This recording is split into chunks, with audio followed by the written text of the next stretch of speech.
Okay, let me know if you can hear me now, and hopefully we will. Hopefully we won't have any more issues. Let me know if you can hear me now. Better than before.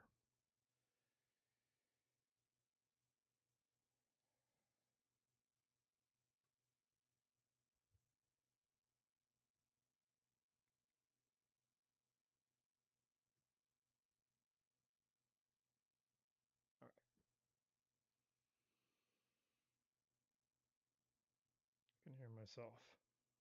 All right, never mind. I answered my own question. I can hear myself.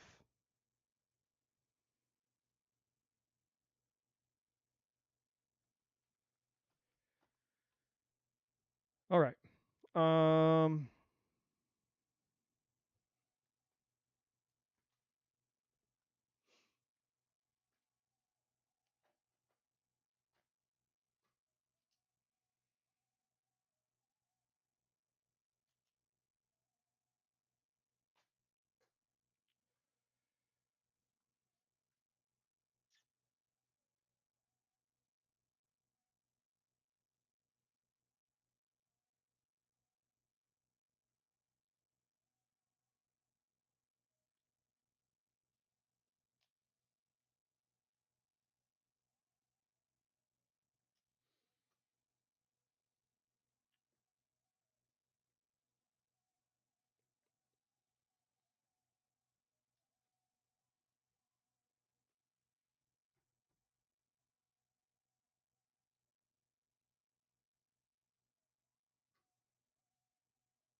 Okay, guys. I'm just hopping on tonight to do some quick readings.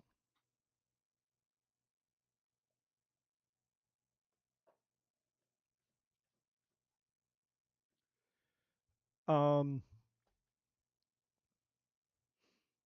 Teresa, I will add you.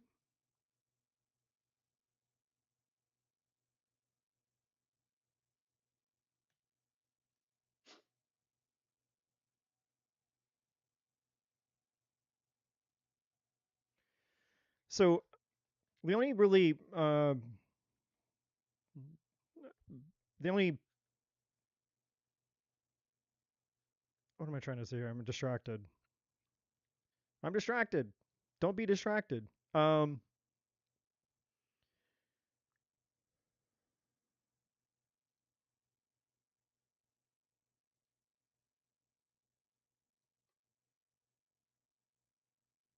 so yeah, I wanted to just come on and do some quick readings for you guys.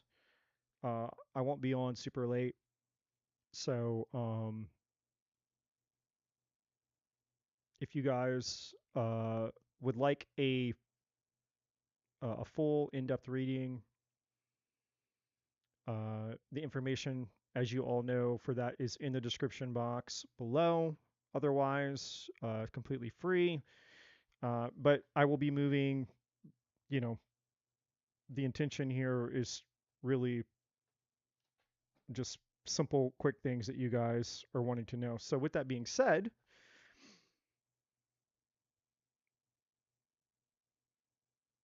how would I put this?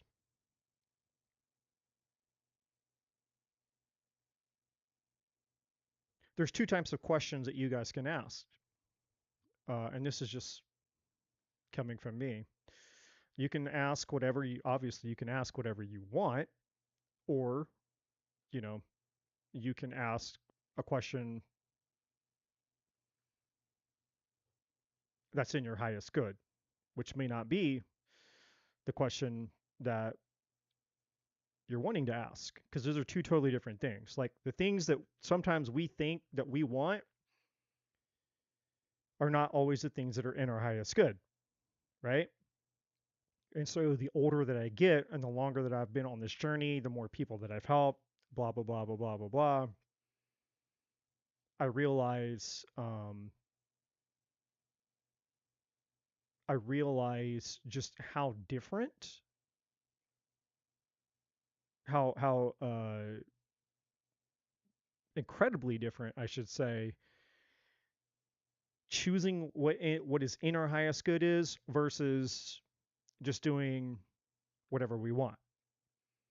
And there's nothing wrong, like, with doing whatever we want. It's just, it's kind of like there's an easy way and there's a hard way in life.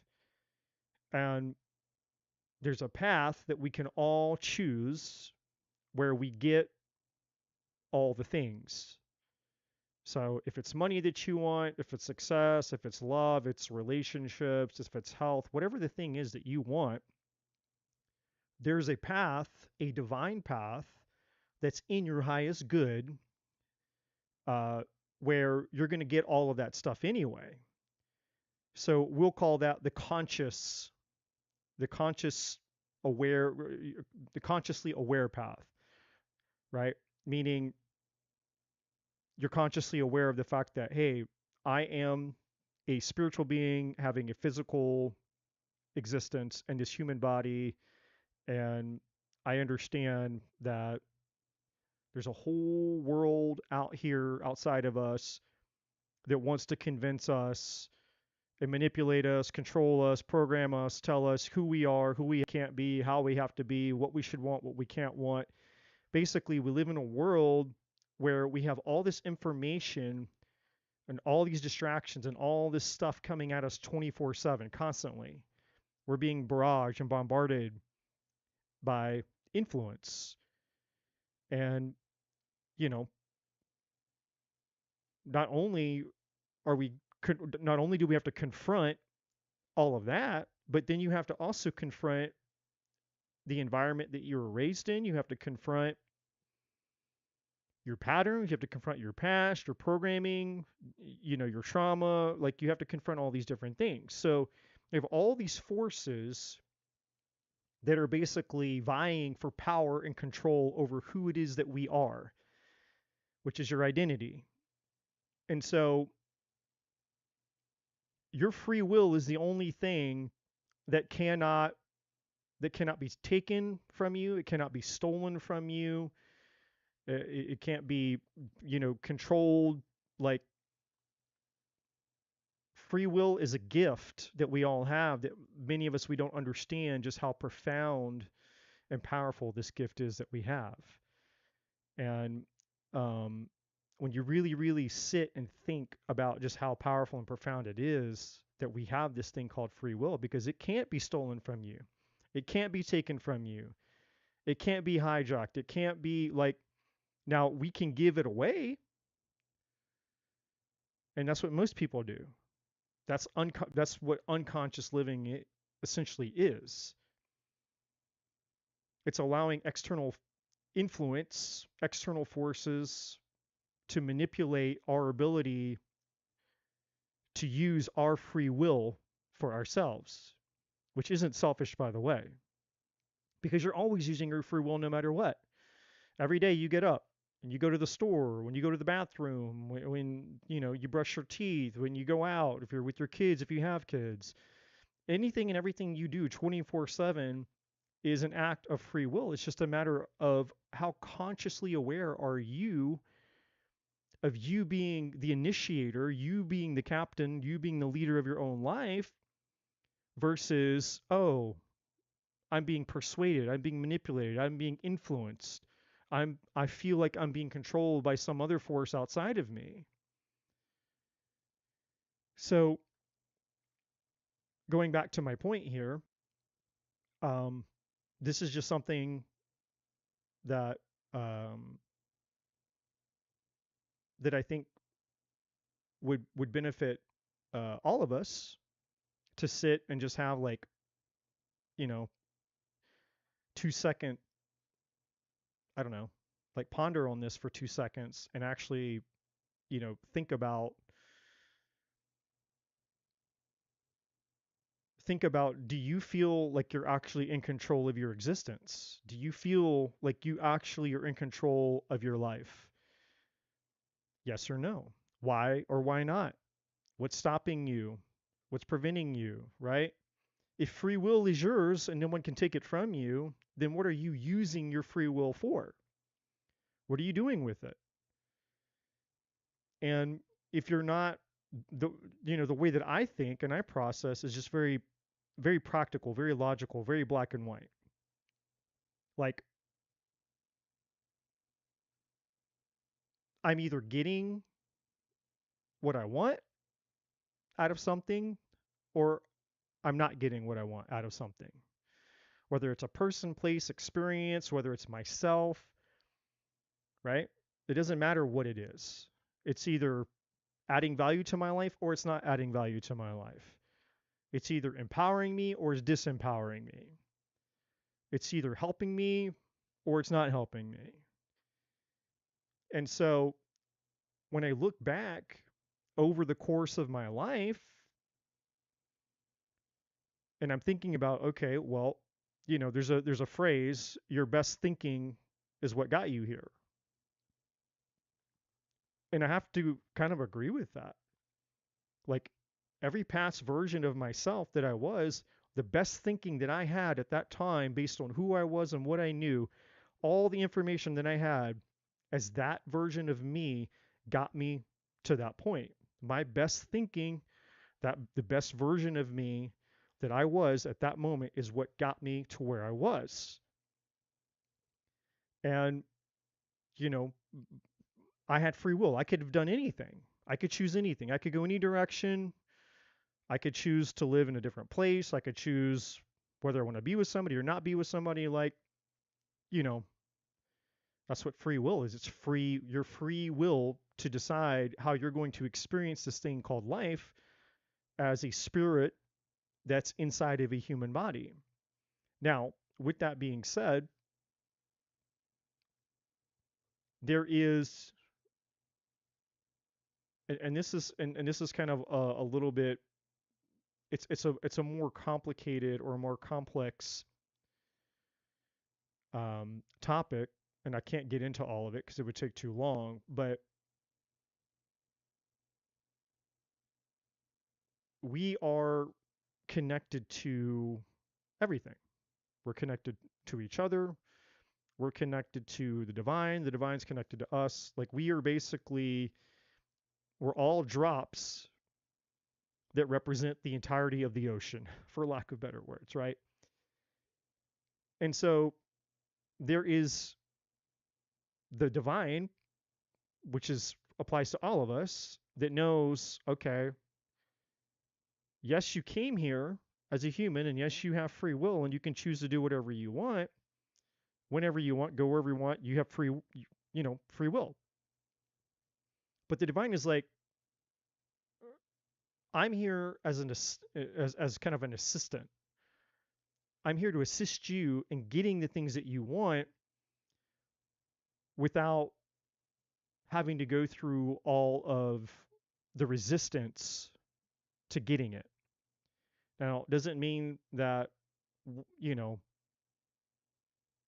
that we're not going to experience issues in life. And we're all going to have challenges. We're all going to have lessons. There's no such thing as a perfect, obstacle free, challenge free life. In fact, hurdles, obstacles, and challenges are what empower us, which makes us better human beings if we understand their meaning. But see, most of us, we just experience challenges in life, heartbreak, loss, pain, whatever you want to call it, and that's all we take away from it is just, hey, that sucked, it hurt, I don't want to experience that again. Instead of realizing it's like, no, these are the things that actually make you stronger. These are the things that make you a better person. These are the things that show you, what you're made of, what your strengths are, what you're capable of.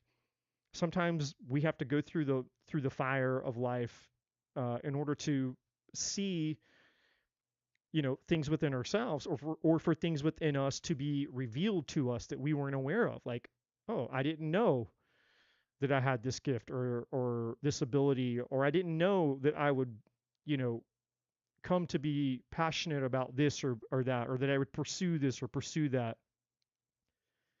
A lot of that stuff, is stuff that we become aware of as a result of going through difficult times in life.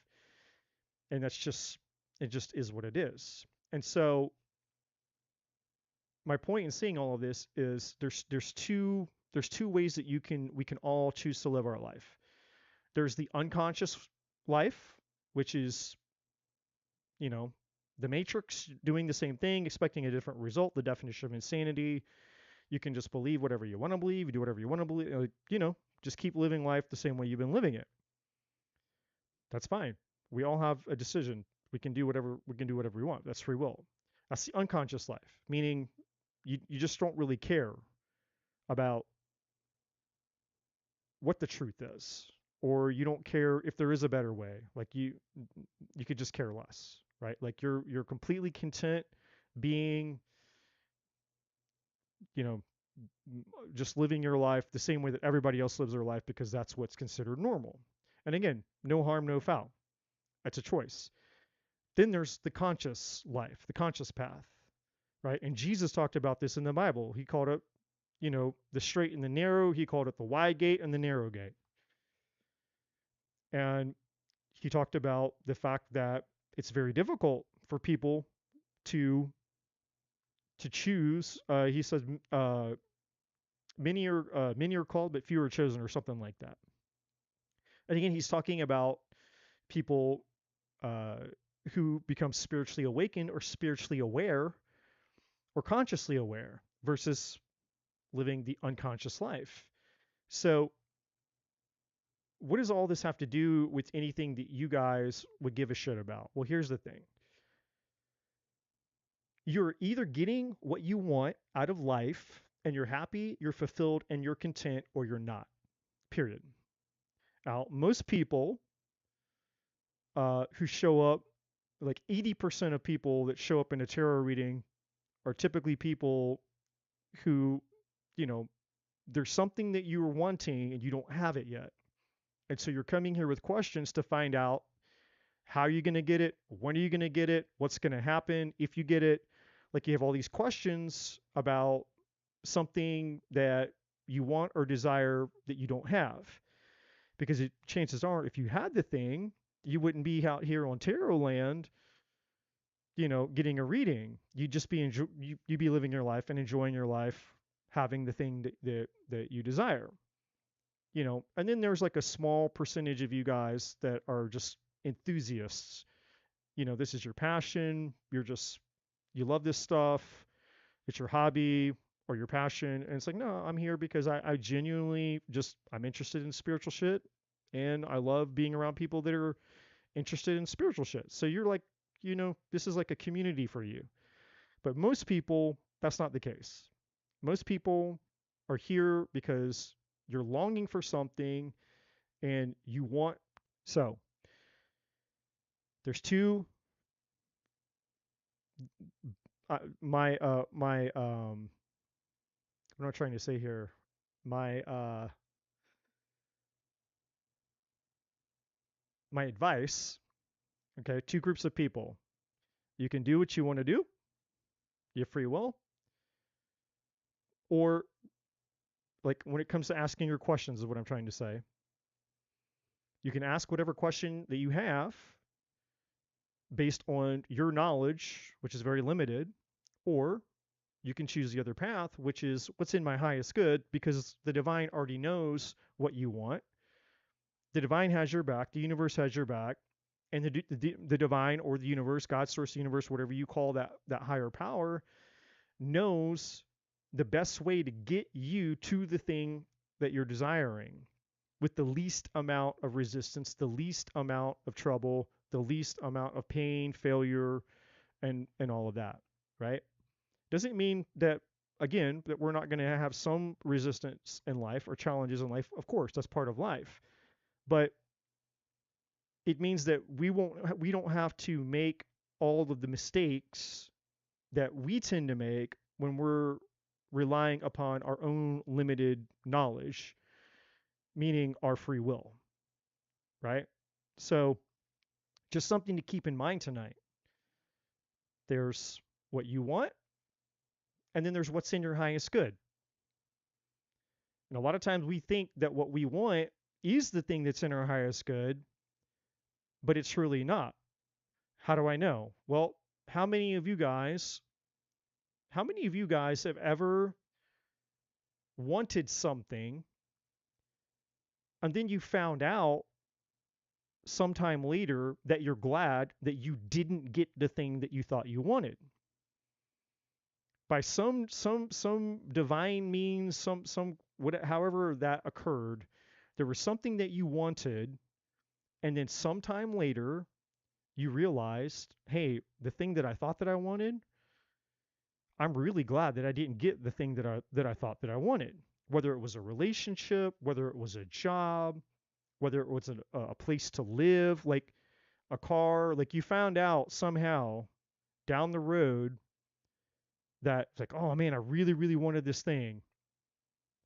And then turns out later on, you came to realize, like, man, I am so glad that I didn't get the thing that I thought that I wanted.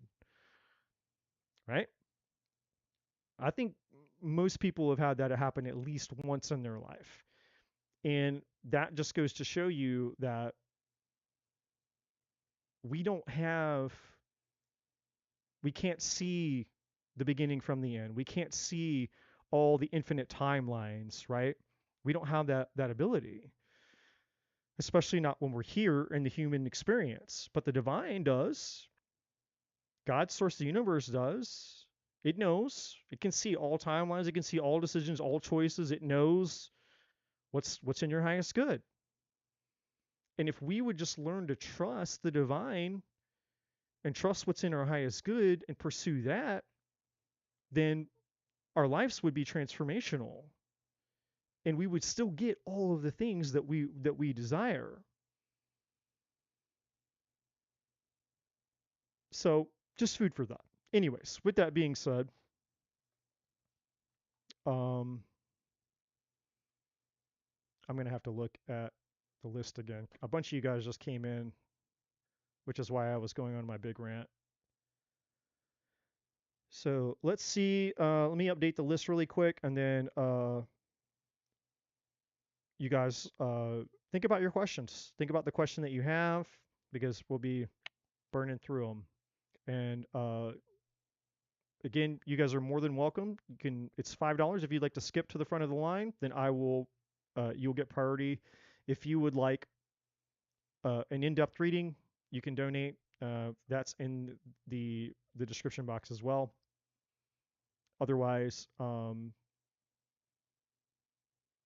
just jump in here. So let me just update the list really quick, because I'll lose track of you guys.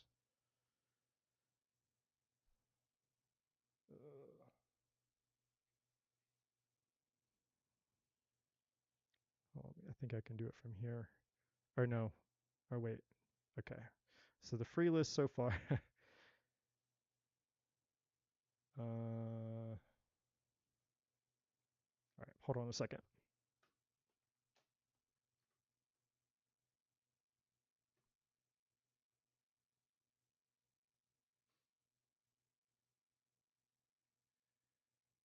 So I have Teresa, Anita, and Brandy.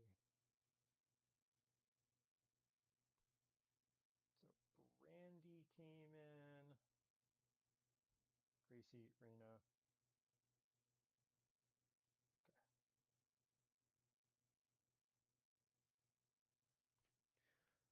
Okay. Hello. You are up. You can ask your question. I will post. This is the free list, the updated free list.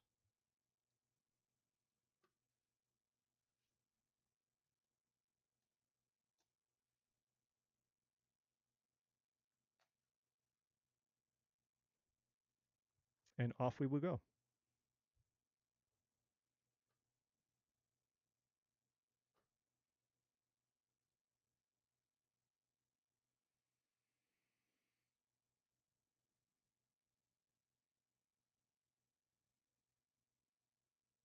What does my higher self want to tell me about my family situation that I have been dealing with?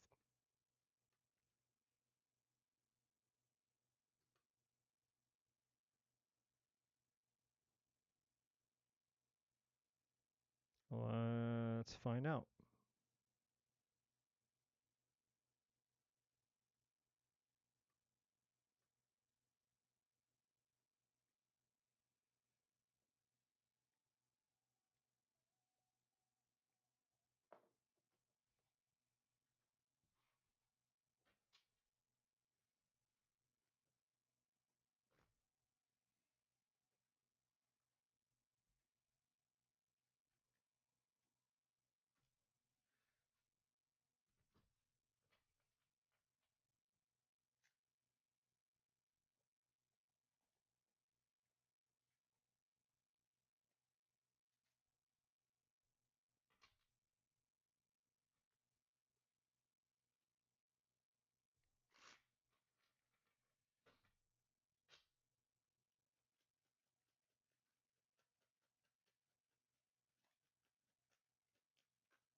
Okay. So with your family situation here,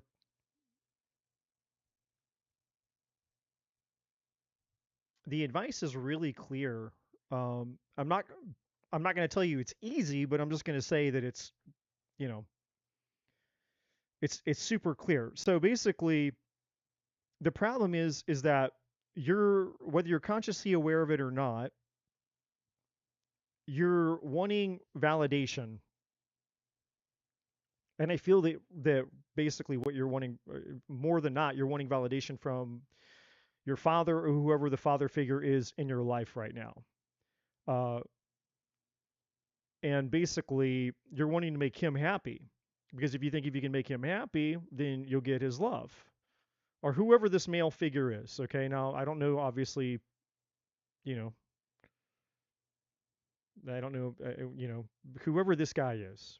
I'm getting like a parental father figure vibe off of this person.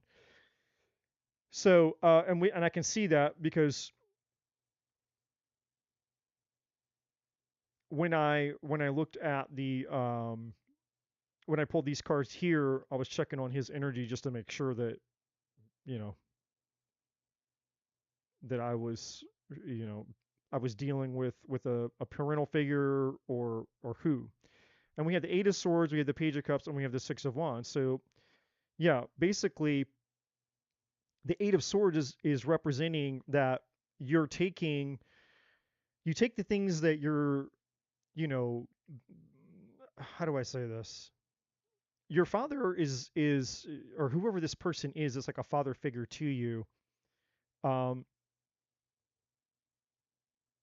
it's like when you don't get their approval, which is the validation energy here, then it disempowers you. It puts you here in the Eight of Swords. So you're giving all of your power away to uh, to your father figure here. And so what the divine is wanting to tell you, we have the female, which is you. So the divine is saying you need to focus on yourself here. And you need to come to understand, whoa, you need to come to understand who it is that you are apart from your father, apart from your parents, apart from your family, apart from needing validation and attention from any of them. You are your own person, and you're going to be loved for you regardless of them. Now, sure, of course, we all want to be loved by our family. We all desire that. In a perfect world, we would all have loving mothers and fathers. We'd all have loving brothers and sisters, and we'd be accepted for who we were. Our parents would support us no matter what. And in a perfect world, that's how it would be. But unfortunately, that's not always the case. Now, some people get that, and some people don't. It just depends on what your story is, why you came here, the challenges that you signed up for when you incarnated into this life. Well, for you, in your situation, one of the challenges that you're having to face at this juncture in your life is you realizing that, you know, where is your power? If your power is not here within you, then who has it? Well, right now, it's your father figure. And so the Page of Cups and the Six of Wands is just you know, other energy saying, yeah, like you know, when I win, when I win this person's approval, then I feel loved by them. And it's unfortunate that it's unfortunate that our parental figures are not necessarily aware of their own patterns, and that love for them towards us as their children is often very conditional, or at least it feels conditional. And so the answer here for you is for you to realize that you're going to have to take your power back, and you're going to have to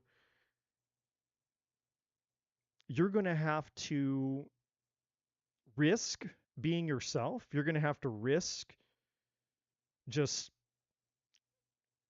basically accepting the fact that if you're not the daughter that, you know, this father figure person wanted you or expected you to be, because we have the Knight of Pentacles over here, and the Knight of Pentacles is attached to their energy, basically the expectations that they put on you. Hey, I want you, you know, it's like they have your whole life planned out for you. You're going to When you get older, you're going to go to school, you're going to get this job, you're going to make this amount of money. Uh, you can, if you get married, or if you're allowed to get married, it has to be somebody who's like this, who has this kind of job, who has this type of career, they have to make this much money. Like, you're not living your life This isn't your life that you're living. This is his life. You're living his life, and this is why you're a slave, right? This is a prison. The Eight of Swords is being in prison. You're a prisoner, but it's not really true. It's just the belief that you're a prisoner. Now, if the longer that you give your power away to your father, the father figure, it's like, hey, I have to have, I have to have their validation. I have to have their approval. Then yeah, you're fucked. You're screwed because now you put yourself in this self-imposed prison, which is what the Eight of Swords actually is. It's a self-imposed prison, meaning it's only by choice that we're here. It's a prison. It's like being in a jail cell, but there's no door. Like you can come and go whenever you want. There's no one's keeping you here. You're keeping yourself here. And so, and I know it's scary, but the fear that you're confronting right now is, and this might be the what's the word I'm thinking? This might be, the big challenge, the big mountain at this where you are at this point in your life. But what you don't realize is that if you can't conquer the challenge at this point in your life, that means that you're not going to be able to conquer it at another area of your life as well. So it has a compound effect. And unfortunately, the older that you get, and this is what people don't understand, is like we're gonna face challenges in our lives. Shit's gonna happen, whether we like it or not. Sometimes we're born into shit, sometimes we're not, but eventually, at some point, shit is gonna happen in our lives, no matter what. It's a promise. I can guarantee it. 100% of the time, shit is gonna happen. Just like death. Death is 100% gonna happen. It's a fact. And so the question is, are we going to be courageous enough to confront it now, or are we just going to, tolerate it and then have to deal with the compound effects, because now there's other challenges that are going to happen. Life is not going to stop throwing curveballs at us. A different challenge is going to come. A different challenge is going to come. A different challenge is going to come. Well, every time that we're confronted with a challenge that we are not willing to confront or face, then essentially we have, all these unresolved issues and challenges that we've shied away from, that we're taking with us into the next seasons of our life, whatever that is. So, in other words, if you're unable to find your power to be yourself, even if it means temporarily losing the validation and acceptance from your father for however long, then that means that later on in your life that somebody else is gonna get that power over you as well, because somebody else is going to become the archetypal male figure in your life. Could be a boyfriend, could be, the father of your children, the man that you marry. And then it's like, well, now I'm giving all of my power away to, you know, to this other man. Or maybe it's just men in general. Maybe it's all men. You're constantly giving your power away to men because, you know, you need to make men happy, because your father or this father figure represents all of what the opposite sex is for you on a psychological level. And so that's a really, really bad place for you to be. Instead of you separating yourself from that and realizing, hey, you know what? I have to be powerful enough to love myself enough to figure out who I am apart from men, apart from my father, apart from my family. I have to be courageous enough to find my own identity. Who am I? Who am I apart from them? Even if that means disappointing them temporarily, even if that means, hey, if me choosing myself which is the most loving thing that I could do, means losing their love because they don't understand something that they never had the fucking balls to do, which is why they're the way that they're, that's why they're the way that they are, by the way. Just by the way. It's because they had the same programming, the same expectations placed on them by their parents. So your grandparents basically put that shit on them, and then their great grandparents put it on your grandparents, and it's just that's what a down the chain it goes. And so here's the problem: is if you don't interrupt this, if you don't stop this pattern within yourself, then if you have children, then you're going to do the same thing that was done to you. You're going to pay it forward. You're going to be like, hey, you know what? Uh, you're not allowed to be your own human being. You're not allowed to find your own way in life. No, if you're going to be in this family, you're going to be what I've taught you to be, what I programmed you to be. You're going to go out and you're going to live this way and you're going to do this thing. You're going to have to make this kind of money. You're going to have to get this kind of job. You're going to have to marry this kind of person, or you're out. You're you know you're not one of us. You're not family anymore. Whatever. You're excommunicated. You're cut off. You have to be willing. You're going to have to be willing to do something that's very courageous. And courage means the fear is present. That's what courage is. Courage is doing something while you're scared shitless. You feel every bit of the fear. It's like, oh my God, I'm so afraid, I'm so afraid, I'm so nervous, I'm so anxious. Yeah. But instead of allowing the fear and the nervousness inside of you to overtake you, you push through that shit and you say, no, I'm going to choose me. And you don't have to do it in a disrespectful or evil or angry kind of way. You can be very polite and very respectful and say, hey, you know what? Thank you so much, mom, dad. Thank you guys so much for everything that you've done for me, the way that you've loved me and provided for me, and you've gotten me, you know, you've afforded me these opportunities. I'm so thankful for you.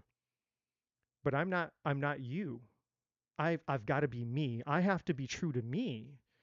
This is my life. This is my story, right? This is my journey. And so, lastly, you have the mentorship card here.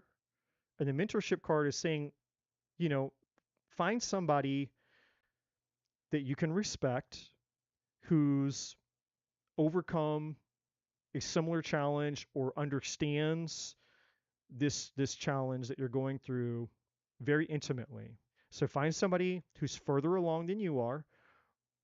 They know what it's like to come from this background, to deal with these types of parents, to deal with this type of family dynamic. Find somebody that you respect who's overcome this, and be be friends with them, or find a community. If it's not just one person, find a group of people, you know, because that stuff um, is a dime a dozen nowadays. Uh, a few years ago it wasn't like that. It was very hard to find, but now there's people, there's groups. I mean, for everything. So, um, hopefully that was helpful for you. And my mod is here. My life just got a hell of a lot easier. Hi, Gene. Thank you so much for being here. All right. Um,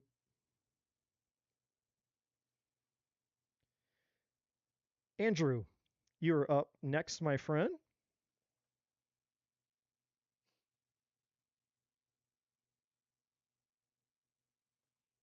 Actually, may have to go empty my bladder in just a minute. But we can do Andrew first.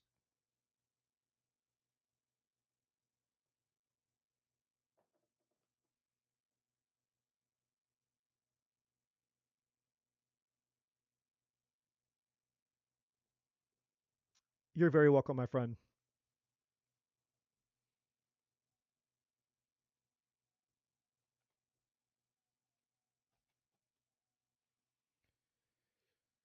Andrew, if you're here, my friend. Give you a second to type your question.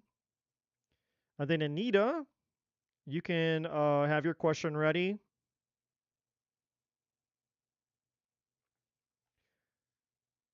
Um,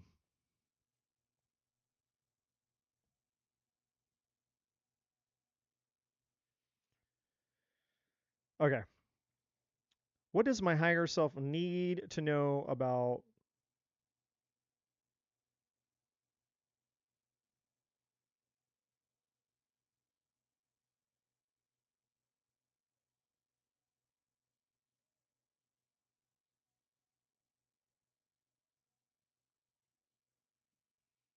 Okay, I think I know what you're. I think I know what you're saying.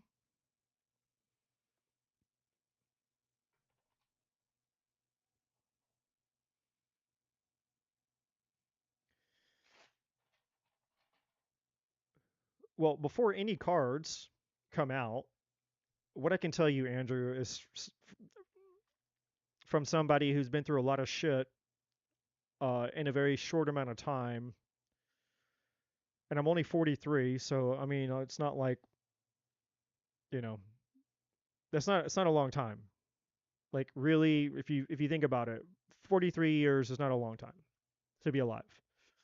I've been through a lot of shit in 43 years. Um, what I can tell you without even needing to use cards is that when you have a lot of challenges early on, it just means that you've chosen a path where you're getting all the shit out of the way on the front end versus having it either spread out over a longer period of time or having to experience it later on in life. So usually when I come in contact with people who experience a lot of like just thing after thing after thing after thing after thing, and it's very early on in their life, usually those people have a purpose, like to take whatever all that stuff is, and then obviously you alchemize that, you turn the shit into gold, and you find out who you are as a result of what's happened to you, and you actually find your purpose in it. You're like, hey, okay, well, you know, I meant to do this. I meant to serve a group of people, or I meant to create something. Like all the stuff that you're going through is designed for you to understand basically why you're here. And it will empower you as much as you allow it to.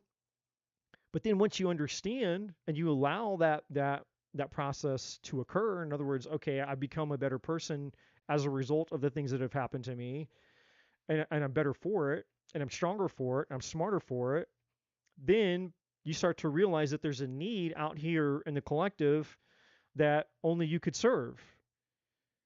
Because even if you and I went through the same exact things, there's no guarantee that we would both come out of that experience um, the same. So I'll give you an example.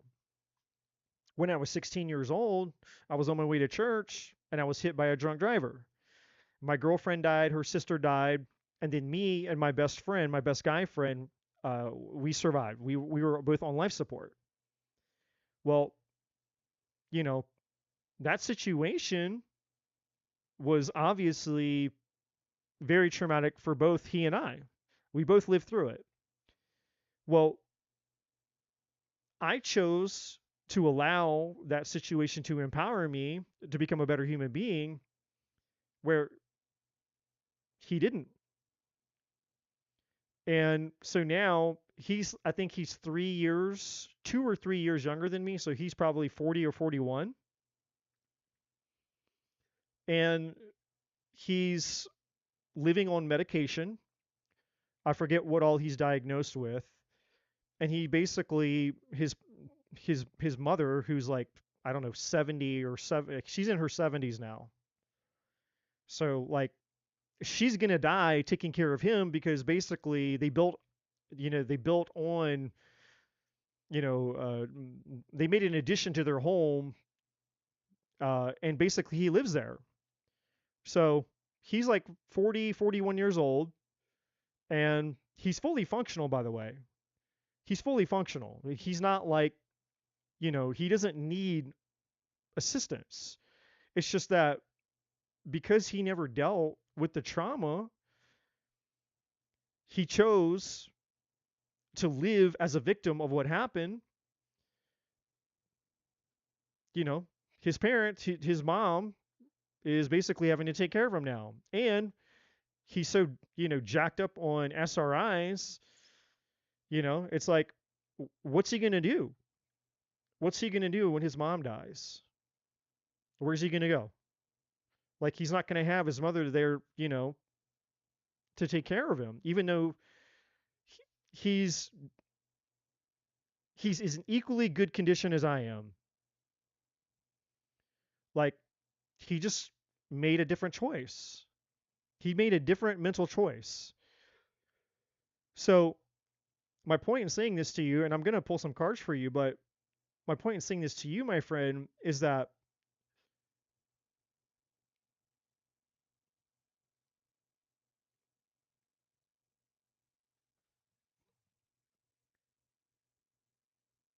every single every single one of us, and when you if you can get this, it'll change your life. If you can find the empowering meaning in anything, then you will be empowered. It's the story that we tell ourselves about what is happening and why it's happening to us. That's it. That's everything. Because this thing between your two ears only cares about one thing: your fucking survival.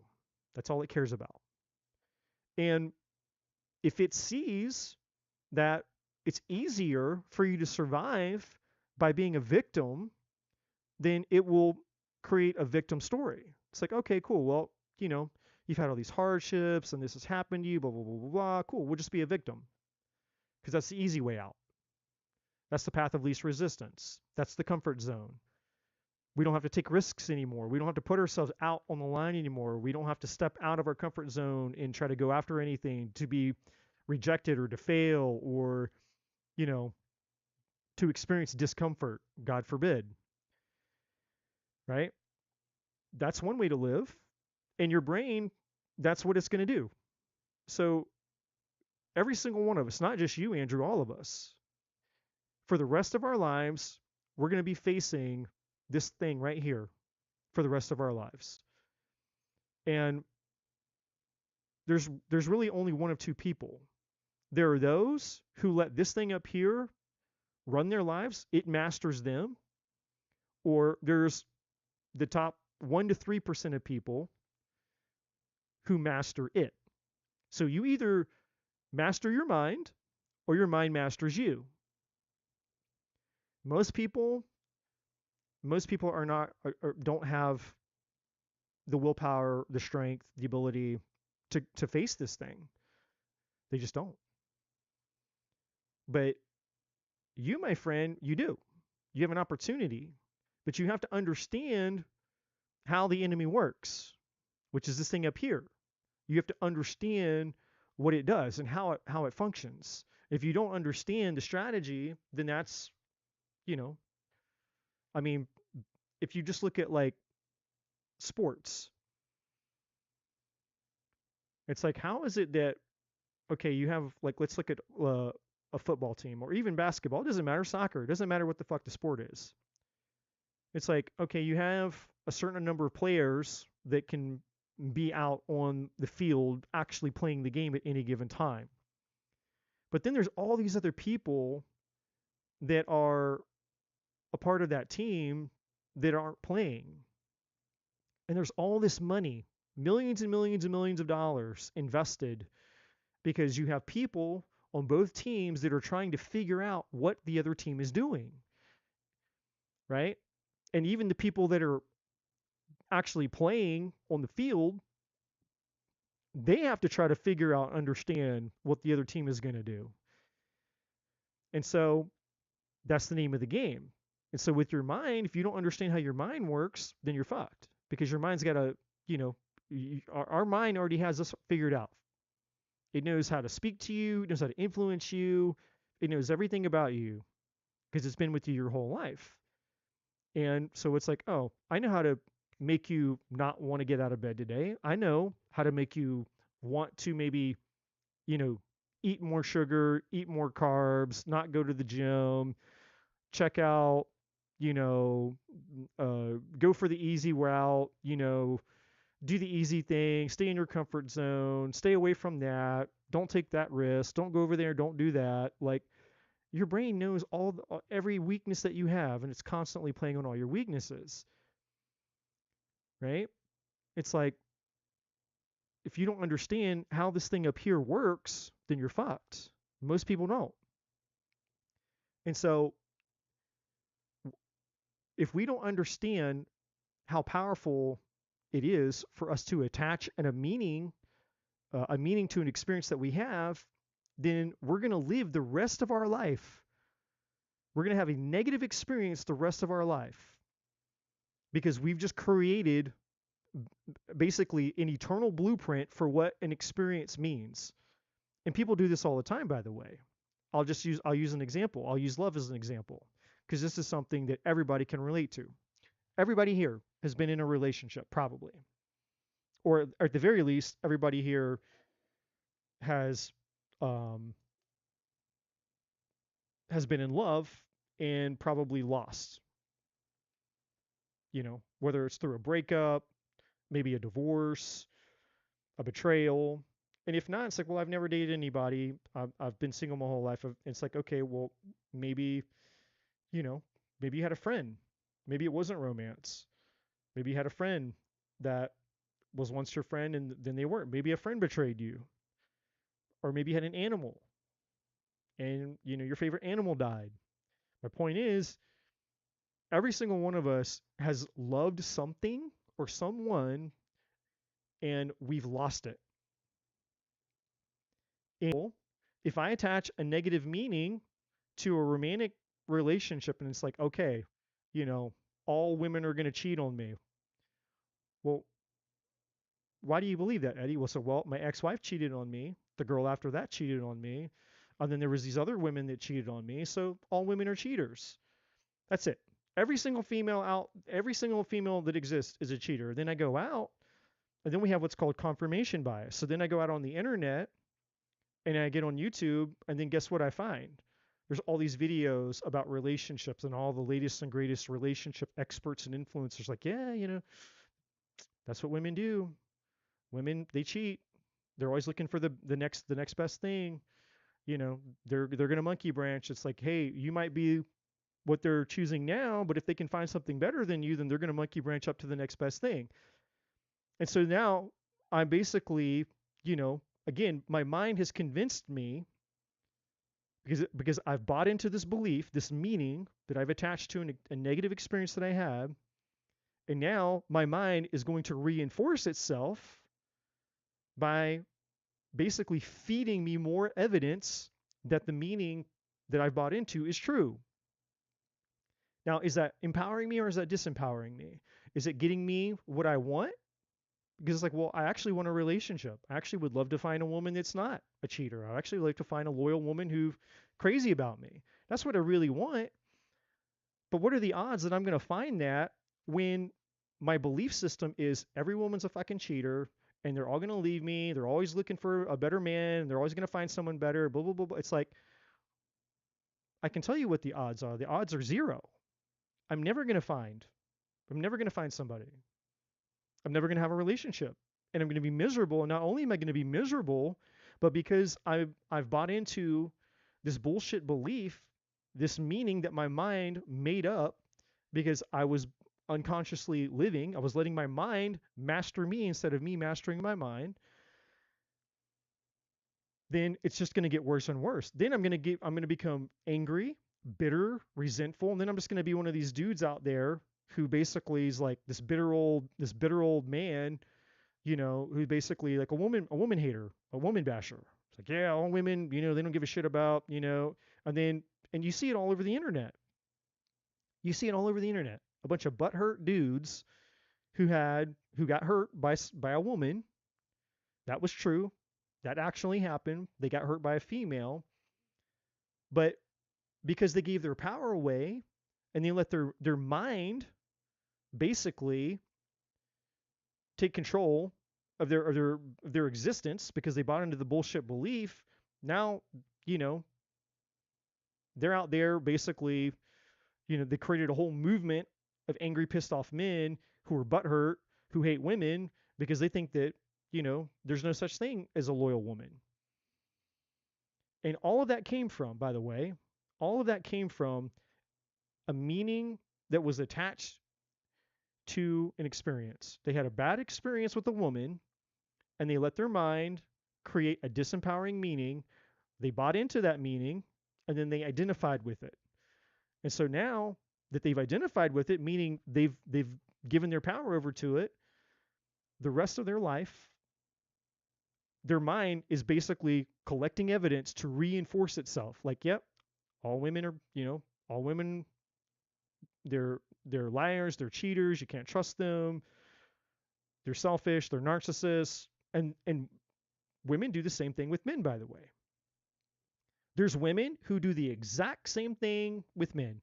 All men are narcissists, all men are evil, all men are this, all men are that. And again, I'm just using a very generic example. It could be anything, though. It doesn't have to be relationships. It could be anything. It could be money. I'll always be poor, or people who resent wealthy people. It's like, oh, well, anybody who has wealth, they're terrible human beings. They're evil. They're this, they're that, blah, blah, blah. It's like, I could use any example. So it's not the story. The story is bullshit. It's the meaning that we allow our brain to associate with an experience that we have, which we're in control of, by the way. So all that to say is if you don't master this thing right here, then it's going to master you. And that's for every single one of you out there. But I'm specifically speaking with you, Andrew. So you have a beautiful opportunity to, one, my friend, look at all that's happened to you. Here's your big pile of shit. All the stuff that's happened to you. Why has it been so hard? Why has it been so hard? Why has it been so hard? Well, let's reframe that. How am I so lucky? How am I so lucky that I have had all this shit happen to me that, bring it on. Give me more shit. You want to bring more shit? Great. I'm just going to convert it into treasure. I'm going to convert it into treasure. I'm going to convert it into treasure. Hey, you want to keep giving me more superpowers? Bring it on. That's how I look at my life. It's like, cool, whatever. Somebody wants to betray me, some woman wants to cheat on me, or whatever. I don't give a fuck. Another drunk driver wants to come and, hit me, whatever. I don't care. Whatever happens to me. Somebody wants to put me in a wheelchair, God forbid.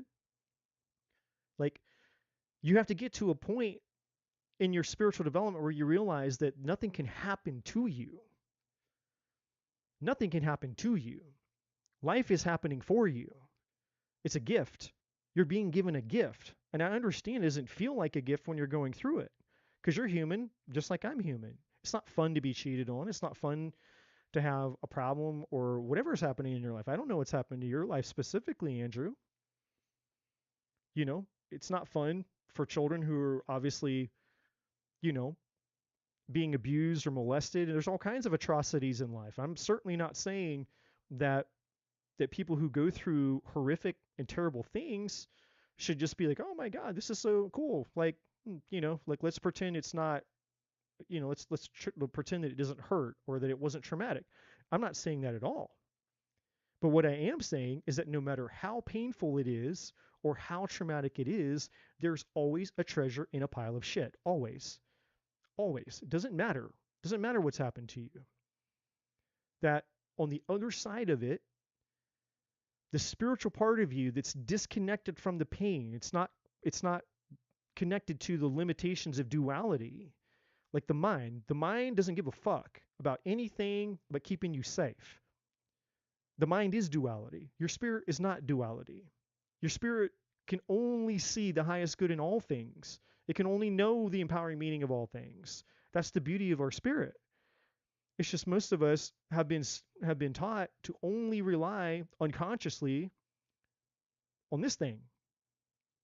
And most of us, this thing up here you know, isn't even ours. What do I mean by that?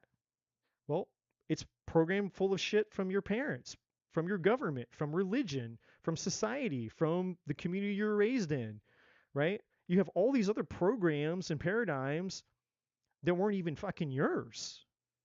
You're not even most of you out there, myself included, up to a point, most of us aren't even being ourselves. Most of us are a product of all the things that were around us, products of our environments from way back when we were a child, and we grew up and we grew up and we grew up. And sure, we found little things about ourselves that it's like, okay, well, this is mine. This part is actually me.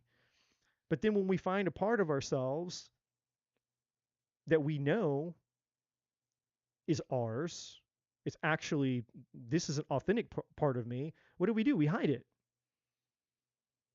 We hide the parts of ourselves that don't match the blueprint of the external world, which is why we live in a world where everyone's seeking attention and validation and significance from outside sources. You know, everybody just wants to be accepted by everybody.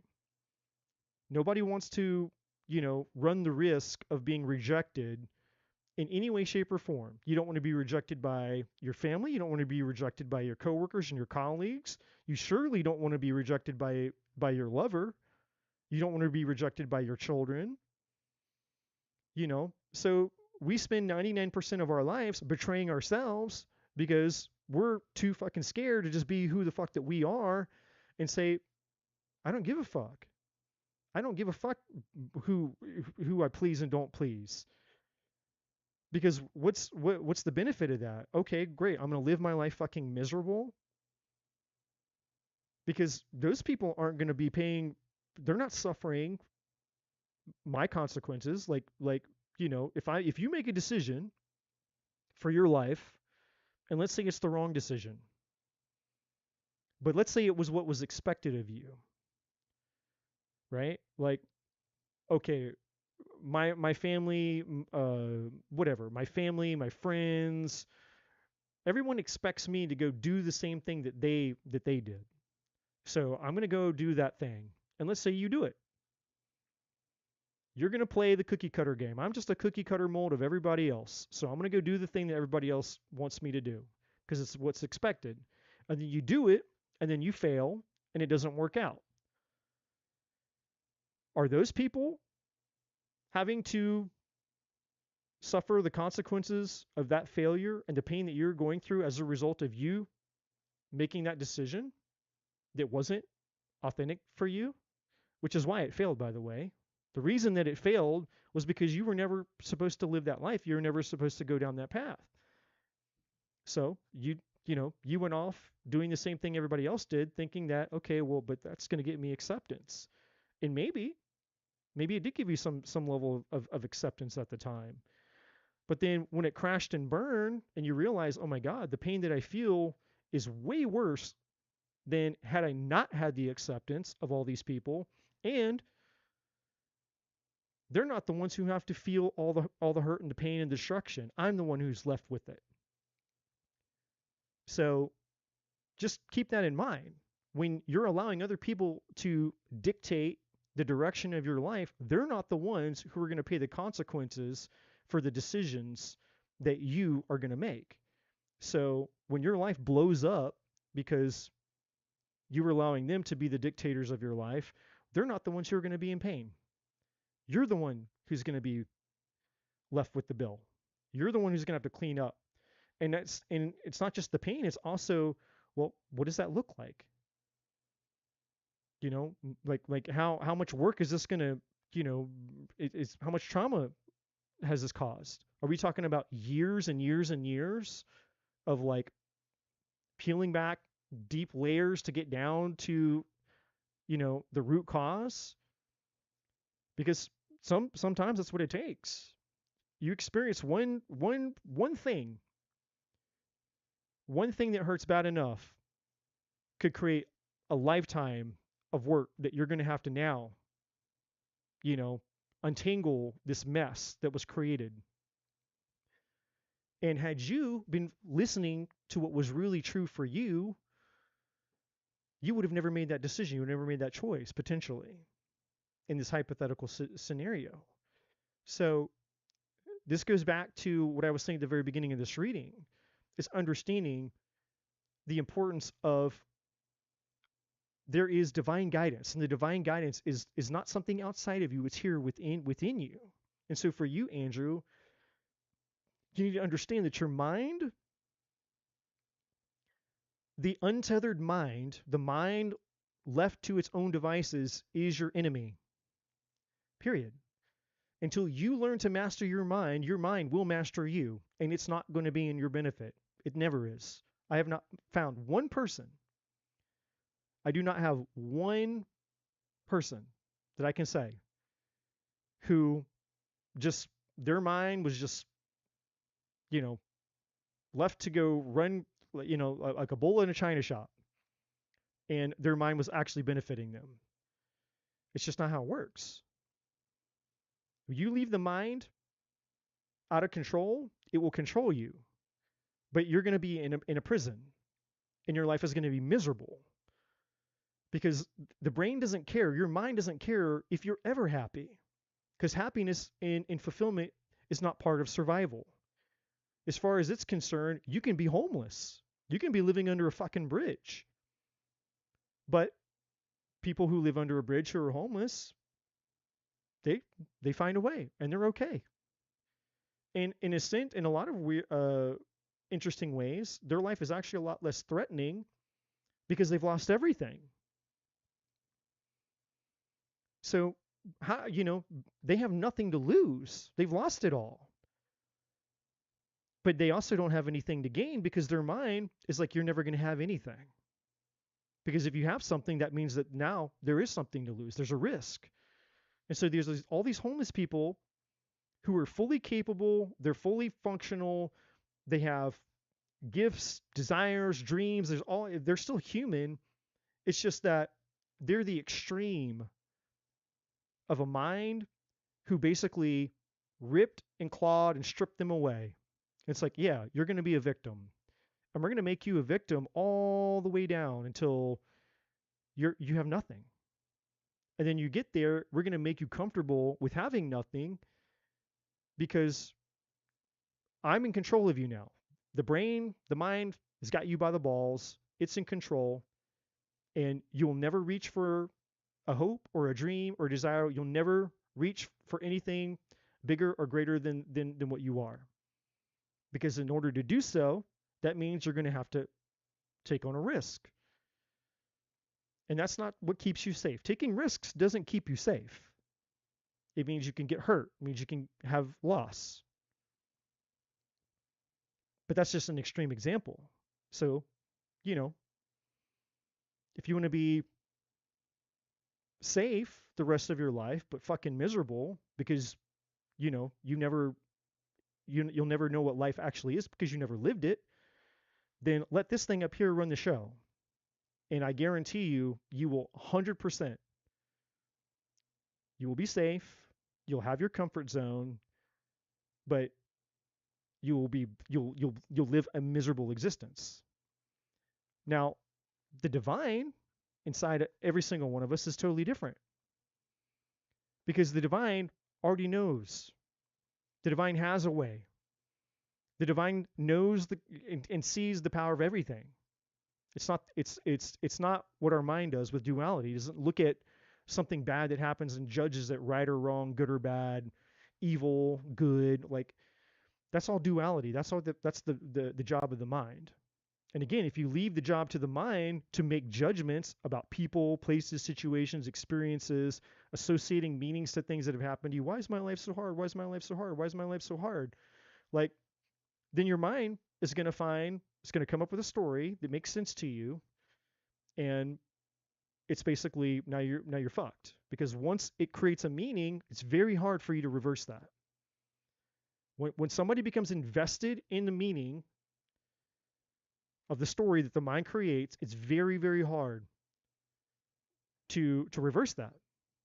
It's not impossible, but it's very hard. So, you know, that's the outcome with those people. Living the spiritual life where you have basically submitted the power of the mind to the will of the spirit, then it's a totally different ball game, because now you're like, I don't give a fuck. I don't care what you do to me. There's nothing that can happen to me that's not going to empower me. Doesn't matter what you do to me. Doesn't matter how painful it is. Because I'm going to convert all of my losses, all of my betrayal, all of my pain, I'm going to convert that into power. Because I refuse to just suffer endlessly for something. If I'm going to experience pain, then that pain is going to serve me. I'm going to make it my bitch. You're going to fucking serve me now. If you're going to come in here and you're going to violate me, well, then now you're going to serve me. You should have thought twice. That's the way that I see it. And so I'm going to take that pain. I'm going to take whatever happened to me. I'm going to convert it into a power. I'm going to find the treasure in the pile of shit. And when I find it, I'm going to apply it to my life first. And then once I apply it to my life, then I'm going to come out here and I'm going to share it with everyone else. And I'm going to pay it forward. It's like, okay, you should have thought about betraying me, because now I'm going to go out here and I'm going to power a bunch of other people now. And that's the way it should be. And if there was, a world full of people converting their trauma, their pain, their losses, and whatever's happening to them into their superpower and going out into the world and empowering other people to do the same thing, our world would be a different fucking place. And when you get into this and you start to experience what it's like to be a change agent, an agent of change, a powerful person, then you'll never go back. You'll never go back to allowing the negative implications of whatever it is that your mind was telling you, the story that your mind was telling you about what happened and why and blah, blah, blah, blah, blah, blah, blah, blah, blah. It doesn't fucking matter. At the end of the day, it doesn't matter why. Like the story, at least in terms of what your mind makes up, because your mind isn't going to tell you the truth. Your mind's going to make up a meaning that just makes sense. All it has to do is make enough sense for you to just believe it and buy it and accept it. Most people buy into all kinds of bullshit that's not true. Like, again, my point with relationships. All men are narcissists. All women are narcissists. All men are cheaters. All women are cheaters. Oh, really? All? Every single one? There's 8 billion people on the face of this planet, and half of them are men and half of them are women. So every single male, all of them, are narcissists. All of them. And they're all cheaters. Every single female is a cheater and a narcissist. Really? All of them? You don't know one person that's not? And see, that's the thing, is like most of the time we allow our mind free reign to tell us lies that we believe, and we never question it. Right? There's a book, Don't Believe Everything You Think. Our mind is powerful. This, by far, is more dangerous than any other thing that you will ever face the rest of your life. And I say this with the utmost intensity and certainty. I will put a gun to my head. This is my answer for the rest of my life. For all of you, every single one of you out there. It's not the number one danger that you're up against is not what you think it is. It's this right up here. But it's the thing between your two ears. This is the most dangerous thing that you're up against. And why do I say that? Because this is the thing that's going to determine whether you actually get to experience fulfillment in your life or not. This is the thing that's actually going to keep you stuck or allow you to move forward. This is the thing That's going to control your level of fulfillment, your level of action, your level of creativity, anything that is basically tied to some sense of satisfaction, fulfillment, progression, success, desire, your ability to accomplish it. So if this thing up here is running your life, you're fucked. And that I promise you, hands down, I promise all of you. If you let this thing up here be the dominating force in your life and you allow it to go unchecked, you're fucked. Because here's a fact. Pain is a part of life. Every single one of us, whether you experience, a sequence of really difficult times, whether you grew up in difficult times, or whether, hey, I didn't have a hard life. But then, boom, out of nowhere, something hard and challenging is going to happen. Every single one of us, at some point in your timeline called life, is going to experience something difficult, something unexpected, or maybe you see it coming. It doesn't matter. Every one of us is going to go through something super gnarly, super hard, super difficult. Every single one of us. And it may not be the same as my story. Your story might be different than my story. But it's still going to be hard. It's still going to be difficult. It's still going to be challenging. It's still going to be destructive. It's going to feel insurmountable. Every single one of us is guaranteed one or more of those experiences in life. So if you allow this thing between your two ears to basically try to make sense of it, create a meaning for it, if you're relying upon this to get you through it, you're fucked. Because it's not gonna this step here is not gonna empower you. Now it will help you survive, sure. I'm gonna give it credit. It'll find a way to make you survive, but it's gonna do so in the most disempowering way possible. And it works in extremes. Again, when you're when it's left unchecked. When the mind is left to its own devices, it works in extremes. That's it. That's all it knows what to do.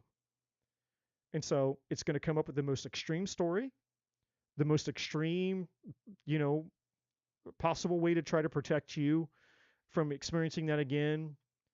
It's going to create all these unconscious patterns and God knows what. And then you're going to have to spend years of your existence untangling basically the mess that this thing up here created as a protection mechanism, a defense mechanism, because it's trying to keep you safe. And you might be thinking, well, isn't that a good thing? Well, I'm not saying it's a bad thing, but I'm saying that, to the extent that most people are unaware of, yeah, it's a bad thing if it's preventing you from actually living life and experiencing fulfillment. When your spirit, the divine part of you, can do both. The divine knows how to keep you safe and knows how to get you what you want. So it can do everything that the mind does and infinitely more because it's the fucking divine. So why are you going through all these difficult things? The reason you're going through all these difficult things, Andrew, is because, and the reason I'm spending this much time with you, my friend, is because I've gone through a lot of difficult things and I've had to wrestle with those questions. And because I understand this now as someone who's gone through a shit ton of stuff, I can tell you there's always a treasure in a pile of shit. And we know that the mind is running the show when our questions are already disempowering. In other words, you're asking the wrong question, my friend. The question shouldn't be, why has this happened to me? That should never be the for any of you. Something bad happened to somebody, whoever, all of you out there, something bad has happened to you. The question is not why. That's the wrong question. And if you're asking, why did this happen to me? That's already proof that your mind is running the show. The question isn't, why is this happening to me? The question is, show me my fucking power. Where's my power? That's all you should be concerned with. When something bad happens to you is, okay, whatever this is, there's a power in here. There's a treasure, a superpower. What is it? Where is it? And when you obsess over finding where the superpower is, what do I need to know? What do I need to learn? Who do I need to become? What is this here to teach me? How is this going to empower me? It's going to empower me, but how? What is this situation trying to transform within me to make me an infinitely more powerful human being? And it's like the verse in the Bible: ask, seek, and knock. I forget which gospel that's in. It might be in a few. I don't remember. But it's the red words. Those are the important words. And those words in the Bible, ask, seek, and knock, were not just once. It doesn't say you just ask one time. You don't seek one time, and you don't knock one time. Those words in the original language are repetitive, means you keep doing it nonstop. You keep asking until it's given. You keep seeking until you discover. You keep knocking until that fucking door opens. It's obsessiveness. It's persistence. And see, that's the difficult thing. It's one of the paradoxes and contradictions of life, is that when something bad is occurring in our life and shit hits the fan, there's a part of us where we don't want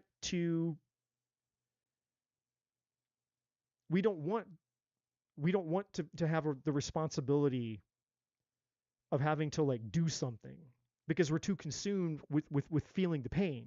We're too consumed with going through the hurt or the harm of whatever that situation is. We're using all of our resources being consumed by this hurts. And when you're hurting, you're busy hurting. Right? It's different. It's a different energy than like, oh, let me sit here and ponder and try to figure out what's going on here. But that's the paradox. Because the pain is going to go away eventually. Pain's a part of life. Suffering is a choice. What's the difference between pain and suffering? Pain is a momentary thing. Whether it's one day, whether it's 1 week, whether it's 1 year, doesn't matter. Pain doesn't last forever. Suffering is different. Suffering is living in a perpetual state of reliving and re-experiencing something again and again and again and again and again and again and again, long after the situation has ended. Suffering is a choice. And we choose our suffering by choosing what we focus on. You don't get the life that you want, you get the life that you focus on. And if you focus on the shit, what doesn't work, what hasn't worked, what you've lost, what someone did to you, I'm a victim, whatever, you focus on that, then you'll be consumed by that and you'll be sucked into the void. You're not getting a return on that investment of energy, because everything is energy. So you want to focus on suffering, well, then you're just mindlessly suffering, and it serves no purpose at that point, because you're choosing at that point to suffer instead of, choosing to be empowered. So pain's going to happen no matter what. That's a promise. Every one of us is promised pain no matter what happens in life. But then you have a choice. I can either choose suffering, which is to just continue to live in the powerlessness of something, even though it's no longer affecting me anymore. Or I can choose to be empowered. I can find the treasure in the pile of shit. I can apply it to my life. I can grow. I can learn. I can become. I can realize, like, okay, cool. And I'm not saying it's easy, because if it was easy, everybody would be doing it. But I'm saying it's possible. And so that's what's neat. Why has this happened to me? That's the wrong question. The question is, what do I need to do to alchemize? What is alchemy? Alchemy is changing lead into gold, changing shit into treasure, something valuable. There's nothing more valuable than the things that are going to hurt you the most in life. Nothing more valuable. There's no amount of money. There's no amount of success. There's no amount of school. There's no amount of There's no amount of books. It doesn't matter what knowledge that you get that aren't attached to the most painful experiences. That stuff is not the stuff that's going to be valuable to you. The stuff that's going to be most valuable to you is the stuff that hurts. And that's a fact. That is a spiritual fact. So your treasure, your superpower is always connected to the things that occur to you that are the most harmful, the losses, the betrayal, the fears, the challenges.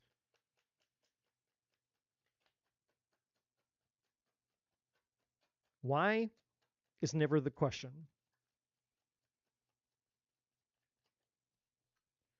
So let's take a look at you really quick, Andrew.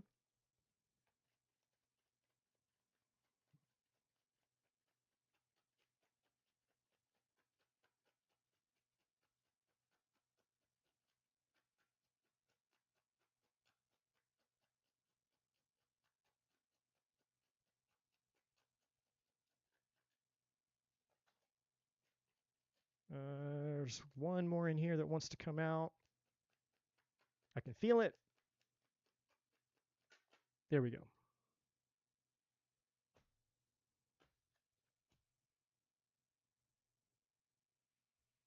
So everything that I literally, I can't make this shit up. Everything that I literally just said just got backed up with the cards that just came out. And you guys watched me shuffle this on camera. So let's start here, Andrew, with you, the stuck energy. The divine is saying it's a choice. And it's not just for you, but thank you for asking this question, because you asked a question that obviously applies to everyone universally.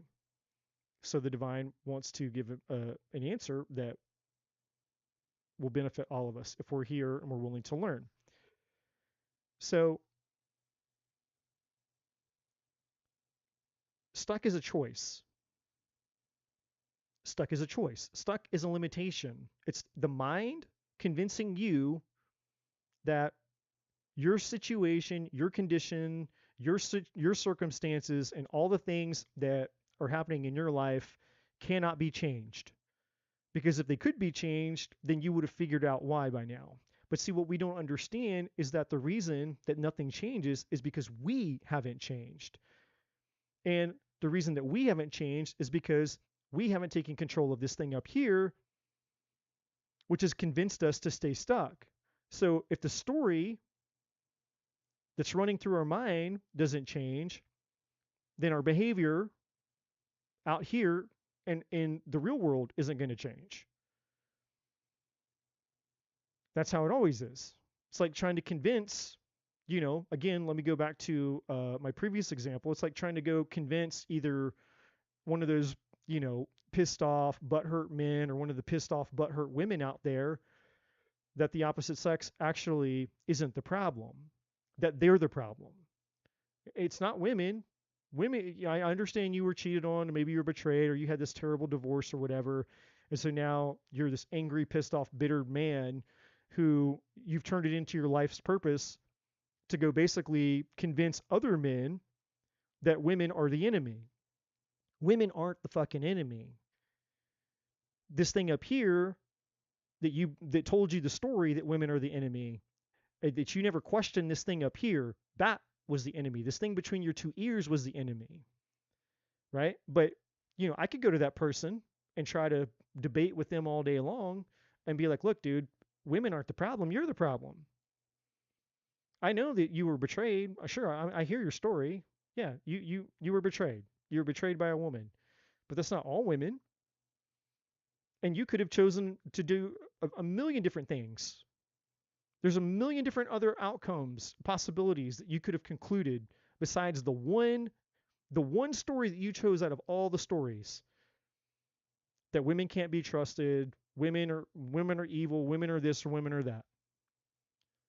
You chose to allow that one story to become your universal truth when there was literally millions of other possibilities. Millions of other possibilities that you could have concluded. That's the one you chose. And because you chose that one and you married it, you became it. You identified with it. But it was a choice. So here, with the stuck energy, it's a choice. But be aware, be very, very aware that when you decide to make an agreement with a decision, that decision that you're making agreement to is going to become a part of your identity. And anything that becomes a part of your identity becomes you, which is why we get the term hurt people, healed people, heal people. And that's why, you know, it's like an alcoholic wasn't born, they became an alcoholic. Pedophiles, molesters, serial killers, rapists, domestic violence abusers, like whatever. I don't give a shit. Pick your problem. Pick your human dysfunction. Liars, cheaters, betrayers. No one comes out of the womb evil or dysfunctional. It's learned. People have an experience with something and they allow the experience to define who they are because they did not have the power or the knowledge to understand that this thing up here was what they were up against. And so that's what this card is essentially saying. If you want to stay stuck, it's a choice. Then stay stuck. It's up to you. But there's other choices. Illumination. What is illumination? Illumination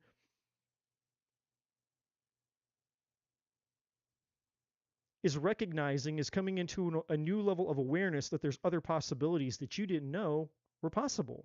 Like, oh wait, I don't have to just choose this choice. There's other decisions, there's other choices.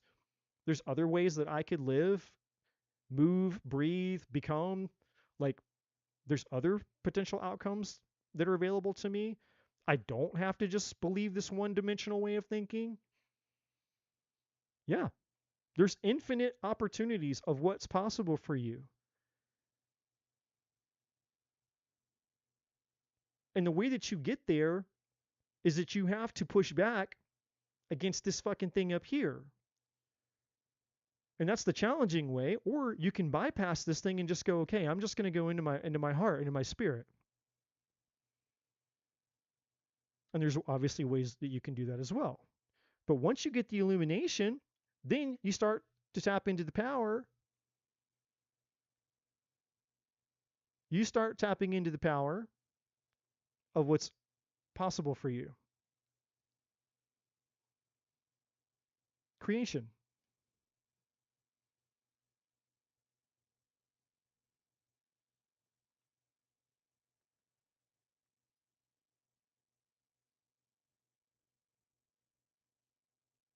So now you're not a victim and you're not helpless. Now you realize that you are the creator, that you were the creator here and every other point in time in your life. And this is when all the spiritual woo-woo shit really, really, really starts to get real. Is when you finally realize it's like, oh my God, I've been creating my reality no matter what. Because of this thing up here. That's it. I've always been creating my reality. Because no matter what happens to me, whether it's good, whether it's bad, it's up to me to decide how I'm going to allow my life to develop, how I'm going to allow my life to unfold, and ultimately how I'm going to allow whatever happens to me to determine who it is that I become. Because regardless of, let's say that you were Corey Ten Boom, For those of you who don't know who Corrie ten Boom is, she's an extremely famous author. I don't know if she's still alive, but she went through the Holocaust. She was in a concentration camp. So the Nazis came, and she, along with her husband and along with her sister, were put into concentration camps. And her sister died and her husband died. And so she wrote a book um, and told the whole story. And basically, she survived. And she, at the end of the book, she talks about how the the the um, the main guard, the Nazi guard who was in charge of the camp that she was in, basically, who ordered her husband to die, who ordered her sister to die, like basically the main person in charge of the whole camp. So all these years later, you know, obviously the war ended, and so she goes out and she basically became famous for going around and telling her story. And her story was a story of forgiveness, basically. And it's kind of, I mean, she believes like in like a lot of its Christian views, and I don't, I don't have a problem with that. I come from a Christian background, but like, you know, she believed in God, and it's a very beautiful, inspiring story. Well,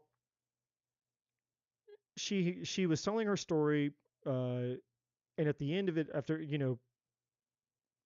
standing up and doing this, and I forget how many people were there, but there was like, I don't know, a thousand or more people there to hear her tell her story. She was invited. She gets off the stage and she walks around the corner, and literally waiting for her was the Nazi guard who was in the camp. So now keep in mind that she just got done telling the story, the whole story. And in the story was this person. And so she gets off the stage and she walks around the corner, and then there they are.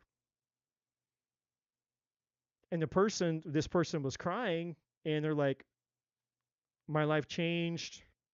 I found God, and I came here to find you because I I I came to ask you for your forgiveness. So imagine coming around the corner and confronting the face of evil, the deepest level of evil that you could imagine, the very person who murdered, who knows, hundreds of people. They had your sister killed, they had your husband killed, and basically you're just lucky you survived. And here they are, standing in front of you, crying, saying, hey, I gave my life to God. I'm a different human being, and I've come to beg you for forgiveness for what I've done. And you don't have time to think about it. You just were up there preaching to all these people about, hey, you can overcome anything with God. And this is a story about, forgiving and all this. But well, now she had, this is where the rubber meets the road. Because now she's confronted with the very person who was responsible for all of her pain, and her loss. Here was the person responsible for it, standing in front of them, crying, asking for forgiveness. And she talks about this in her book. And so what did she do? She forgave him. Not because she had to, but because forgiveness is who she became. If it was just a mental thing, then there's no way she would have forgiven that person. And it's so easy. It's very easy to see out in the real world when you're walking around and you're looking, confronting and dealing with human beings. It's easy to find the ones that are being controlled by their ego. And this isn't judgment. I'm just pointing out. When the ego's running the show, It's not hard to see because the ego is always ready to judge. It's always there to keep you safe. It works out of duality, good, bad, black and white, right or wrong, better than, less than, taking, measuring amounts, you know, well, I gave this, so I deserve that. It's like that's all ego. When you're living in divine truth, all that shit goes out the window. And you realize it's like he or she who has no sin cast the first stone. Or Jesus hanging on the cross and the people that have literally tortured and abused and are murdering him. Father, forgive them. They know not what they do. Or the Old Testament, the famous book of Jonah. God told Jonah to go and basically preach to the Ninevites, who were essentially these insane uh, murderers. Like if you can get on Google and you can research what the Ninevites were known for. They did atrocious things with people. Terrible, terrible, like worse than anything in modern day. Like getting blown up or getting shot's nothing. These people tortured human beings, and they were very open about it. Like they would bury you up to your head in the desert, and they would just leave you baking in the sun. You would die. They would do all kinds of terrible things. And so Jonah, he hated the Ninevites. He's like, fuck those people. Those people can rot and burn in hell. Fuck them. And so he's like, nope, I'm not taking the call. God called Jonah to go preach to the Ninevites, and he's like, nope, I'm going the complete opposite direction. Well, eventually, God convinced Jonah to go preach to the Ninevites. And so he did.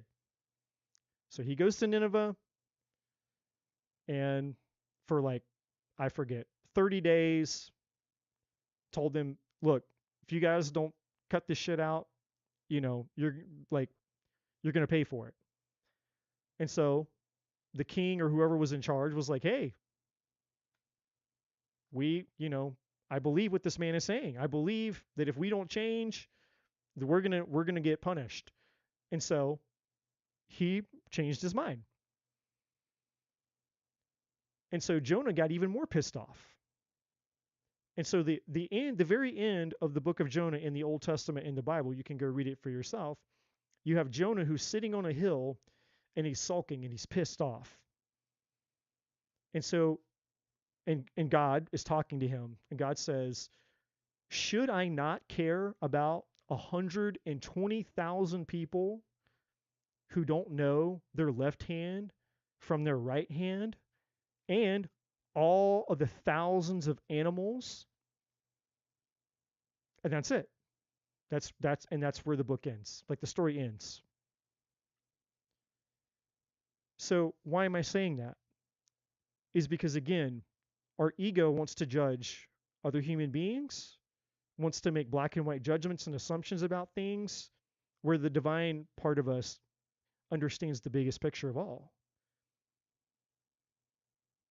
That the human spirit is incorruptible. There's no such thing as an evil soul. The mind is the only thing that's evil. We choose. It's duality. That's what the realm of duality is. Black, white, good, bad, right, wrong, pain, pleasure. And it's up to us to decide what we're going to use our power to create.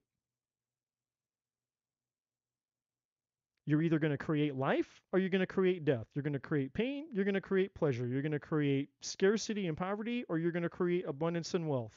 You're going to create health, you're going to create disease. You are the creator. That's what this is saying. Now, higher power. This is the divine truth. And the divine truth, when we're connected to the divine truth, again,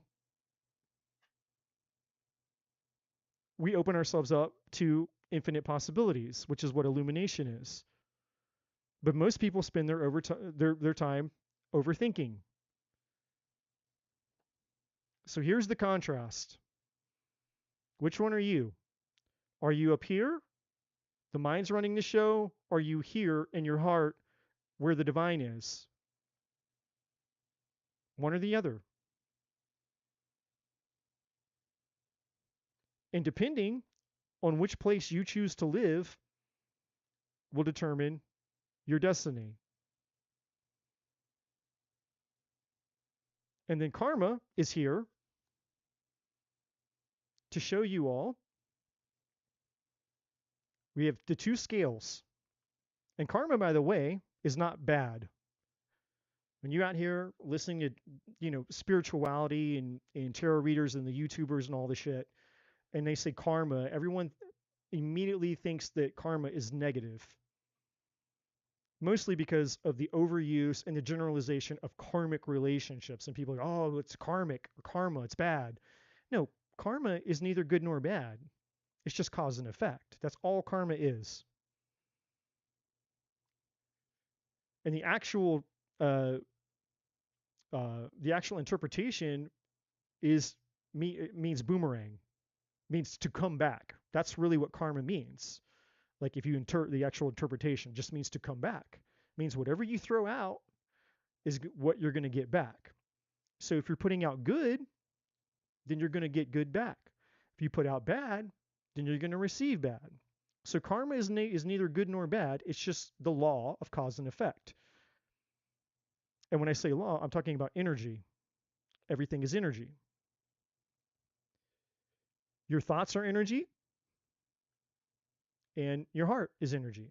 Your divinity is energy.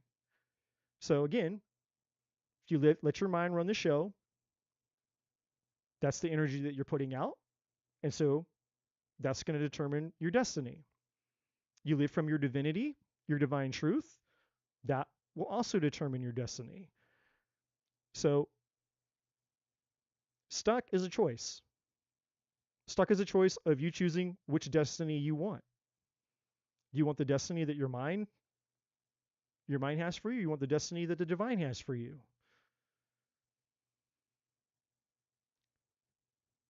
And then the earth energy is just the tangible results of whatever we get.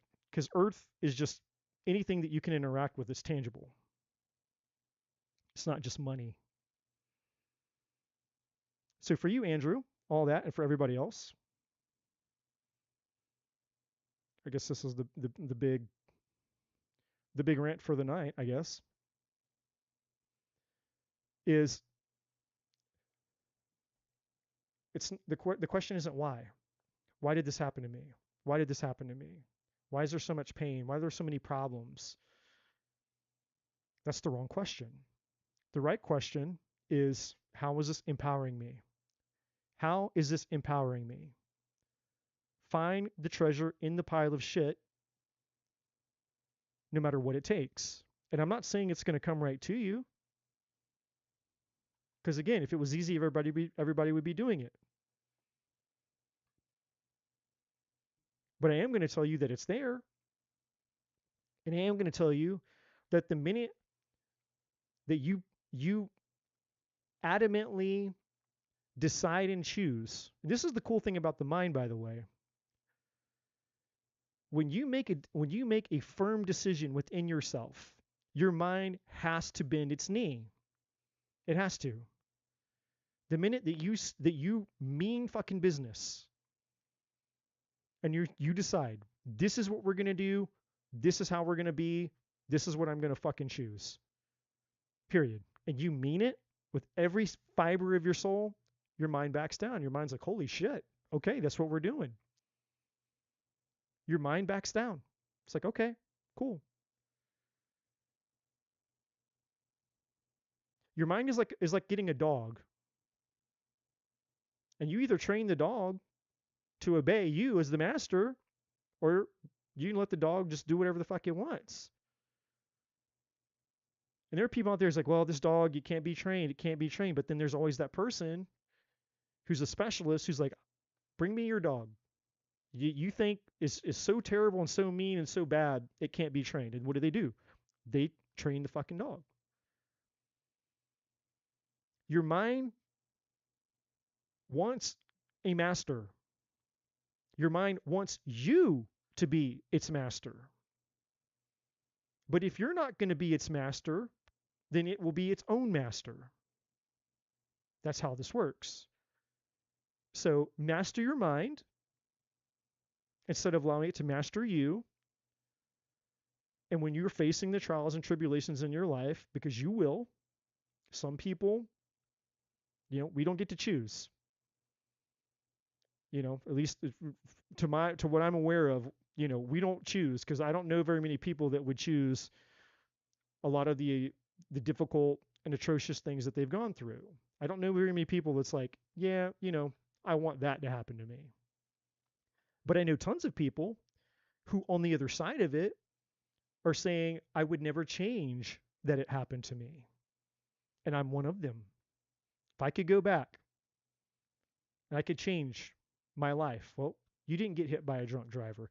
Your ex-wife didn't leave you, betray you. That didn't happen to you. That didn't happen to you. That didn't happen to you. Would you change it? Fuck no. There's not one thing about my life that I would change in my past. And whatever's going to happen to me that I'm not aware of, whatever painful thing, whatever the next betrayal is, the next rejection, I don't know. I have no clue what I have coming in my future. But it doesn't matter. It's just going to make me more powerful than I already am. I'm ready. I'm ready for all things. Doesn't matter. That's the beauty of getting into this. When I say, what do I mean by getting into this?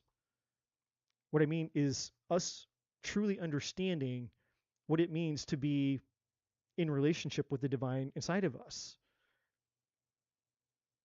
Spirituality 101.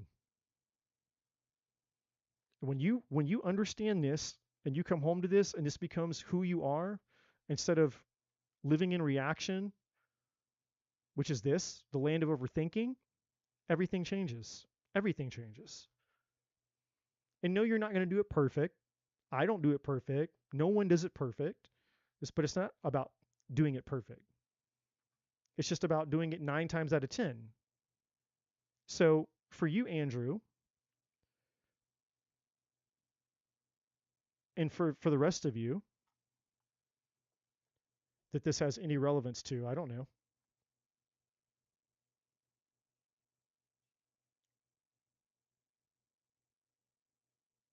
Your pain is your superpower. Doesn't matter what it is. Your mind is never going to have the logical answers that you desire that are going to make sense of anything that's ever happened to you. Senseless things don't make sense. But the divine, regardless of whether it makes sense or doesn't make sense, the divine can convert all things to a superpower that will serve you, empower you, make you better, make you stronger, make you more successful, make you more confident, make you more capable, and eventually lead you to the very things that you desire so that you don't have to miss out on life. Because if you do this, you're going to miss out on life. Living your mind, you're living by way of the ego, you're fucked. Guaranteed you're fucked. 100% of the time, you're fucked. You're already missing out on life because you are your own worst enemy. Your mind is already protecting you from things that deep down inside you desire.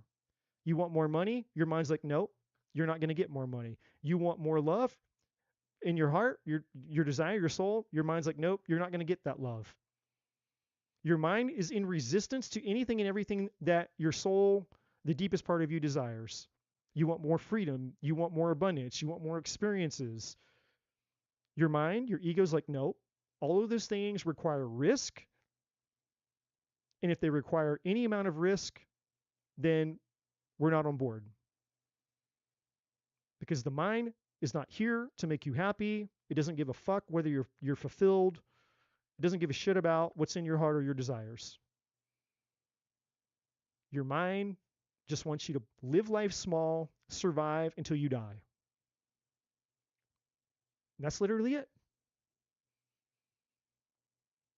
Your mind just wants to keep you alive for as long as possible until you die, but also keep you as safe as possible until you die. Which means that whether you ever spend a minute feeling fulfilled or happy in your existence, your mind doesn't give two fucks. Doesn't give a shit whether you're happy. Doesn't give a shit about your emotions or any of that. It's just like, hey, look, you're alive. That's all that matters. You're alive, and we're keeping you safe from anything that we think can hurt you. And it's very powerful, and it's very good at doing it. And it's doing it right here, right now for all of us in real time. The question is, are you mastering it, or is it mastering you? And the answer to that question is going to determine your destiny. Because it's a choice. Stuck is a choice. Period. Suffering is a choice. Pain is a part of life. That's a fact. We're all going to experience pain. Suffering is a choice. The same person who goes through this shit makes a choice that empowers them, and they become known for the very thing that they suffered from, the thing that hurt them, transform their life, and they're like, hey, fuck it. I'm going to take that thing. I'm going to convert it into my superpower. Now I'm going to go out. I'm going to change other people's lives. And then they make a living doing it. And everything about their life changes because they found a purpose in the thing that once destroyed them. That's the gift of life. That's the paradox of life. Other people go on the other end. They remain a shell of themselves and they never do anything with their life. And they stay stuck and they stay in the same place doing the same things for the rest of their existence. And or become worse. Bitter, angry, resentful, pissed off, or even worse than that. You go to the extreme. It's like, you know what? Now I hate my life so much. I hate my existence so much that I hate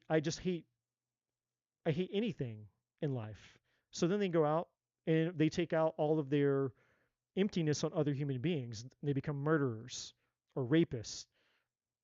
You know, they turn to the dark side, so to speak. And it makes sense because that's the energy that's the vibration and the energy of the path that they chose. So, and that's what this is. Karma. It's which path. Which path do you choose? You can walk in the path of light, you can walk the path of darkness, or somewhere in between the two scales. But like I said,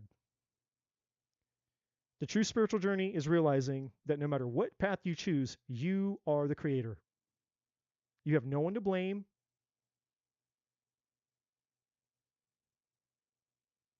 And that's the difficult thing. Every single one of us. You're creating your own reality. You are the creator. Period. There is no one else to blame. That doesn't mean that other people haven't done things to you that you didn't choose. But again, we can't control the things that happen to us, but we can always control who we become as a result of what happens to us. So we're still the creator. And it's more important to decide who you're going to be when something happens to you, in my opinion, than worrying about how to prevent things from happening to you. And that's where I think people get it backwards. Most people are spending their life trying to figure out how to stop something from happening to them instead of figuring out who they're going to become when it happens to you. Because you can't prepare yourself for every fucking thing that's going to happen to you in life. That's not how life works. Life is unpredictable 100% of the time. You step outside to get your, get your mail out of your mailbox and you get hit by a fucking car you didn't see coming. Then you end up in a wheelchair. You wake up tomorrow and everything is fine, and then you find out you got stage 4 cancer. But, you have 2 teenagers and you're a single mom.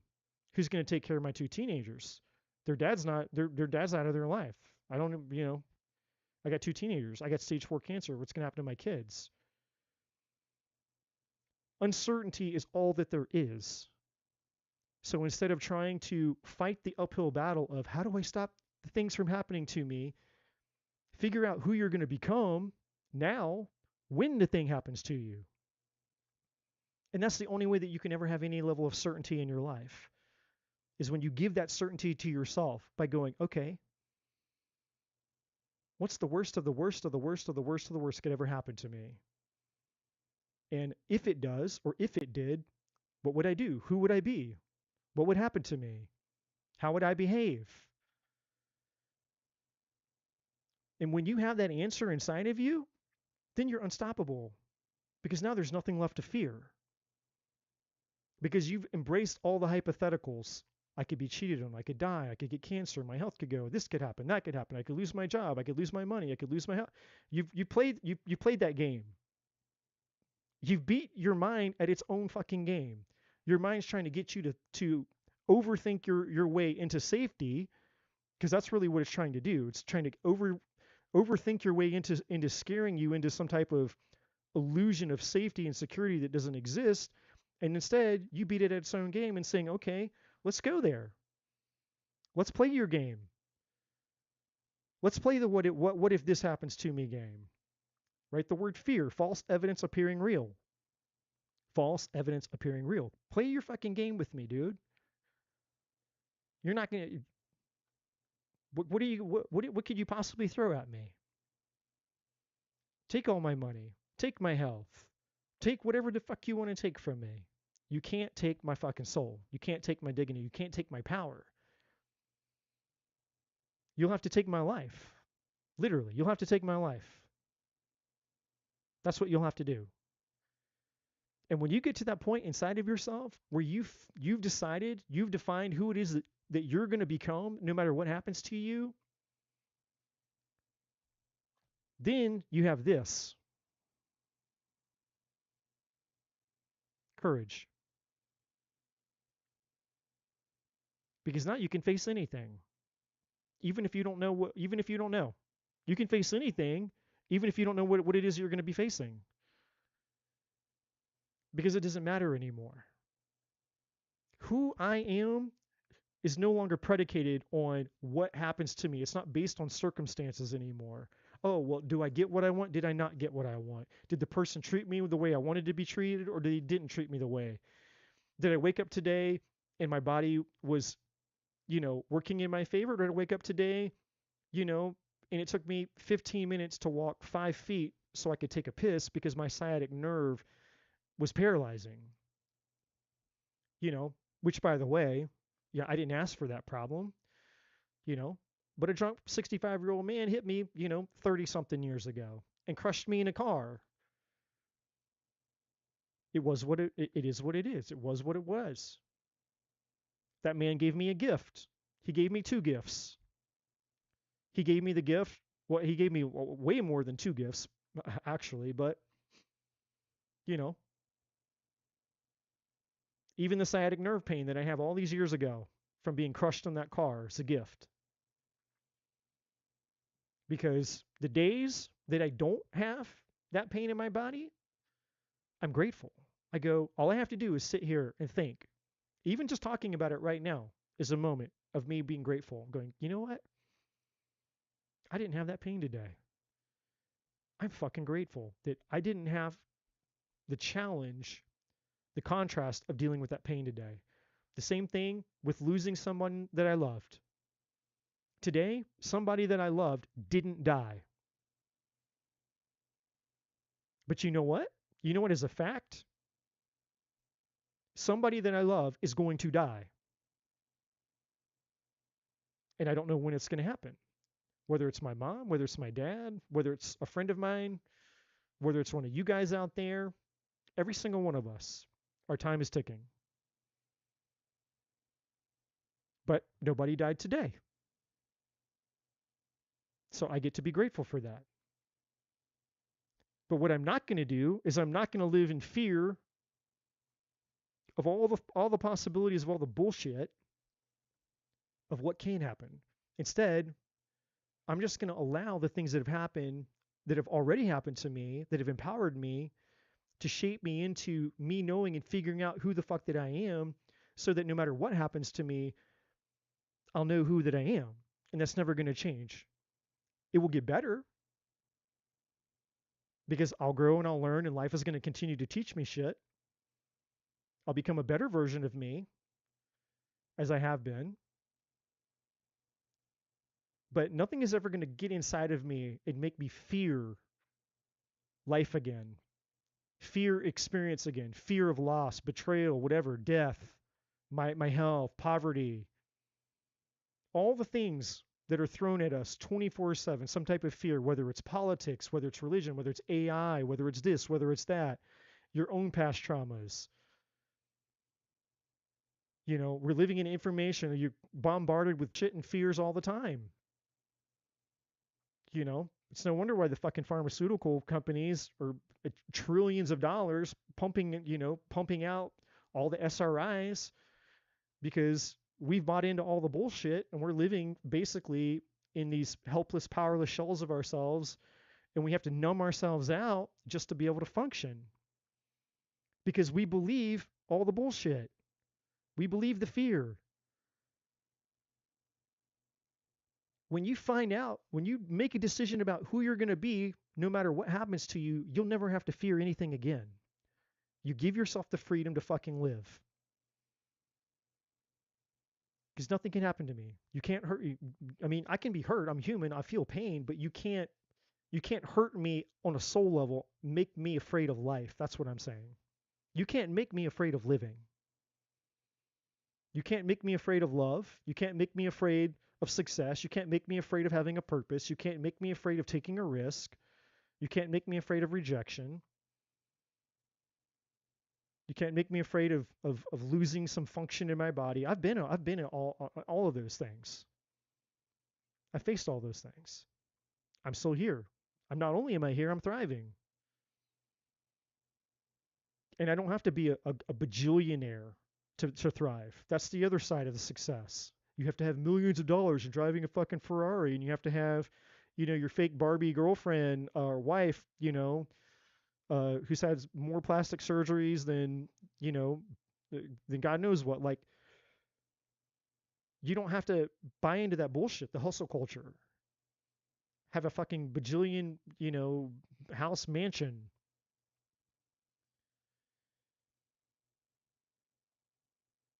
Only thing that you need is yourself. And I don't mean that egotistically, I mean that spiritually. When you find you,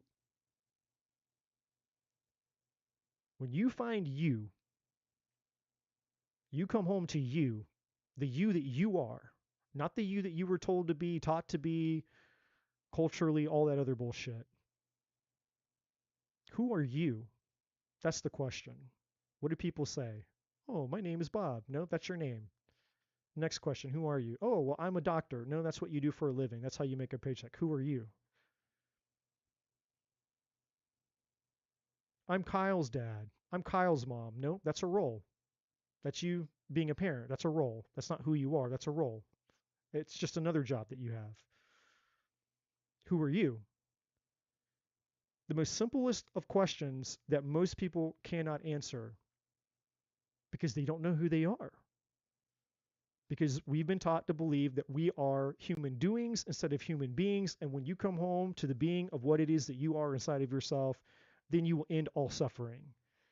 Because there's nothing else that can stand up against that. There's no fear that can stand up against that. There's nothing to fear. Because what you'll realize is that you've already lived through most of the things that you're actually afraid of. Most of you have. Most of you have survived the very things that you actually think that you're afraid of. You've survived betrayal. You've survived breakup. You've survived rejection. You've survived financial hardships. You've survived bad health. You've survived trauma. You've survived some kind of unexpected thing that came out of nowhere and derailed your life or who knows what. Most of you have done it. You just forgot that you did it. Or you didn't forget that you did it. You just didn't extract the treasure in those piles of shit to help you realize that there's absolutely nothing for me to be afraid of. Because you are the divine. The divine is you, and you are the divine. The divine can't suffer, can't be hurt. It can't. There's no fear in love. Perfect love casts out all fear. That's what you are. We just don't realize it because we have this fucking thing up here to deal with 24/7. And most of us have spent our whole lives identifying or over-identifying with this thing up here, that it takes a long time to readjust that and to bring things back into balance for us to get inside of here, inside of our soul, to actually figure out who we really are. And nobody knows when that's going to happen because we're all on different timelines, we're all on a different journey. But if you're still here listening to all the shit that's coming out of my mouth, then it's not by chance. Because these are the messages that when you understand by going through the journey, you'll know that these were the most valuable things that anybody could ever say. I wish I would have had me saying these things to me 10 fucking years ago, 13 years ago, when I was, basically damn near suicidal every day, coming home to my empty house, and I thought my whole existence was over because my ex-wife left me for my best friend. And I didn't know who I was. She was my everything. Literally my everything. My ex-wife was literally like, I don't know how to survive without her. It was sad. It was pathetic.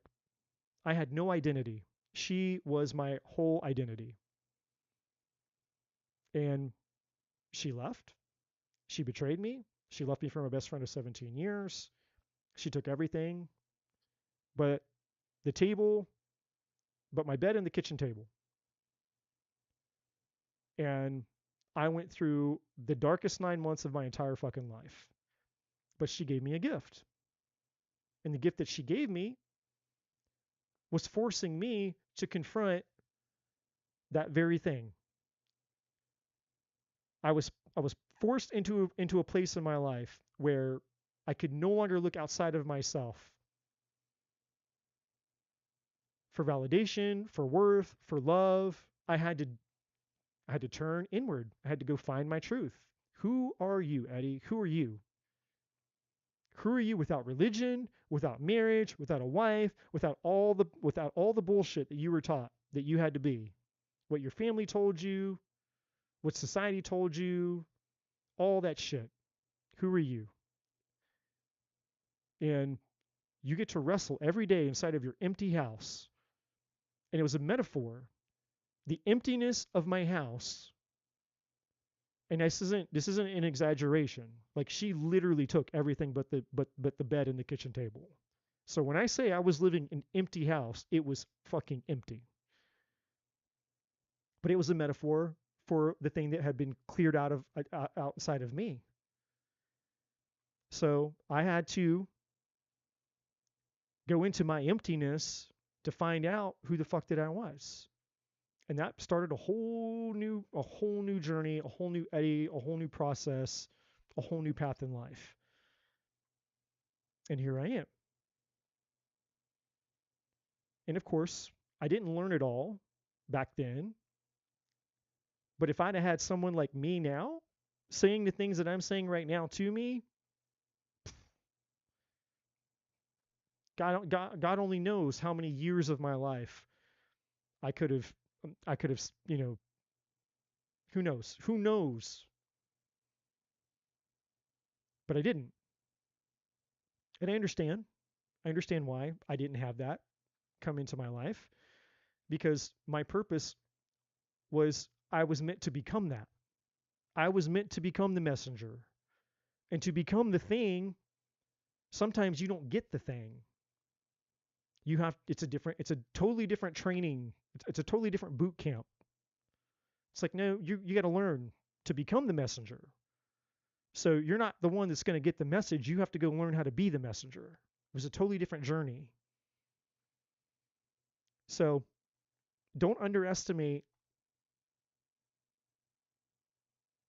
Don't underestimate the messages of the divine. It's not me. I'm just the messenger. But all this to say, when you find out who you are and you decide who it is that you're going to be, how you're going to function, how you're going to operate, and you come to those conclusions before, instead of stop trying to figure out how to prevent things from happening, but instead figure out who you're going to be if and when they do happen, it's a total different ball game. Because now you're not just being blown around and you're all over the place because when things are good, oh, now I have permission to be good, and when things are bad, now my life sucks. You've taken your power back. Your mood, your life, your happiness, your fulfillment is no longer being predicated by these things that are external. The external, the forces outside of you that you can't always control happening. So one day you get to be happy, and then the next day you may not because of forces that are outside of your control.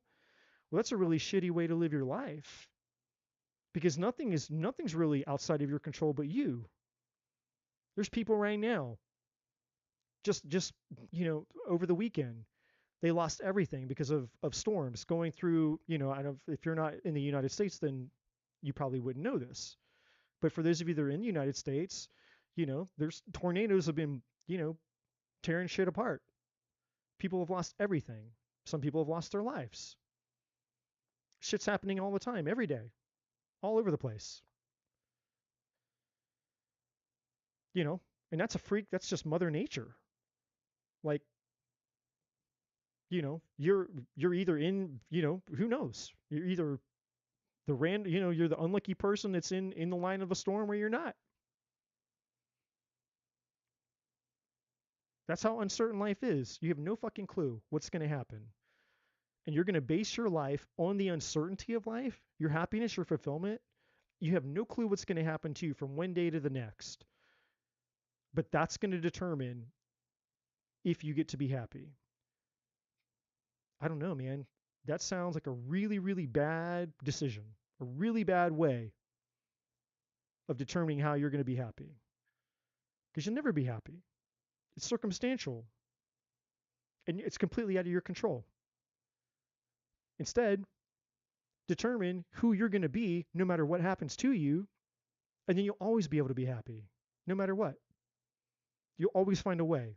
You'll always find the silver lining. You'll always find the treasure in the pile of shit. And you'll always retain your power. Instead of giving your power away to people, situations, and circumstances outside of you that have the ability to define the meaning and the landscape of your life. Because you chose it. I choose to give my power away. So therefore, I choose to suffer.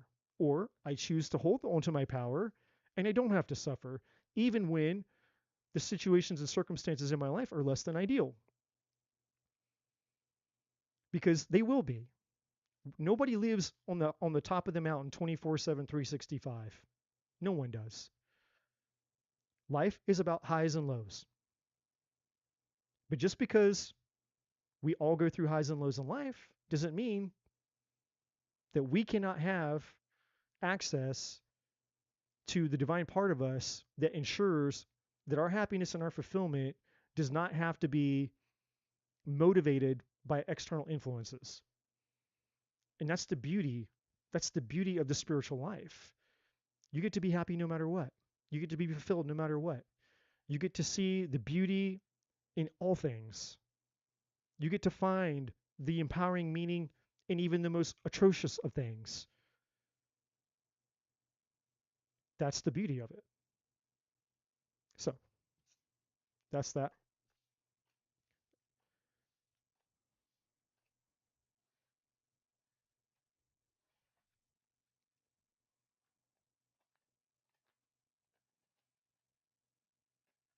All right. I'm going to go use the restroom. And when I get back, I guess whoever's still here, whoever's next.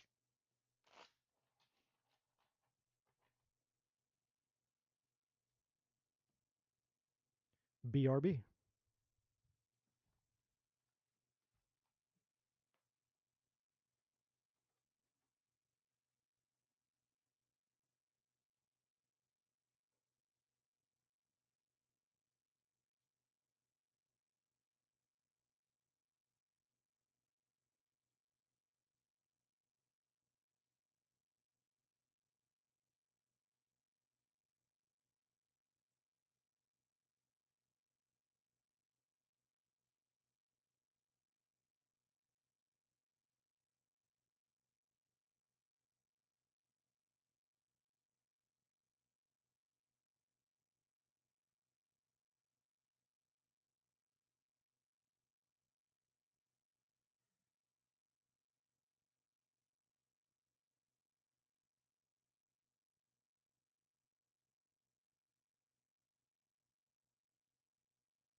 Okay, who is next?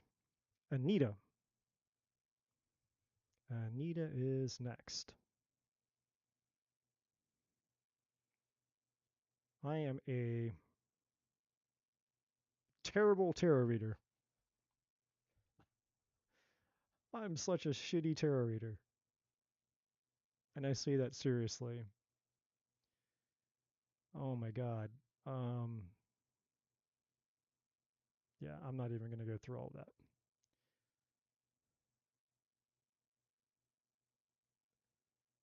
Yeah.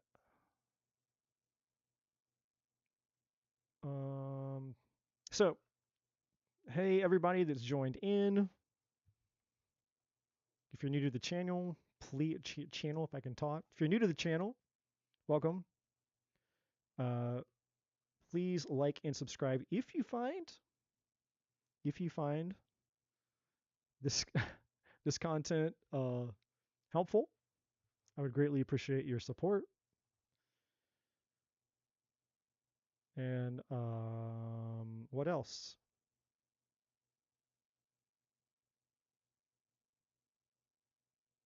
I don't know. I don't know what else. Everything else you need to know is in the description box below. You can donate if you would like to skip the line. Otherwise, we will continue on. Anita, if you are here, you may ask your question. Hey, Gina. Gina's here. Brandy is here. Patty's here. Some people hopped on. Anita or Worthy Queen. Who's next after that? Teresa Horton, if you are here. If not, I know Brandy is here.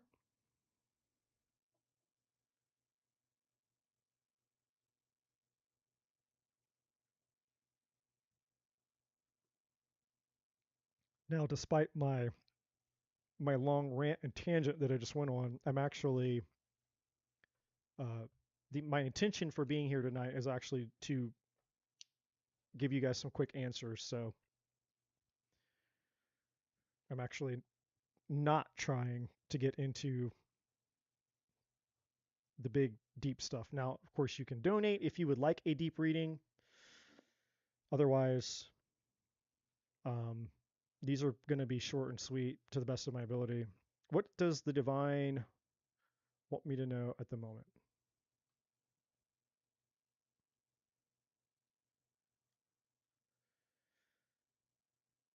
All right. Let's find out for Worthy Queen. What what does the divine want her to know?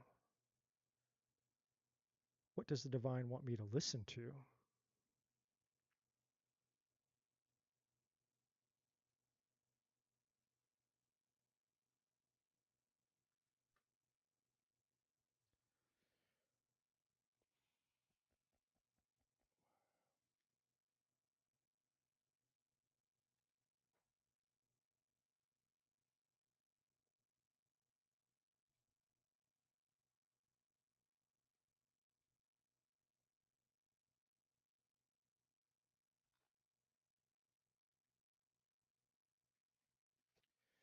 Okay, so the first thing that's coming to me, and this isn't obviously, this is just a channeled message for you. The divine wants you to start trusting yourself more.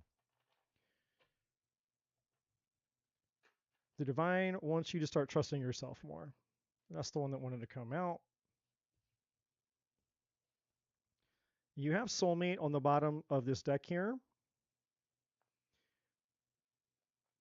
So there's a lot of overthinking and a lot of resistance when it comes to your love life.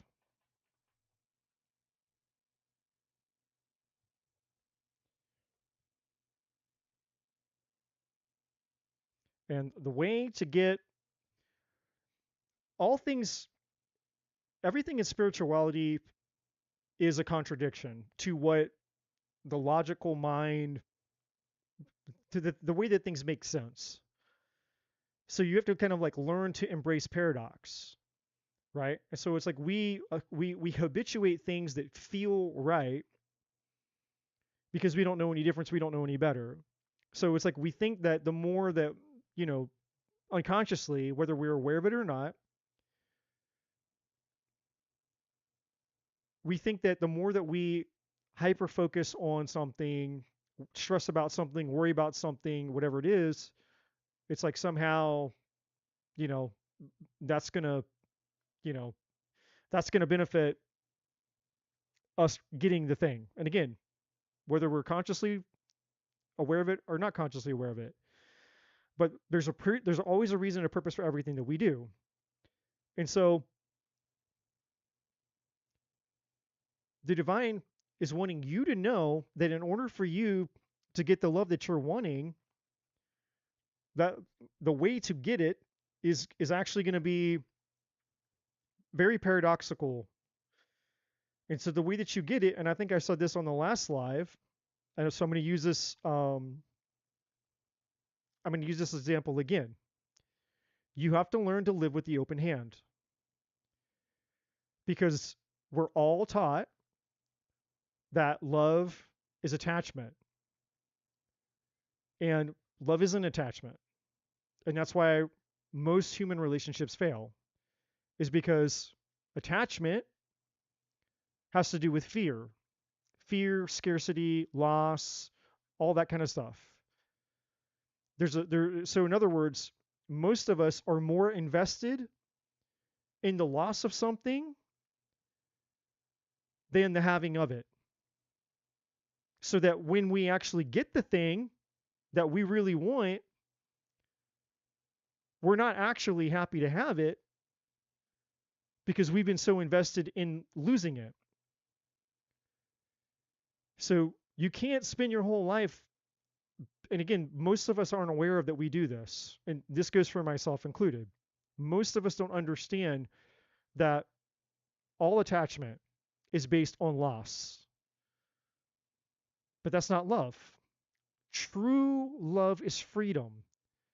Just like the divine, God's source of the universe, which is the ultimate force of unconditional love, gave us all free will. Free will to the point that we can do anything. We can even do evil things. And the divine doesn't stop us from doing those things. The divine allows us the complete freedom to do anything that we want to do, good or evil. So we are an expression of that. So when you live with the open hand, and I'm not saying this is easy to do, but I'm just giving you the only answer that I can give you, which is what's in your highest good. When you learn to live with the open hand, there's no scarcity, there's no lack, there's no fear, there's no attachment. Things are free to come and go as necessary. It's the divine inside of you to understand what's best for you, then you can learn to live in this beautiful state where it's like, okay, here's this. You're like, okay, cool. I'm going to live with the open hand. And then if the divine's like, hey, well, this is what you need for now. This is what you need in this season of your life. And then the divine's like, hey, there's something better for you. And it's like, hey, I'm going to go put this in your hand. The divine takes that out, puts this in your hand.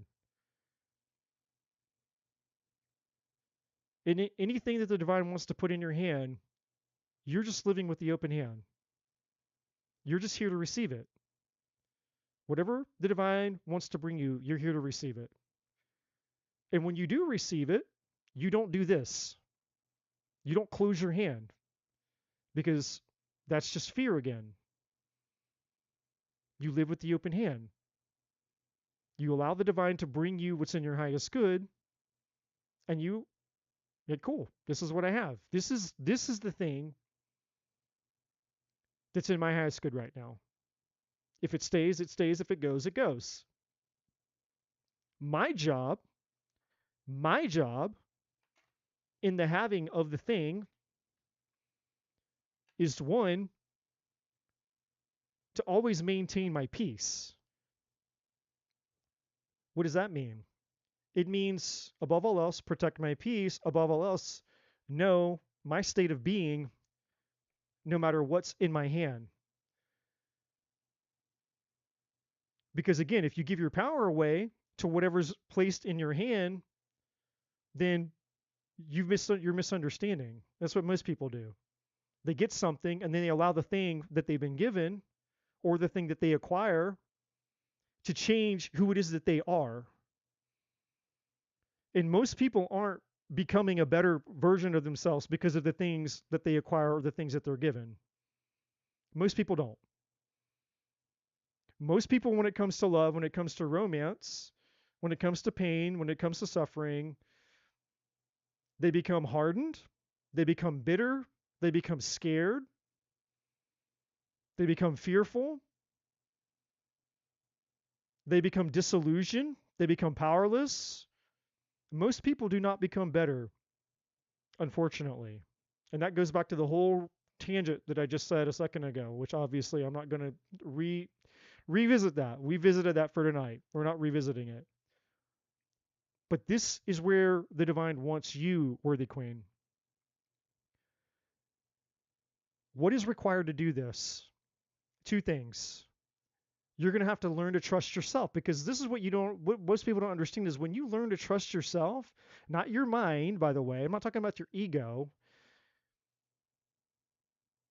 I'm talking about your spirit, your intuition, trusting your gut. Multiple words for the same thing. Trusting the divine inside of you. When you learn to trust the divine inside of you and not your ego, how do you know what's the difference between your ego and your gut? Well, your ego wants is self-preservation, fear, control, and scarcity. Anything having to do with fear, anything having to do with control, anything having to do with scarcity, all of that shit is your mind. When it's your heart, when it's the divine side of you, your intuition, you experience peace. And you're not afraid because of the second thing, which is called faith. Faith over fear. The faith is in here, the fear is in here. Faith over fear. When you're living with the open hand, it takes faith. And when you're living in faith, then you're allowing the divine to give you exactly what you need that's in your highest good. And if for any reason at all it stops being in your highest good, you're allowing the divine to take it away and put the next thing in your hand that's in your highest good.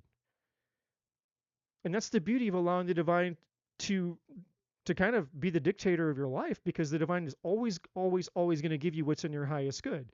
And the minute that something is no longer in your highest good, it knows how to remove it and get something in its place that is in your highest good. So when it comes to soulmates, it comes to people, it's like, hey, maybe it started out that somebody comes into your life and they were in your highest good, but they have free will. They're a human being. And any human being that has free will at any moment in time, they have the ability to make a different decision.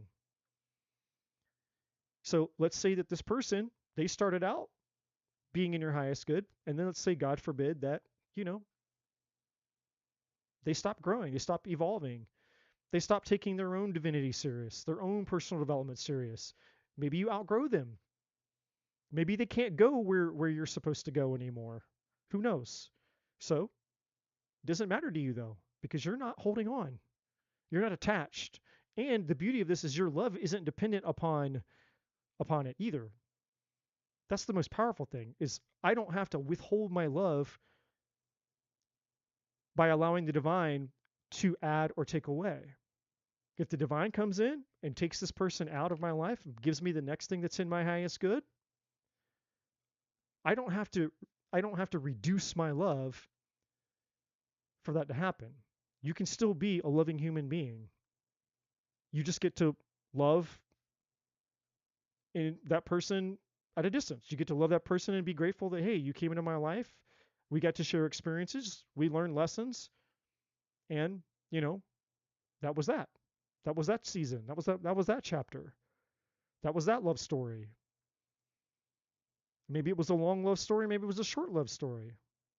But you don't have to lower the standard of who you are based on experiences that you have with other human beings. That's powerlessness. You can maintain the dignity of the person that you are no matter what the divine takes or brings into your life or removes from your life. And when you're living from that place of trust and faith, of knowing that the divine is working on your behalf to bring you what's in your highest good, that removes a lot of fucking stress from you. Because now you're not having to micromanage all of it all the time, living in your head, being anxious and wondering when it's going to happen and if you're going to meet somebody and all these things. And because you've freed up all of that resistance, because you're in a peaceful state now, now the divine can bring anything that you want. And then you'll start to understand, oh, this is how it's done. This is how all these people do all that manifesting shit. Yeah, this is how they do it. They do it by not living in resistance. They're not holding on, and they're not doing this. Well, if my hand is closed, the divine can't give me shit. There's no space. So this is a form of resistance, but so is this. I can either be closed off, which is a form of control, or I can hold on too tight, which is a form of control. When we live with the open hand, then the divine has free will to bring, to add, to take away whatever it is that we need because we trust. So your job is to learn to trust yourself more, because when you learn to trust yourself more, and again, I'm not talking about your ego, I'm talking about your heart, then this will become a hell of a lot easier. And then the second thing is learning to protect your peace, because anything that removes your peace is already the wrong thing. If it takes your peace away from you, that's already the answer that it's the wrong thing. And it doesn't mean that it has to be the thing outside of you. You can be the cause for the thing. You could be the number one reason that, the main cause of the thing that's taking your peace away. So identify the part of you that's robbing the peace from yourself. And just know that that part of you is something that you're going to have to pay attention to. Well, what part of you is that going to be? It's going to be your ego. It's everything that I said earlier in my big long rant back at the beginning. So your question about love and how you're going to get it is, again, it's paradoxical. So this doesn't, because your mind is going to fight you. Your mind's going to go, this is such bullshit. This can't be how you do it. Because your mind works with absolutes. Your mind doesn't understand things that are metaphysical, like energy, law of attraction. If your mind can't make sense of it, your mind's going to call it bullshit. But this is the spiritual formula for how you get the thing that you want. And that's the only answer that I can give you, because I can only give you the answer of what's in your highest good. So, oh,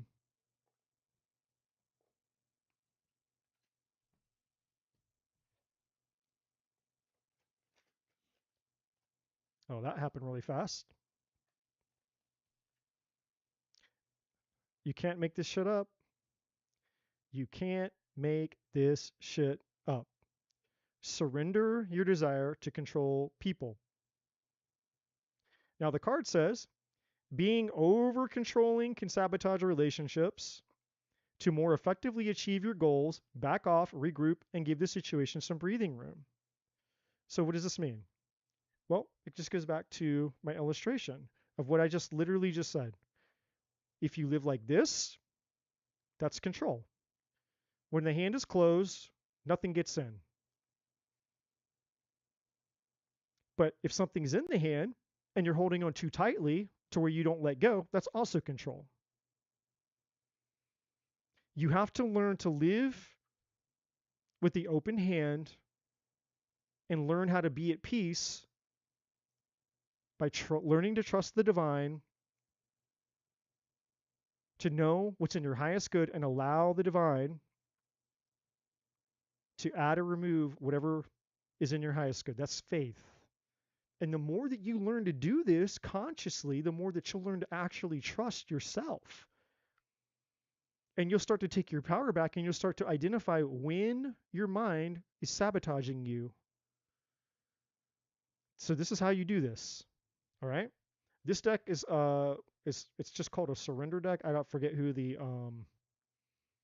I forget the person's name, but if you just if you just get on Amazon and you Google or you look up Google or Amazon, whatever the whatever, get on Amazon and just look up Surrender Oracle deck. You should be able to find it. And this other deck here is Wisdom of the Oracle by Colette Baron Reed. So this one is this one, and this one is just again, I don't know who the author is, but it's just look it up. You should be able to find it. Surrender Oracle deck, and it should come up on Amazon. All right. So, okay, who's next?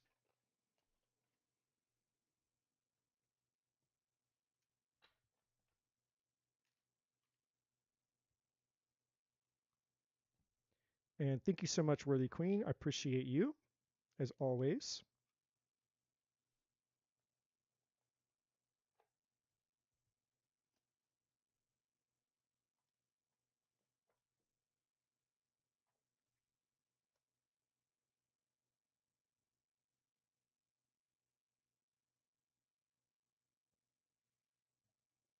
Oh, check that out. So my amazing mod, Gene just dropped the link in the chat for you, Worthy Queen. You click the link. Um, if you click the link that she dropped, she found the deck for you uh, in the chat there. Okay, you email me. Cool. I'll check the email. Appreciate that. I'll definitely go take a look and actually I'll check really quick to make sure that I got it. Stuff has been going to my spam. So it may have gone to my spam. So let me just check really quick. And Teresa, you can post your question if you're here, Teresa. Teresa Horton.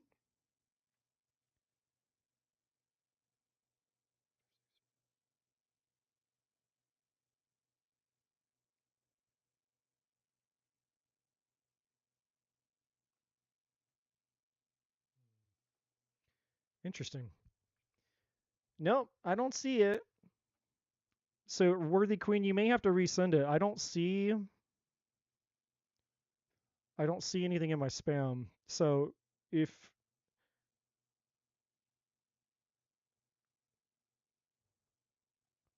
ironically though, I do see one from Gene in my I see one from Gene in my spam though.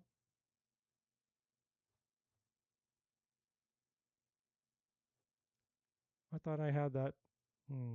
Okay.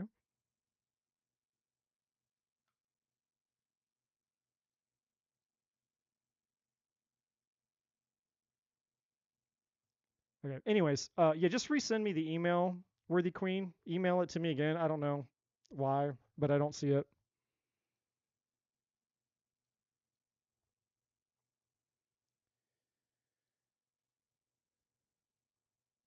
And Gene, I just now got your email, so that's why I didn't respond to you because it went to my spam, and I just now got it. So uh, I'll read and respond now that I see it.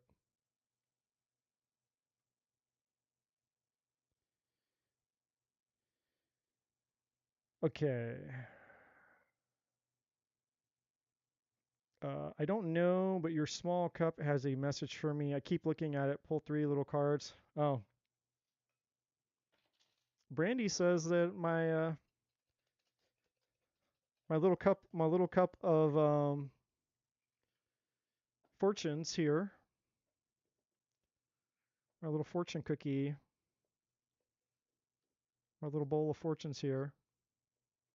All right, let's see what Brandy's got here.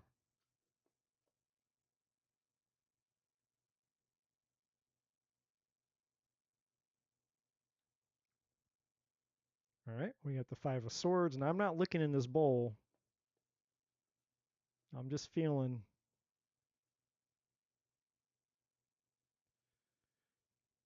We got the three of pentacles.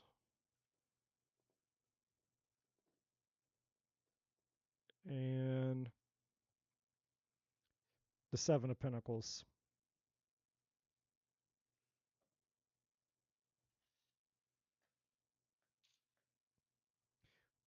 So yeah, so I'll try to hold these up to the camera here. Kind of hard to see, being that they're so small, but so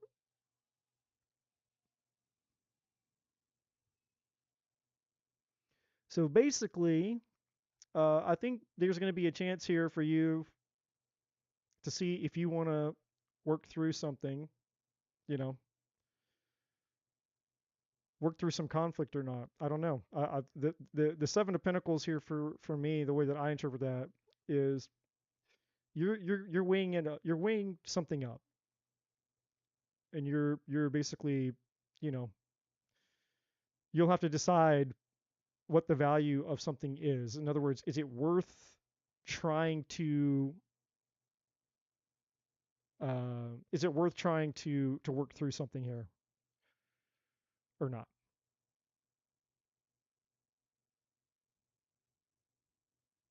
That's how I look at that. Teresa posted her question above. All right, so Brandy, I'll circle back around to you again in just a second because I didn't see Teresa's question.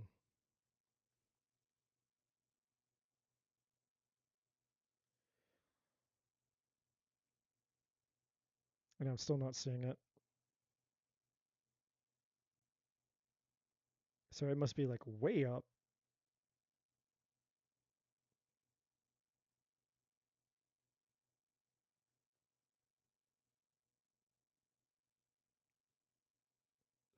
Apparently, I'm blind as a bat. I can't.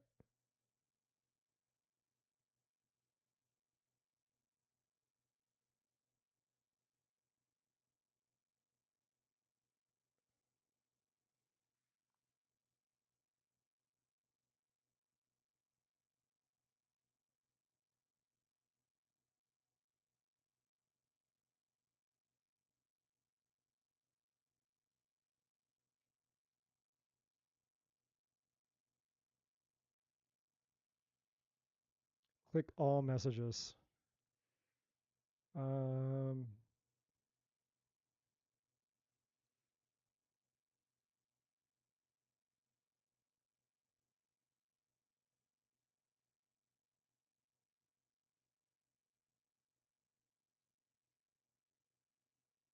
oh,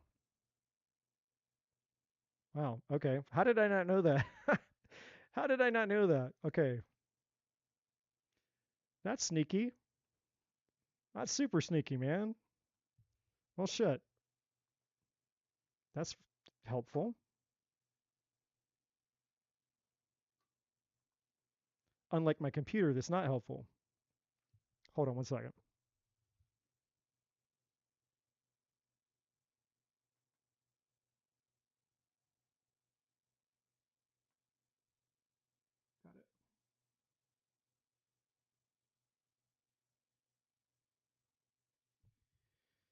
Okay. We got it. I got it now. That's so funny.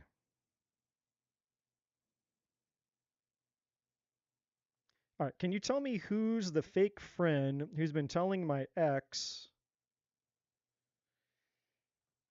Oh boy.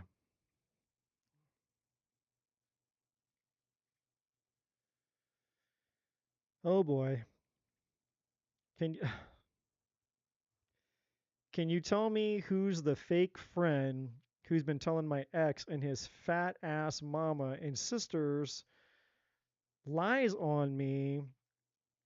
They want talk to me or call some I believe been telling shit that ain't true. Who is she, please?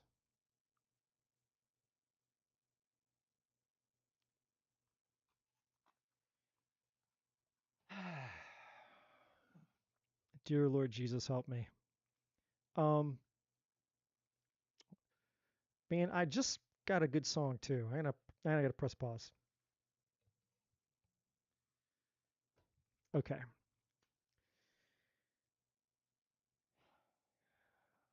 Teresa Horton, step into my office.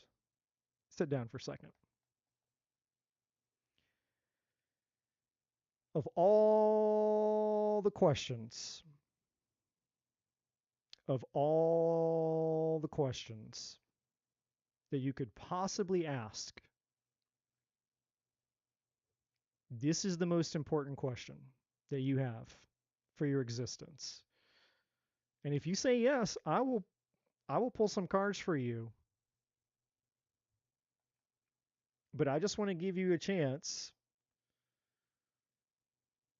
to potentially ask something that would maybe serve a higher purpose for you.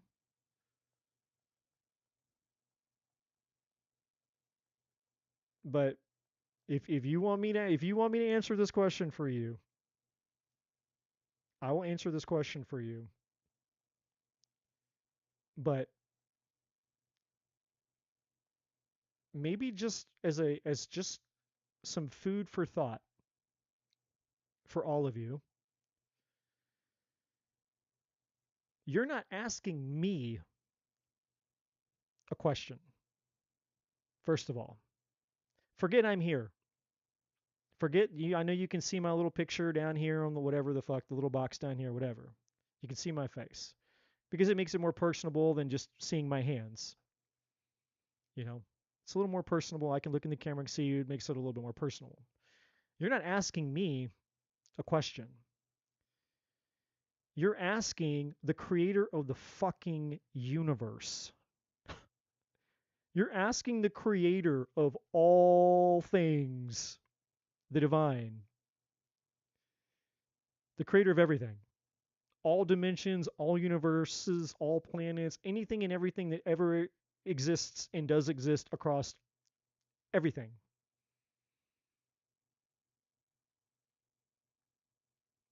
That's who you're asking this question to, not me. Is this really, really, really the question that you want to ask the creator of all things? This is the burning question. And if you say yes, then okay. And her answer is yes. Because we have a 27-year-old daughter, they don't fool with her. Okay. Okay. All right. All right. I will do my best to try to answer the question.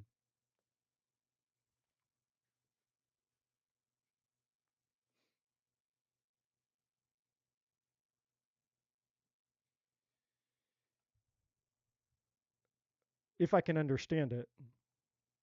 Let me go back and read it. Can you tell me who the fake friend is? Who's been telling my ex?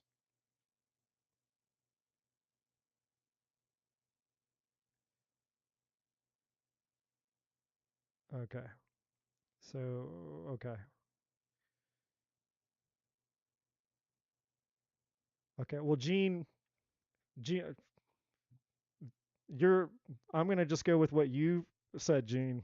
You're you, you interpreted that way better than I did. All right.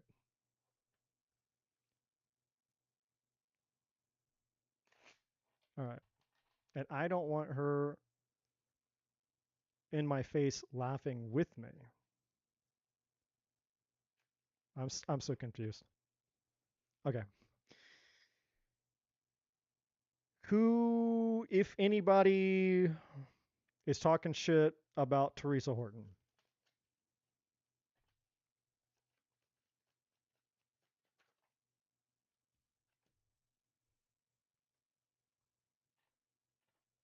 Well, it's not one person that's talking shit. It's multiple people. It's not one person. It's multiple people. We got the three of cups. That's three, at least three people.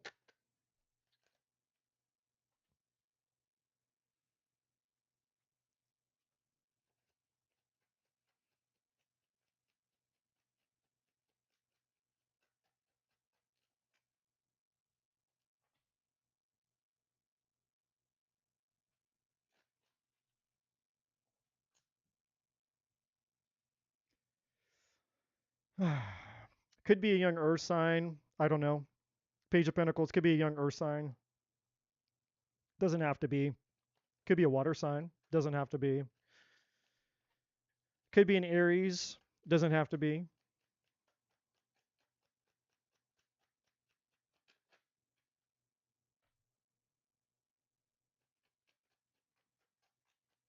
I guess I'll just keep pulling until I get a.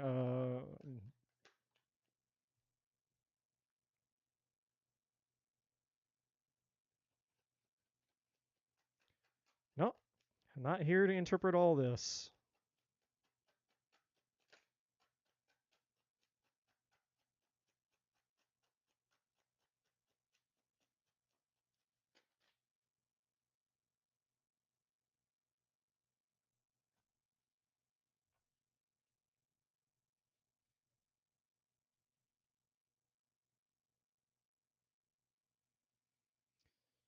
Well, it's somebody that you've had a lot of fights with. Somebody you've had a lot of fights with. Got the Five of Swords and the Five of Wands. Could be multiple people though, because you got the Three of Cups here.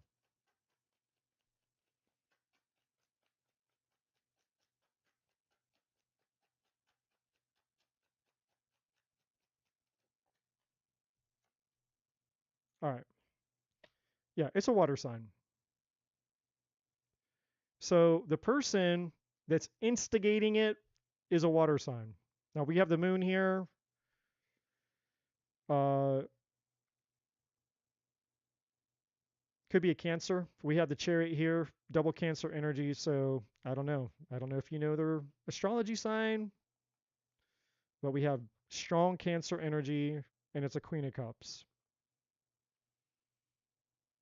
So for whatever it's worth to you, your question is who's talking shit? She talking shit. She's the instigator, but there's other women involved as well. So there's other people involved in this. Now there's other messages here, but you didn't ask about that. Like walking away, protecting your peace, and not stirring the pot, and basically, essentially, you not giving a shit about things that aren't worth giving a shit about. Um, but yeah, I'm just here to answer your question. So you wanted to know who the person is. There they are. Potentially a Cancer, strong Cancer energy, but there's other people involved too. So she might be the agitator of all of it, but there's other people that are involved that, you know, it's a whole web of gossip. It's a whole, I mean, that's it. That's all that I can't, I mean, these cards don't say, uh, she's this tall, she works at this job, like, she, this is it, you know. And to be honest with you, that's not what I do. Like, I don't, I'm doing this for you as a favor. Like, I'm just going to be honest with you, Teresa. I'm doing this for you as a favor because I gave you a choice. If you wanted, like, to ask the divine something that was substantial or meaningful, or if you wanted to know about the chaos and the drama in your life, and you said you wanted to know about the chaos and the drama in your life, and so this is as much into it as I can get for you because this isn't what I do. I'm not, you know, I'm not the local psychic like coming in. I'm gonna like, you know, she's this 35-year-old woman who lives down the street from you, and she's sitting in a chair. She drives this kind of car, and her name is this. Like, that's not what I do. I'm not that kind of reader. And so this is as far as I can get. I can get you a water sign woman who is potentially a Cancer. So you would have to know her birthday. So either, born after either June 23rd, between June 22nd, June 23rd, and July 22nd, July 23rd, give or take. So somebody who has that birth date, late June through July, and somebody that you've had conflict with in your life. So this is somebody you know.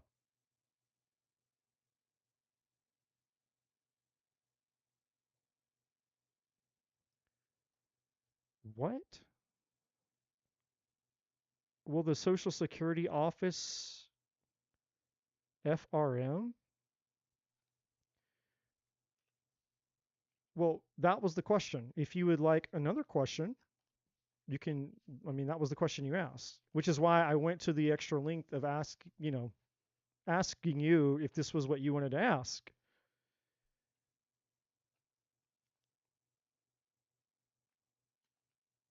And I'm going to do one extra thing for you, and I don't think that you're probably not going to like me for saying this, but it's okay if you don't. But a lot of the chaos that's occurring in your life, Teresa, is because you're attracting it. You have to take responsibility for the fact that if your life is chaotic and it's dramatic, it's because there's some part of that you're responsible for creating. So, you know, that's just some food for thought there.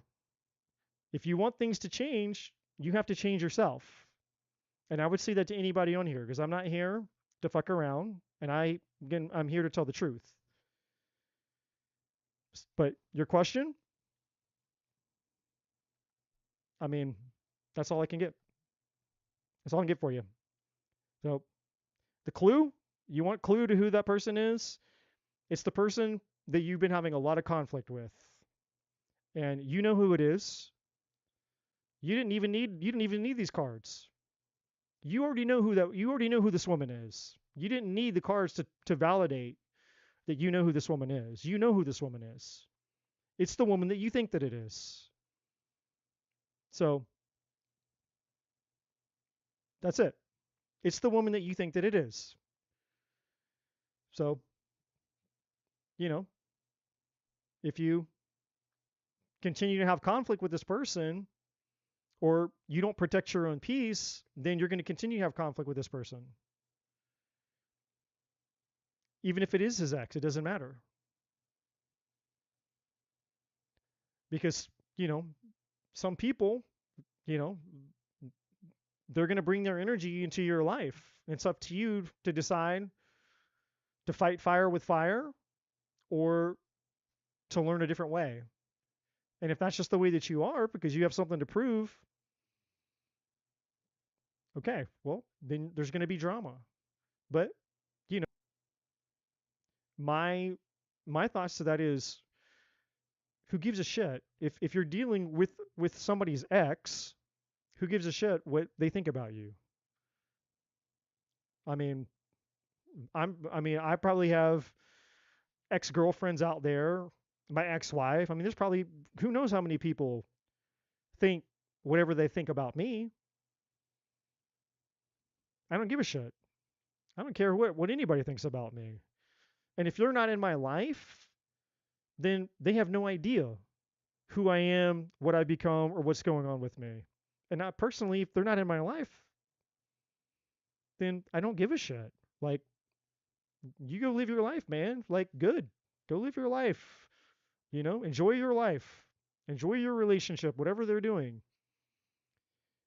Like, we only have a finite amount of time to live life. And you're not guaranteed when your life is going to be over. And so, is this what you want to spend your life doing? You want to spend your life in this energy worried about this bullshit? You could drop dead tomorrow. Your daughter could die tomorrow. Not one of us is guaranteed tomorrow. And this is how you want to spend your life? I mean, I don't know about you, But I could think of like a million other things that I would rather do with the two most valuable resources that I have that we can't reproduce, which is time and energy. And I sure the fuck wouldn't spend my time and energy dealing with other people who have nothing better to do with their lives than talk shit about me. Who cares? Who cares if they talk shit about you? Who cares? It's only important to you because you allow it to be important to you. If it wasn't important to you because you were out doing better things with your life, you would blush it off. Like, who's a shit? They can talk shit about me all they want. Who cares? Who cares?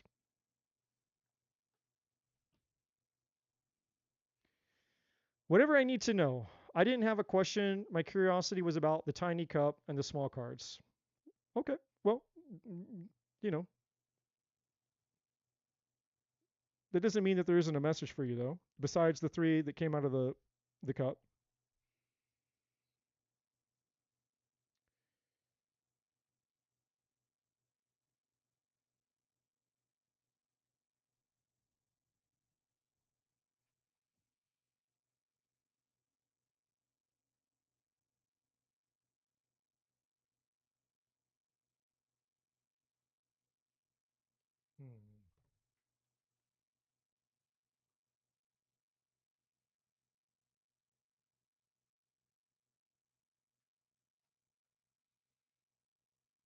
Hmm. No.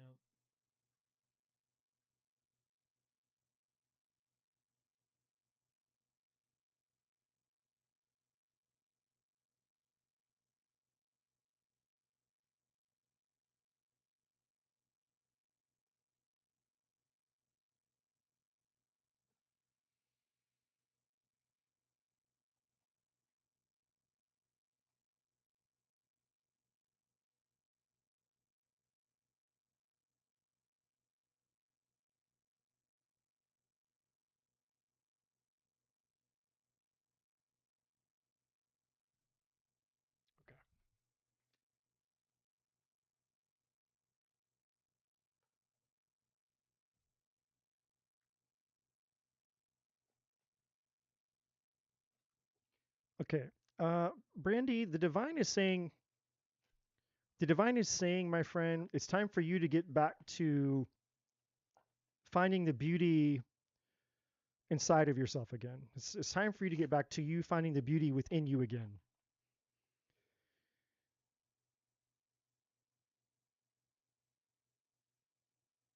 I feel like whatever has been going on in your life has made you forget, in a way, kind of who you are. And that's normal. Like, it's easy for us to get swept up in the chaos of our life. And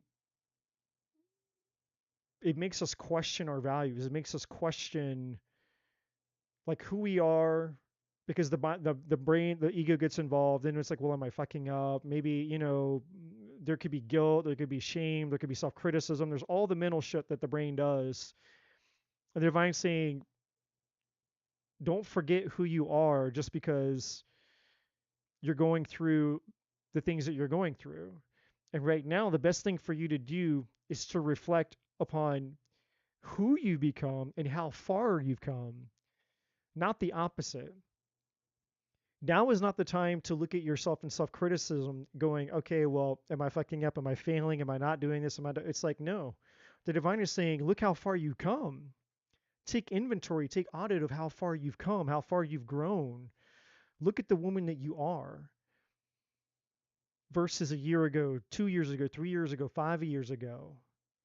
Look at the opposite. Look at how you've grown. Look at how you've evolved.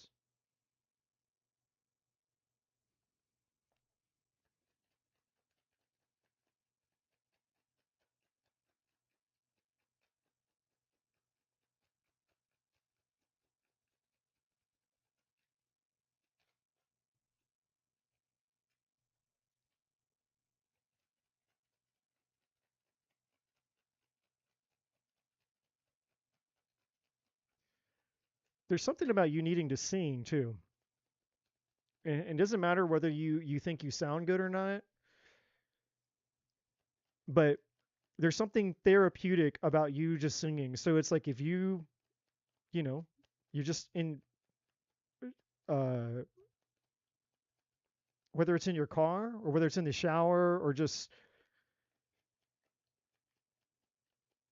I don't know. There's something about, it's like singing for you is almost more therapeutic than even like crying. It's like an emotional release for you. And the divine is saying, you know, and again, it's not about how you sound. It's just about that you do the thing when you feel the need to do the thing, because that's how you connect. That's how you connect to yourself, but it's also how you connect to the divine, but it's also how you heal.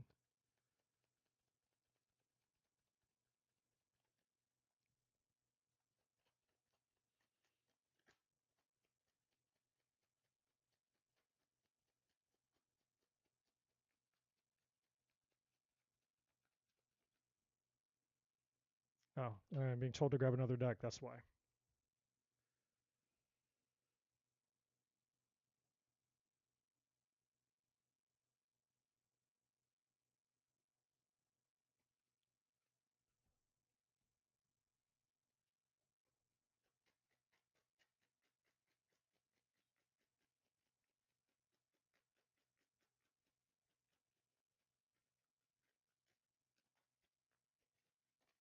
Okay.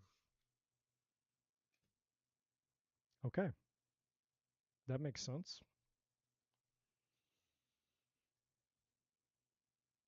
Okay. Okay, my friend. So the to the sea energy here are saying, look, no matter what, no matter how things appear when you're in the boat, whether there's waves, whether it's calm, whether it's high tide, whether it's low tide, if you look at this woman, like if you just look at the card for a second. So first of all, it's kind of hard to see on the camera, but you have this face, which is the divine that's watching over you at all times. But then you have this girl in the boat. Actually, she's a fairy. Now that I'm looking at it, I don't think I've ever looked at this card and like actual the details of it.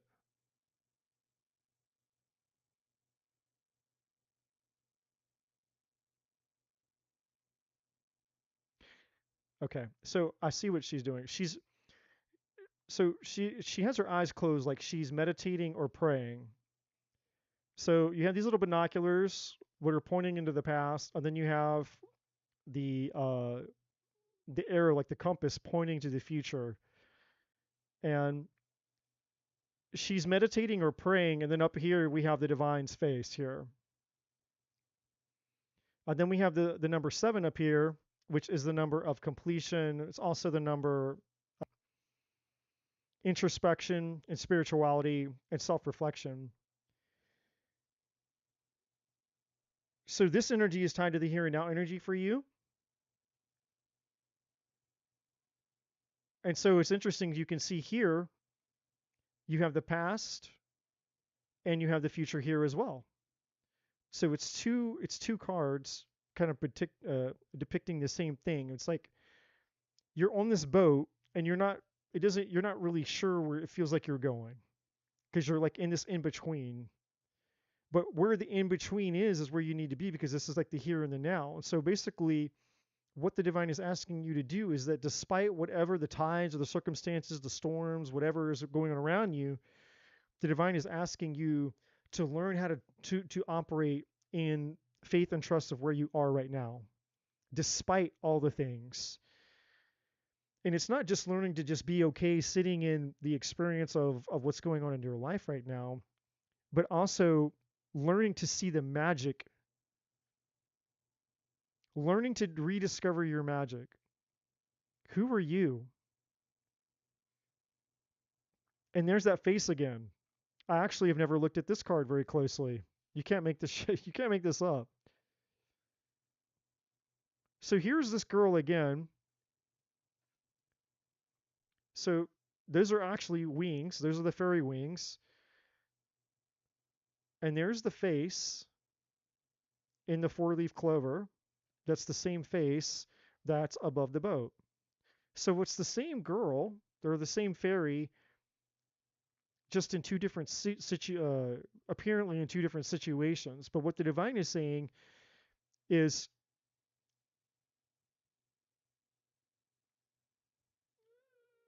it's not that you're in two different situations. It's you learning how to access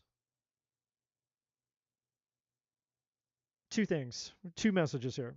You learning how to access the power and the magic of who you are, but also never forgetting who you are, no matter what it is going on around outside of you. In other words, no longer allowing situations and circumstances that happen externally or outside of you to affect the woman that you are. That going forward, that no matter what, you always know that you know that you know that you know that this power, that this magic, this connection between you and the divine exists. And that no matter what you're doing, when you operate from the here and now, that you're actually operating from the place of your most authentic power. And then you have the victim mentality card in reverse. Now, this is part of your energies attached to this, and part of it's not. The part that's attached to you is just obvious. It's like, yeah, we go through things, and sometimes we feel like we're placed into positions where things are out of our control that we didn't ask for. And so then we feel powerless to change those situations, especially when we didn't ask to be placed into those positions. But we have to be careful not to buy into that bullshit lie, because it's not true. Just because we've been put into a difficult situation that we didn't ask for doesn't mean that we have to accept the circumstances, or more importantly, to accept the way that experience potentially could shape us if we allow our mind to get involved. If we allow our mind to come up with a disempowering meaning, then 100% will be disempowered. So the name of the game is like, no matter what happens to us, we have to find the treasure in the pile of shit. We have to find the empowering meaning, so that we can stand in our power without losing ourselves in, the occurrence of whatever it is that's happening. And that could be a lot of things: not blaming yourself, not accusing yourself, not finding somebody else to blame. There doesn't have to be, and this is what the mind's good at. The mind is good at finding blame, projecting blame, finding problems, and whose fault is it and all that. Sometimes it doesn't have to be. There doesn't always have to be a perpetrator. Sometimes things just are what they are. And the more that we get out of the ego and we see, especially when we're dealing with other people, and we realize that people can't give away what they don't have, that hurt people, the more compassion and empathy that we can have for those people who are hurting. Because then you start to realize, it's like, there was once upon a time, there was a version of me that had the false belief that, you know that love was expectation, and I expected this person to give things to me that they didn't even have the ability to give to themselves. How can I expect somebody who's betraying themselves to not eventually betray me in some way, shape, or form? And that doesn't have to mean betrayal in forms of like cheating, lying, or intentional or malicious betrayal. It could just be betrayal in the fact that you don't quite understand me, you don't quite get me, we're not on the same page. I want to grow, but you don't, or whatever the differences are, right? It's just not an alignment of being able to be on the same frequency. And when you realize that that's just free will, that this person is just exercising their free will choice, which is a divine right that we've all been given, and that they're not wrong for doing it, even though they're going to experience consequences for doing it, and we all are, good or bad,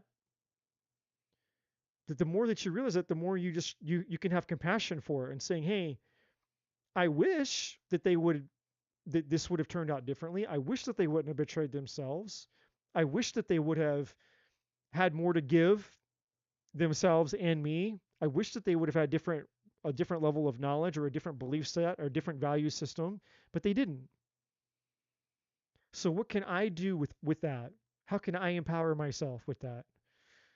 Well, I can use this experience as a reflection, as a mirror to evaluate myself and go, well, what within me, you know, what within me, how does that translate with how I show up in relationships? Where have I betrayed myself?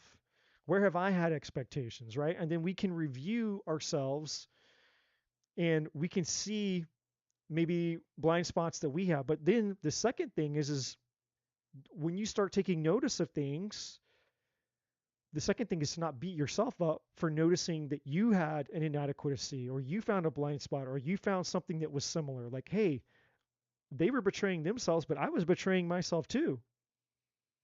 And instead of beating myself up for realizing that there was this part of me that hadn't grown or evolved yet, instead of demonizing myself for finding that, I can just choose to work on it. I can say, hey, I found something in me that, you know, that can be better. I found something inside of me that can be empowered. I found something inside of me that can be loved and nurtured.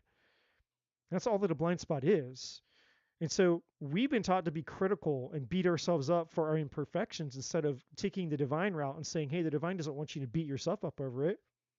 The divine just wants you to be at peace with what you've discovered, but also realizing that now that you've discovered it, you can empower it because it's just a part of you that hasn't received love. And now that you've met this part of you that hasn't received love, you have the ability to give yourself that love. And that's the most divine thing that you can do. That's the most divine thing any one of us can do is when we encounter a part of ourselves that is absent of some degree of love, we now have the ability to bring that part of ourselves the love that it needs.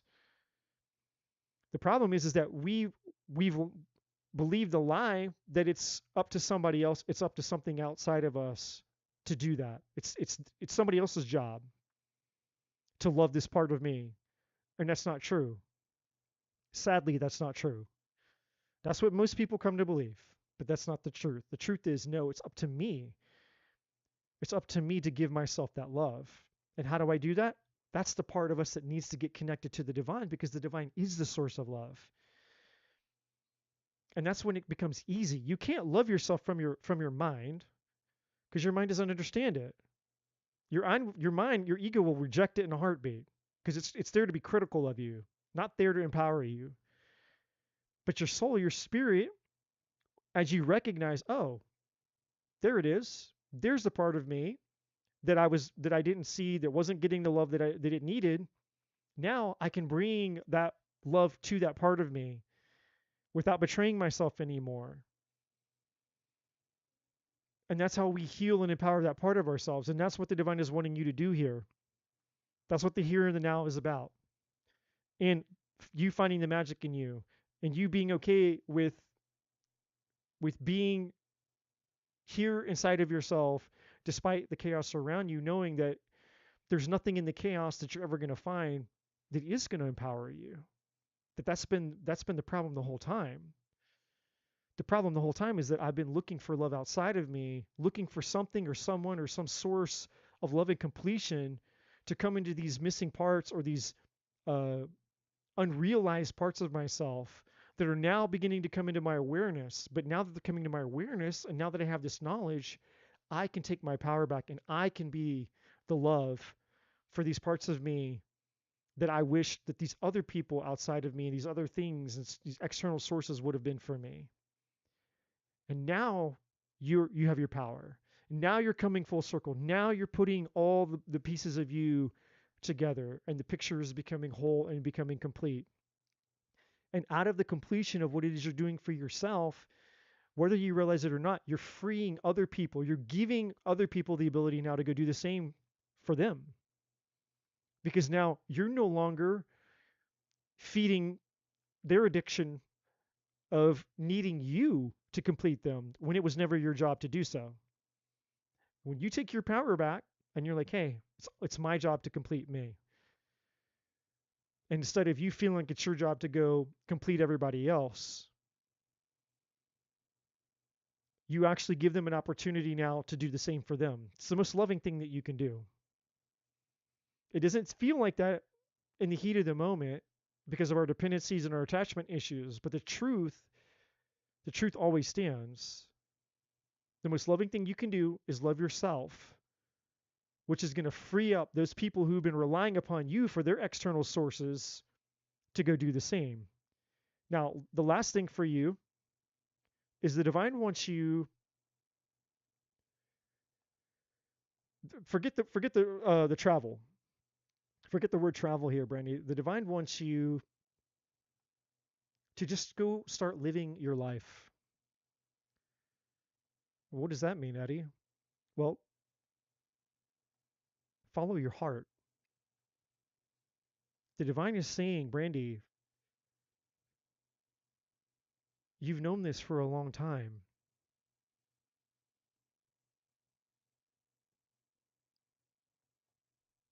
but you just haven't done it because courage is here.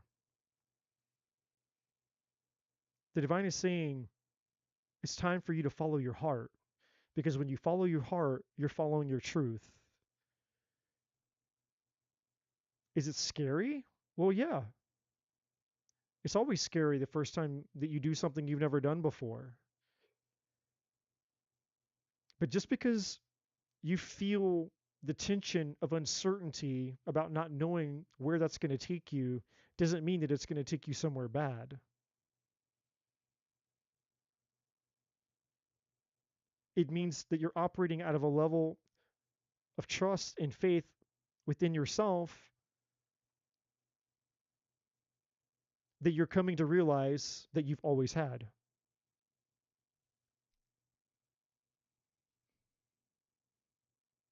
So I hope that makes sense for you.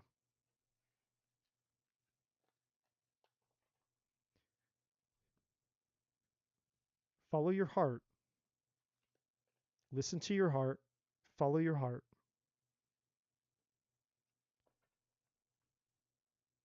Don't beat yourself up because you become aware of parts of you that just needed love. And the parts that you become aware of that needed the love that it did not receive, you just love that part of yourself and keep your ego out of it. How will you know that you're doing it wrong, my friend? Is because you overthink. And that's not just a message for Brandy, that's a message for all of you. If you want to know if you're doing something wrong, here's the number one way I can tell all of you. The universal pattern, myself included. The minute that you start overthinking and second guessing and overthinking and second guessing, you're doing it wrong. That's how you can know. Gracie, general guidance on what areas to focus on to improve my emotions are as I feel my emotions are blocked, I guess you're trying to say. Just want to know what cards have it. Okay. So you basically you're feeling blocked. I got it.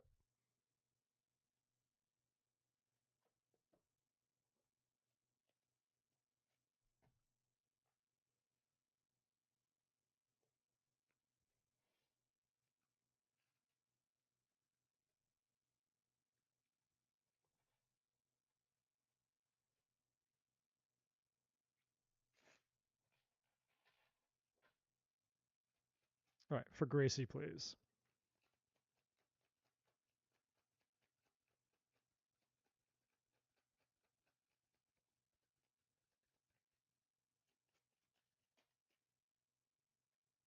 Oh, oh. All right, so at the bottom of the deck, you have Surrender to Divine Timing.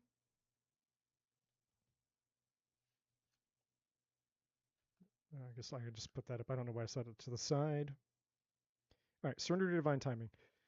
Surrender to inner peace So basically, everything that I just said, surrender to inner peace also means surrender to not overthinking. I'm going to read what these cards say to you in just a second here. And then you have surrender to prayer. Now, prayer can mean lots of different things to different people. So to just kind of not make that such so generalized here, prayer just means communicating with the divine, whatever that looks like for you. However you connect to the divine is what prayer is for you. It's just communicating with, the divine. There's no right or wrong way to do that. It's just whatever way you do it.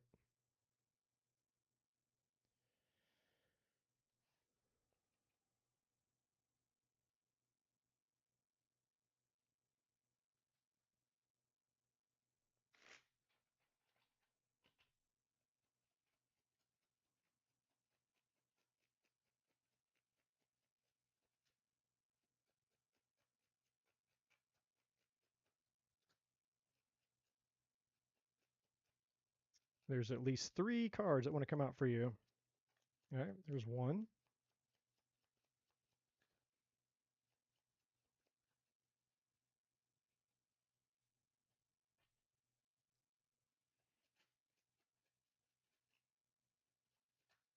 2, and 3.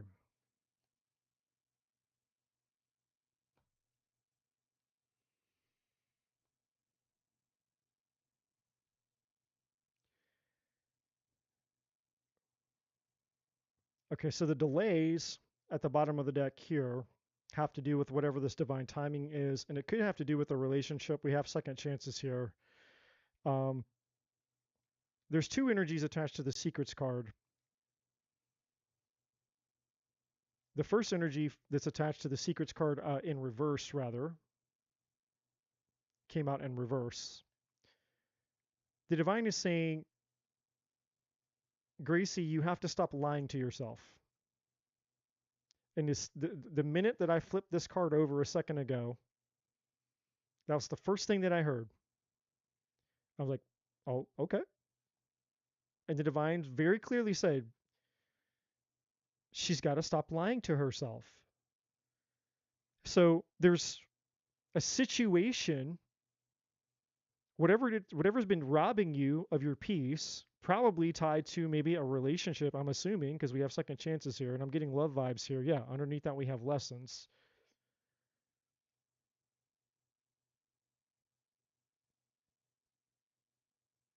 You're not there's a situation here, and it's definitely about love, because if I look underneath lessons, we have soul contracts here.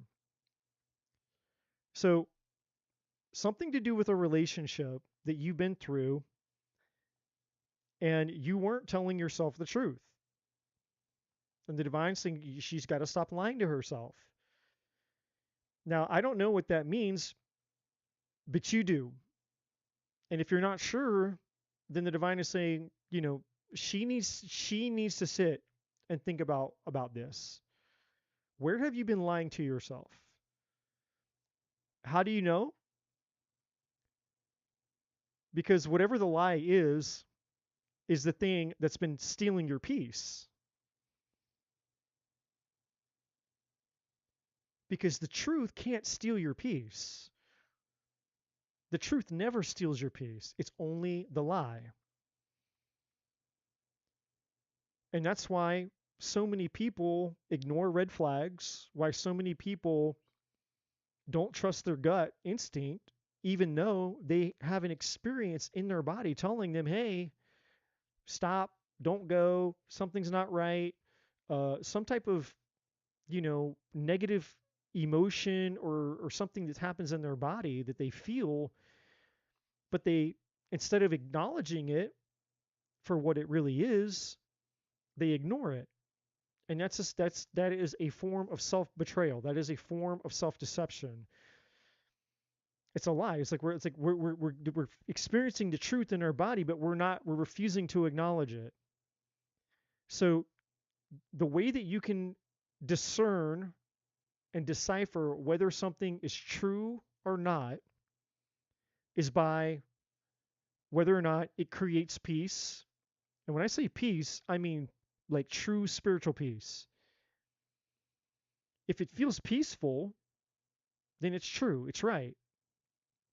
If it doesn't create peace, then it's a lie. It's not true. At the very least, there's something that needs to be investigated at the very least. So I can't tell you because the divine isn't telling me, and I'm not here to make shit up. But the divine isn't telling me what this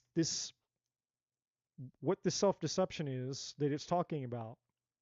So when the divine says she needs to stop lying to herself, I don't know what that is because the divine isn't telling me. But the divine is saying, well, she can figure this out because it's the thing that's been stealing all of her peace. And so all you have to do is follow, you know, trace it and follow that feeling until you get to the truth. Track it down, follow it. Where does that feeling take you?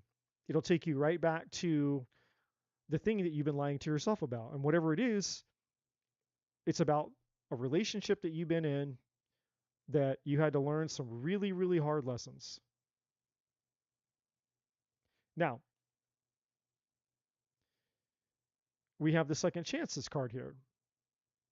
And we have the future, we have travel, change, and delays. And we have surrender to divine timing.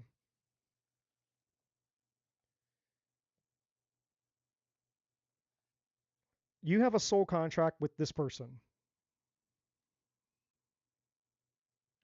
So, I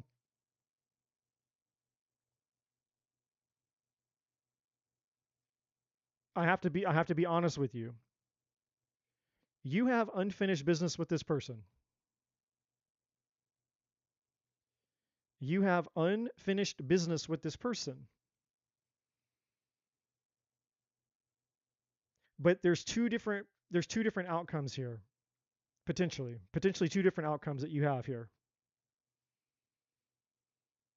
And well, actually, there's three outcomes. So let's start with the obvious. The obvious is you both have free will. You have free will, and he has free will, whoever this person is. You guys can do whatever you want to do because you have free will. That's the obvious thing. So, you know, who knows? Who knows what you'll choose to do? So there's you know the first option is who knows what. Anything's possible.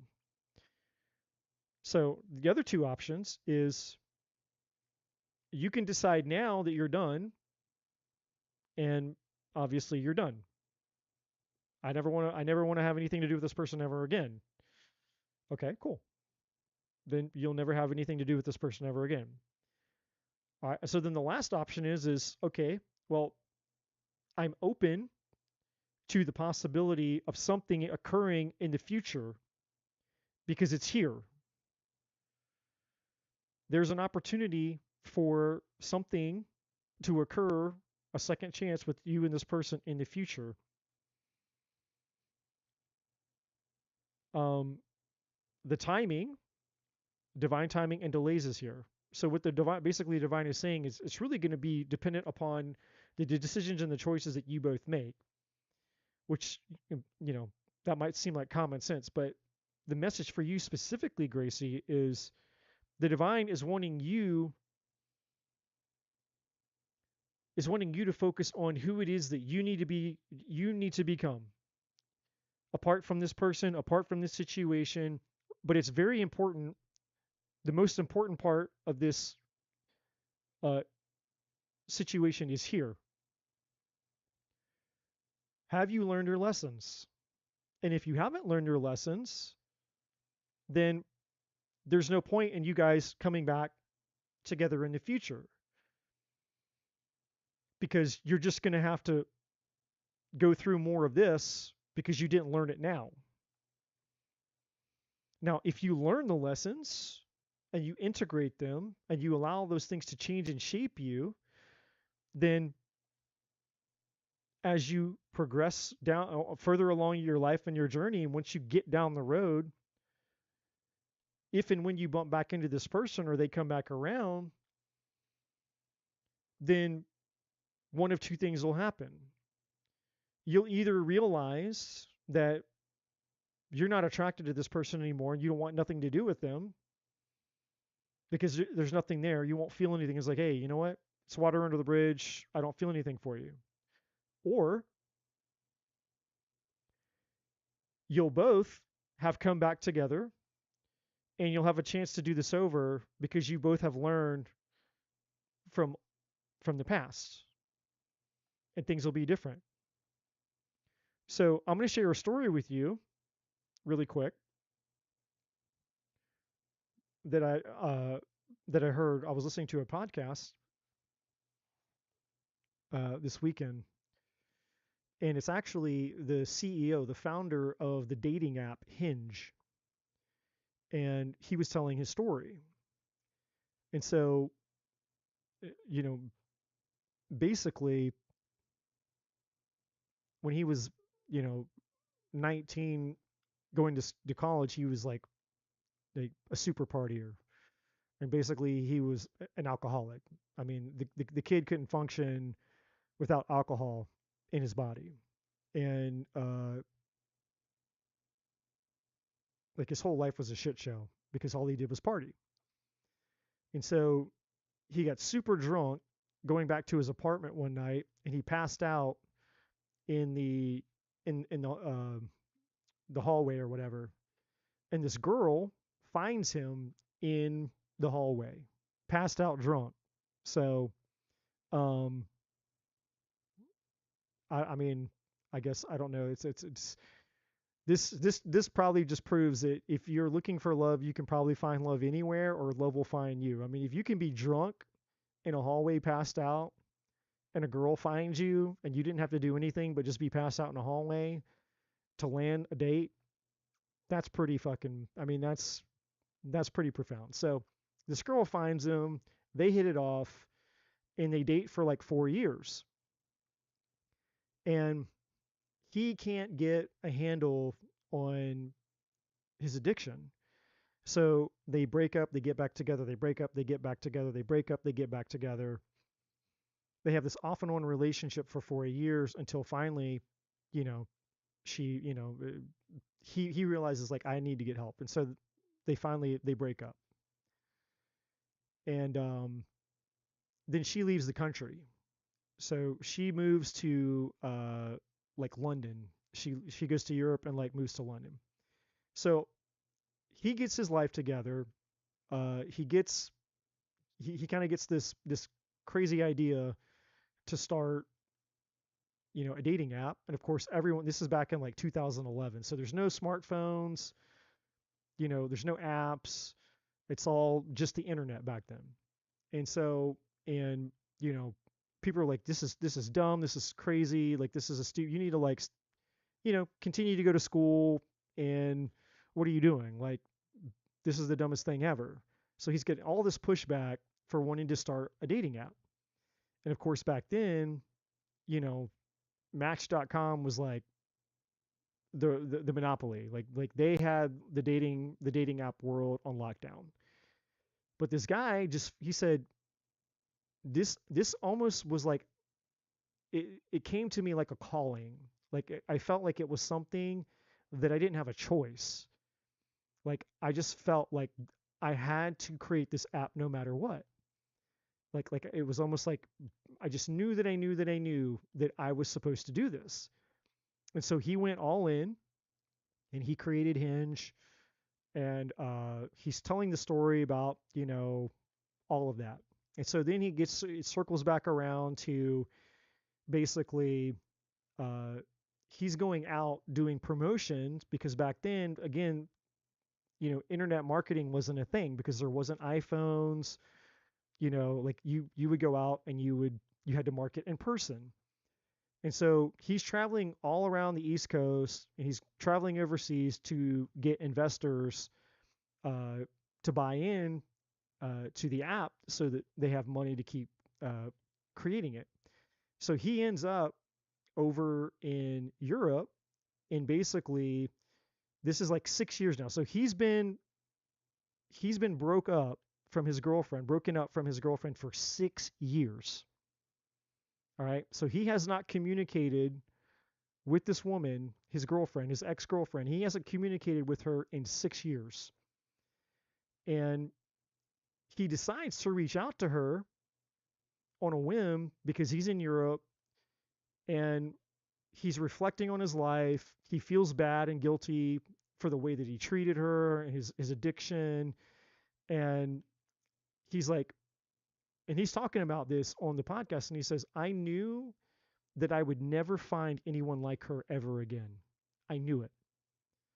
And I knew I fucked up. I knew I lost her. And I knew that it was my fault.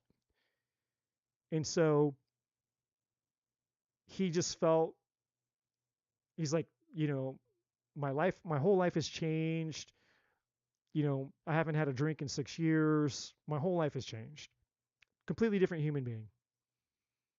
And he just wanted to apologize to her. So he sends her a text message, and she responds back, and I think they get on. I think they text back and forth, and she's like, "Look, um, I'm in a serious relationship. She's living with a guy, and she's been in a 2-year relationship with a guy, and she's like, hey, look, I appreciate you reaching out and reconnecting. It's all good. It's water under the bridge. Blah blah blah." So he goes on. He goes on with his life. So 2 more years go by. The app blows up. Whatever, other stuff goes on. And he goes out to lunch, or he meets this woman, uh, who basically had this crazy story.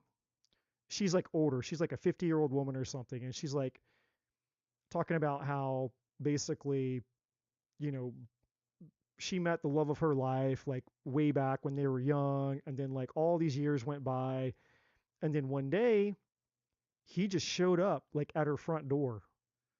Like he just came out of nowhere or something and just showed up and was like, you know, you're the love of my life. And like he took radical action. He went for broke. And she said, and then they had been married ever since, and it had been like, I don't know, some astronomical amount of time that they had been together since then. And so he was like, wow, that's a really interesting story. He's like, I fell in love like that once. Like I had this girl that I met way back, I was young, I was dumb, and I fucked up, and I had this crazy connection with her. And then she moved out of state, and I reconnected with her a few years ago, and I apologized to her, and um, you know, it was what it was. And she's like, so what did you do about it?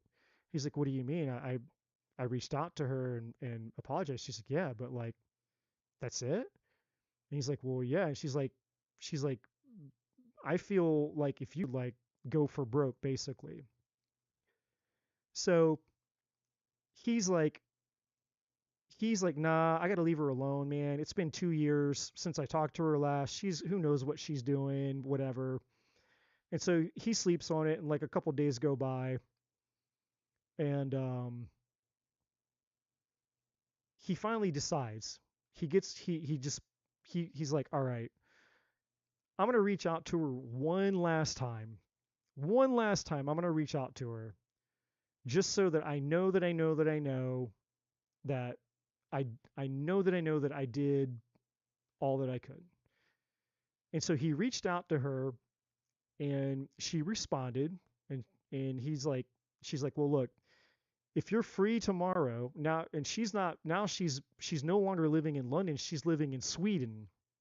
Okay, I think, or Sweden or Switzerland. And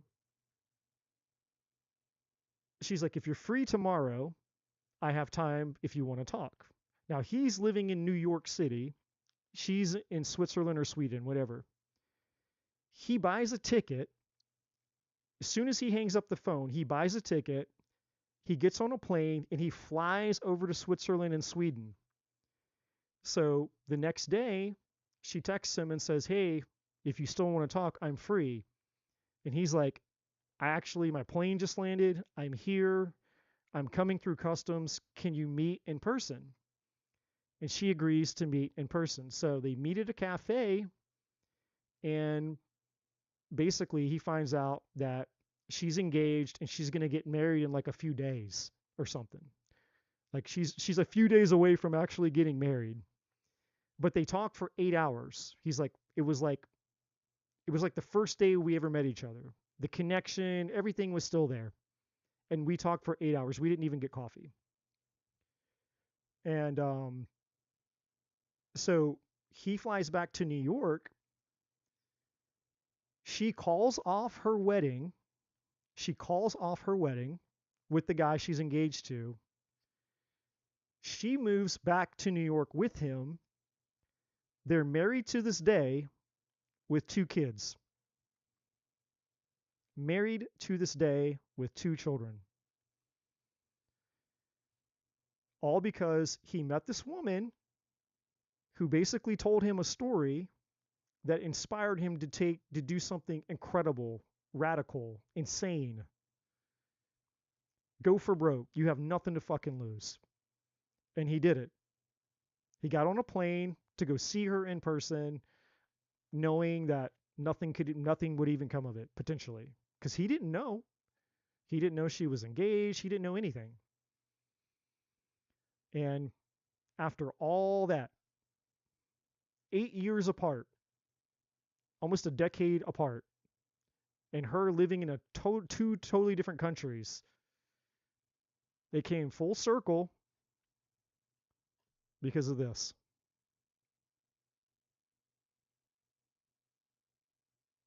So you talk about a crazy story. That dude has a crazy story. And if you just look up, you get on Google and you look up Hinge CEO,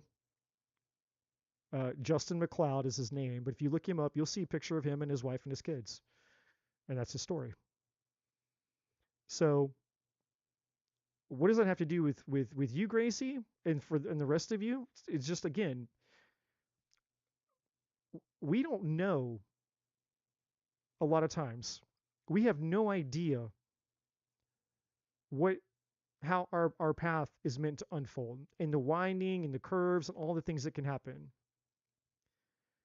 So surrendering to divine timing, trusting the divine, you focusing on yourself, and you becoming the best version of you, just like that guy did. He didn't spend 8 years obsessing over his girlfriend. He was like, I got to get my shit together. He had to stop drinking. Then he found his purpose in life, and he started focusing on his mission and his purpose. And over the course and period of the 8 years, he had opportunities to reconnect with her. He was brought back to her. Their paths were meant to cross. He wasn't ready at the 6-year mark. So he had to wait 2 more years. And I'm not here to tell you whatever this is. I can't tell you time. Surrender to divine timing. I don't know what divine timing is. I have no clue. Could be a day, could be a week, could be a year, could be 10 years, could be 20 years. I don't know. But what I can tell you is that never base your current situation and circumstances on your future opportunities, because people can and do change. And when people come to me and say they'll never change, I'm like, that is the most ignorant, stupid fucking thing I've ever heard in my life. And you know who told me that one time? 13 years ago? My ex-wife told me that. And she was hurt. I understand. I was married for 10 years. And sure, she did leave me for my best friend of 17 years. And we could all make a rash judgment and say, well, she's a terrible person for doing that. Well, she did something that was wrong. 2 wrongs don't make a right. But she was also dealing with my bullshit for many of those years. And I did a lot of things to make her feel unwanted and unloved. I made a lot of mistakes. But she looked me dead in the face and she said, "You will never change, Eddie. You will never change." And she believed it back then. That's why she left. She did not she could not fathom that I could ever become something different or greater than that version of me that she was experiencing. And yet here I am today. And unfortunately, what a lot of people make the mistake, what they don't realize is that sometimes they give up something without realizing that one day the thing that they're giving up is actually going to end up being the very thing that they wanted. So then somebody else is going to get the thing that you wanted from that person. So instead of my ex-wife choosing to, ride the storm out with me, um, and allowing me to become a better version of myself, she decided, well, he can't. He'll never become a better version of himself. And then I did. And so now all of that value is going to go to somebody else instead of going to her. When the reality is, if anybody deserved all the changes that have occurred within me, it would be her. She would be the one who deserves it because she's the one who put up with me for 10 years. She was the one that was wanting me to change all along. And so here I am, the changed version of me, which is the version of me that she always wanted. And now she doesn't have me. And instead, she's with somebody that she's now miserable with. And how do I know that she's miserable? Well, because I do this.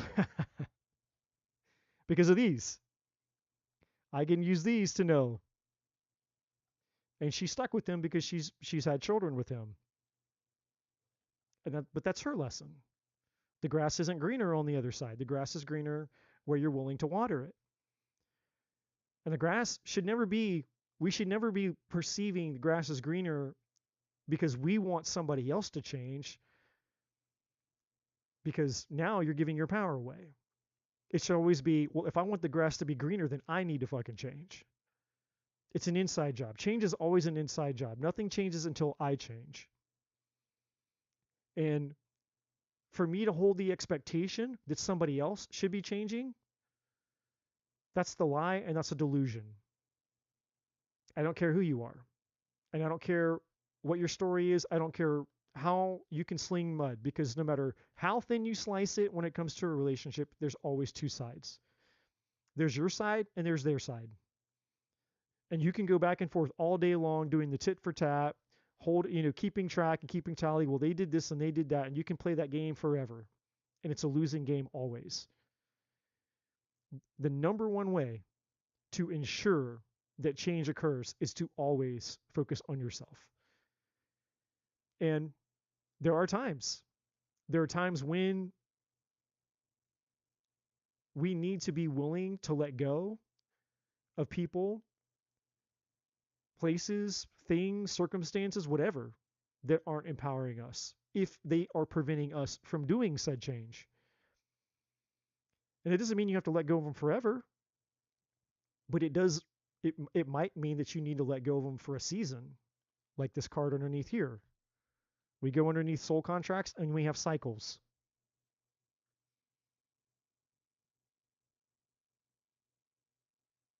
And ironically, Gracie, underneath there, we have family.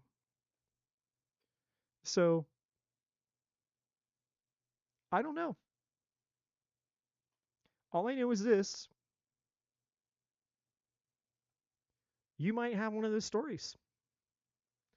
Whatever this is, however this is unfolded up till now, doesn't mean that that's going to be how this plays out in the future. But what I can tell you is right now is not the time to be future tripping and wondering about, oh, well, because that's the other delusion. It's like, ooh, now I'm going to get all excited because what if we come back into the future, blah, blah, blah. Well, now now you're screwing yourself from the other side, because you can fantasize about things as well when the divine is saying the number one thing that you need to focus on right now is yourself. And as you focus on yourself and your own change, then in the future, as you move through life, forget that this card says travel and change. This is just about you focusing on yourself and allowing the natural flow of your life as you move forward, focusing on yourself, releasing this and letting go of this, surrendering to divine timing, stop lying to yourself about whatever those things are, learning your lessons, integrating the lessons into your life, and cultivating a connection with the divine, which is what surrender to prayer is. Cultivating a connection with the divine, then you will be guided exactly on the path that you need to be guided on. And when you're ready, this could potentially occur. And the result of that, maybe there's a reason I shared that story with you tonight about the CEO of Hinge. Maybe you're meant to have a similar story. I don't know. But you'll never know unless you do this. But what I can tell you is that whoever this person is, you had a soul contract with them. And that's you know, soul contract is different than just a soulmate, like bumping into somebody and like, hey, I like you, like this is somebody who's meant to have uh you know, it's a destined connection. It's fate, it's destiny. So hopefully that makes sense.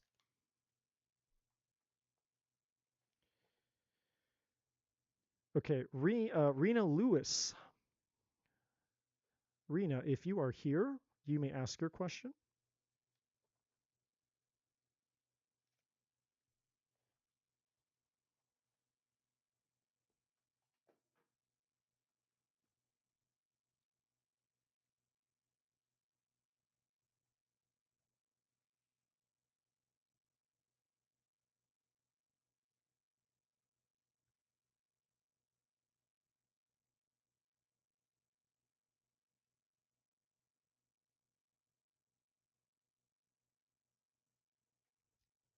If Rena is not here, then Alicia, if you're here, you can ask your question.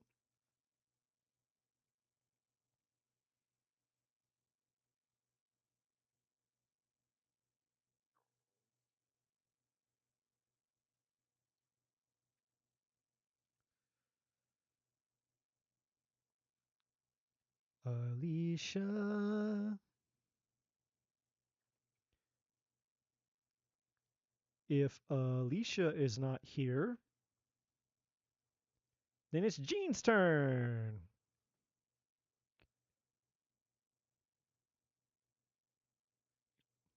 And if you're here, Jean's always here.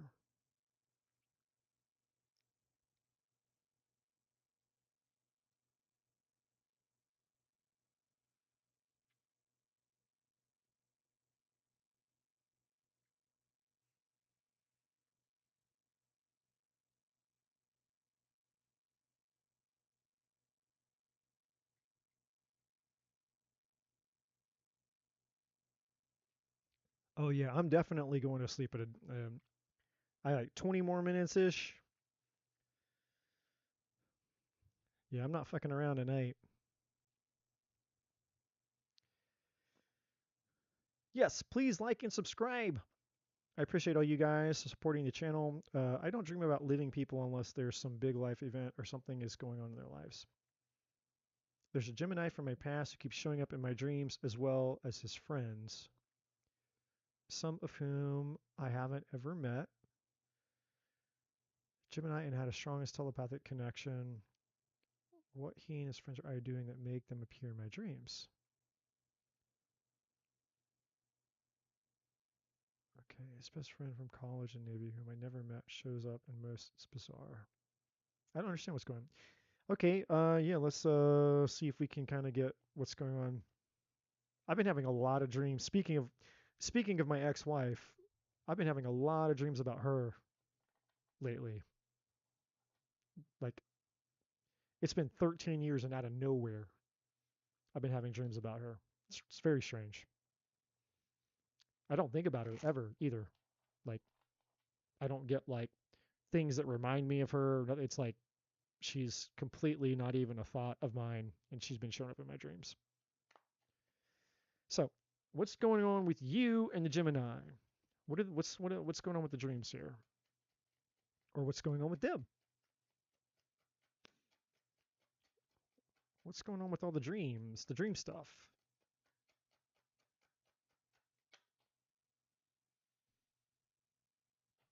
Okay, we have illusions in reverse, so some type of clarity.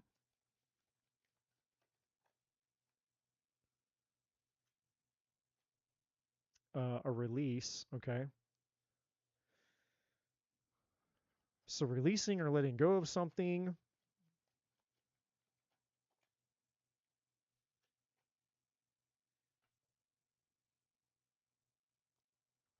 Not now.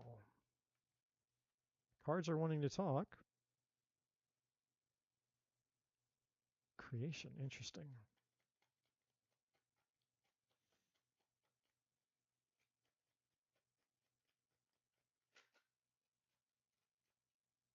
Stuck.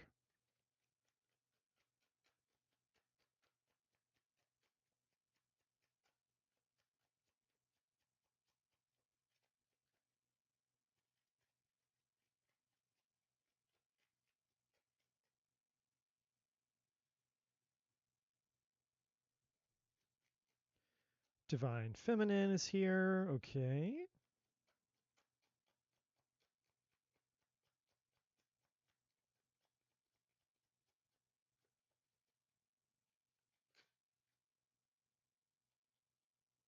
The male.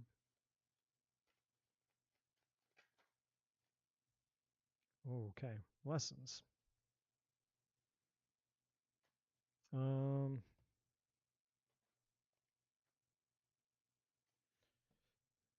Interesting.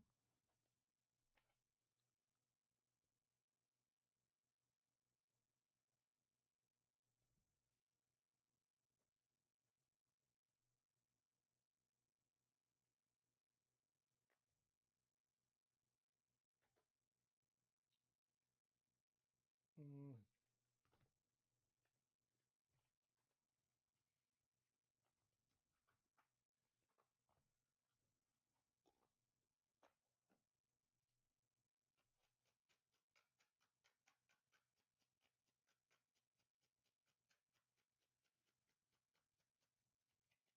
There's not really a cohesive picture here. Each one of these cards is like a snapshot of something separate. So it's not like they're not really connected like pieces. They're like little snapshots of different things.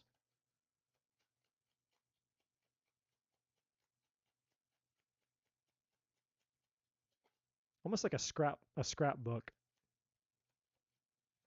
They have different memories, different moments, different times.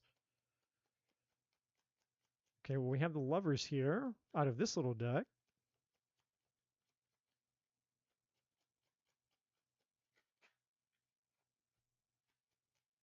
Mature woman is here. I feel like that's connected to the divine feminine here. Could be something to do with his mother. His mom?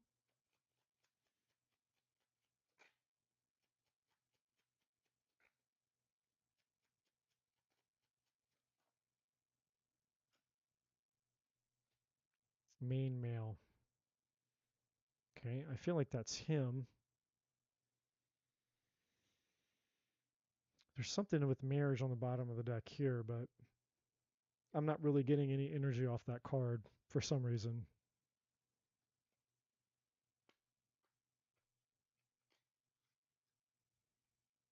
It's not, this isn't really, there's not a strong there's not one energy on here that's really strong. Like this is all very, it's very distant. And then ironically, we have distance that just came out here, and it was the lingering card. That's interesting.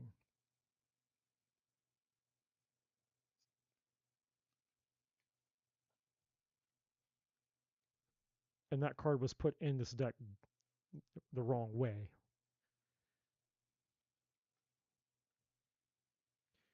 So it says, though we are experiencing life in different locations right now, we are still so connected through time.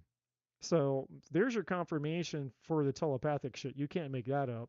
That this card was put in this box out of, it was just, I guess I put it in there wrong. I haven't picked this deck up in a long time. So that's definitely confirmation of something, at least of the telepathic thing.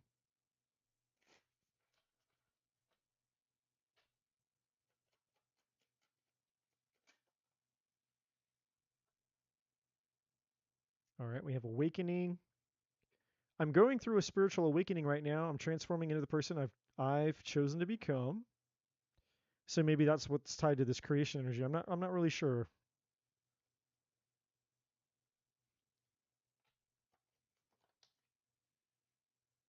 Okay, this card just came out again.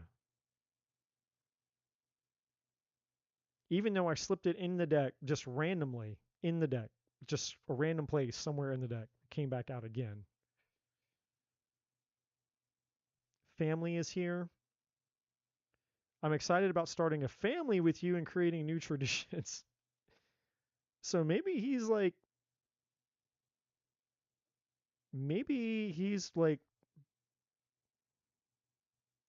trying to connect to you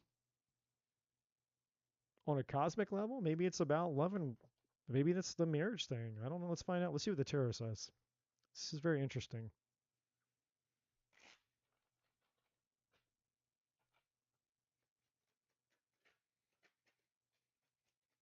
All right. Well, you have the Wheel of Fortune. So destiny, divine timing is here at play.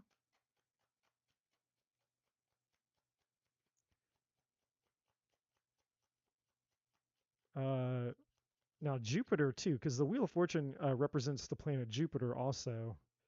So I don't know, like what? Where's my phone?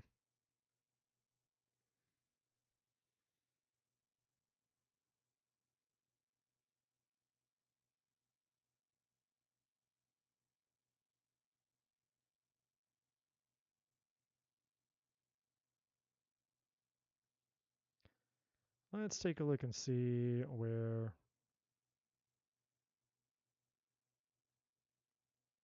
are you at?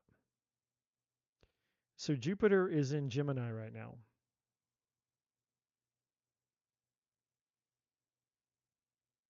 And you said he is a Gemini.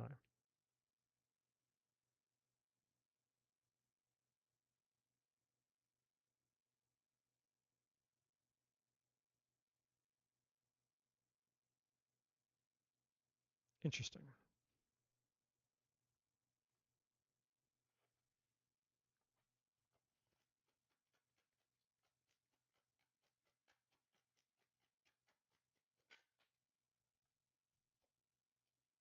All right. Well, we have the Two of Cups here. So, I mean, that could just be your connection, but I don't know, man. I feel like this is getting like with the lovers here. That's also true. Gemini is about communication. Brandy is correct. I don't actually, I wasn't even thinking about that. Yeah. Gemini season is what? In 4 days? It's the 19th today. So, like, what? Thursday or Friday?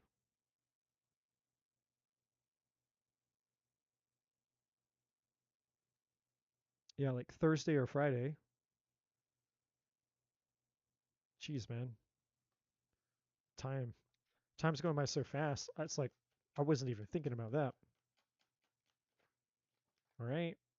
Uh, Knight of Wands, he might be thinking about taking action.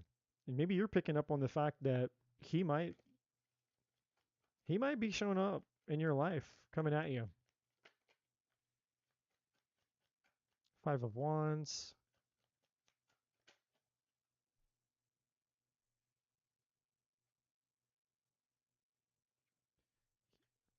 and the Fool. So maybe he's had some challenges he's had to go through, or something he's been facing, maybe with the Lessons card. Then we have the Fool, a new beginning or taking a leap of faith here, a new start. Six of Swords, water under the bridge here. The Chariot, travel energy.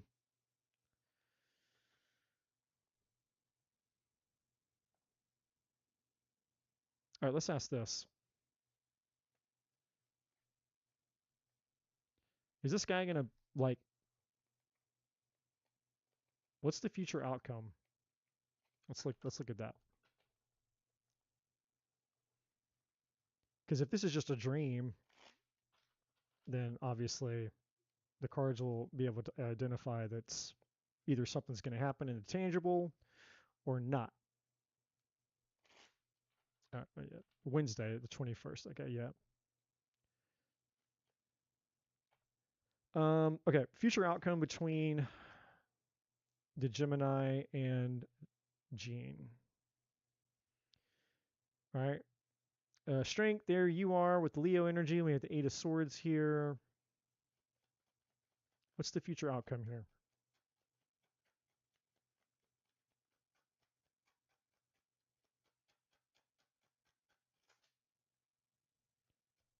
All right, we have the Emperor here. What is the future potential outcome here? What is this going on here? Okay, well there you are, Queen of Wands.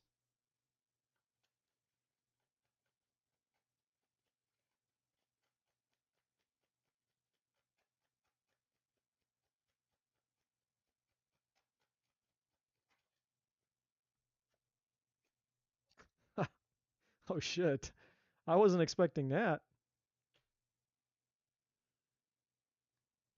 It just went from 0 to 100 real fast. Fucking Ten of Cups just came out of like Ace of Pentacles and Eight of Pentacles. I mean, you heard me ask the question. I asked what the future potential outcome was. So you could be hearing from this dude. Maybe you're just picking up on the fact that, energy is starting to swirl.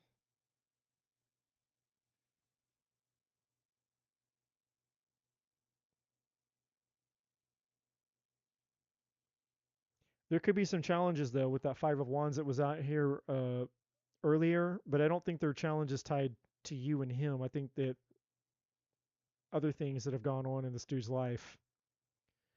So yeah, I mean, there's obviously something going on with him, but and I think you're picking up the fact that he's faced some type of challenge because this lessons energy is not attached to you. So I mean, he's either gone through something or has been going through a challenging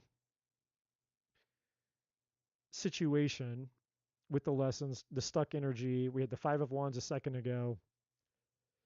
Um, but he's getting out of that because we had the Six of Swords that was out here a minute ago. And I don't know. I think he's you know with the awakening here. I think he's gone through some changes maybe since the last time you connected with him. But I mean, Ace of Pentacles, Eight of Pentacles, and this Ten of Cups, man. You could hear from this dude. At the very least, you could hear from this guy.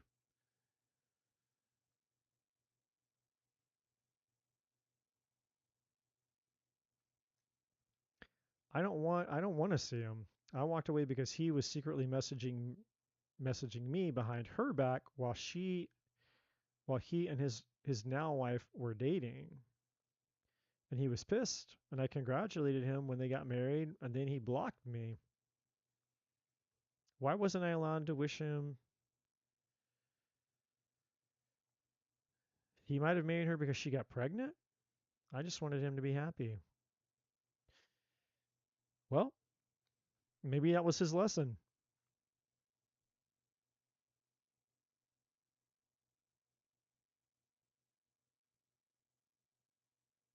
You know, hindsight's 2020 for a reason.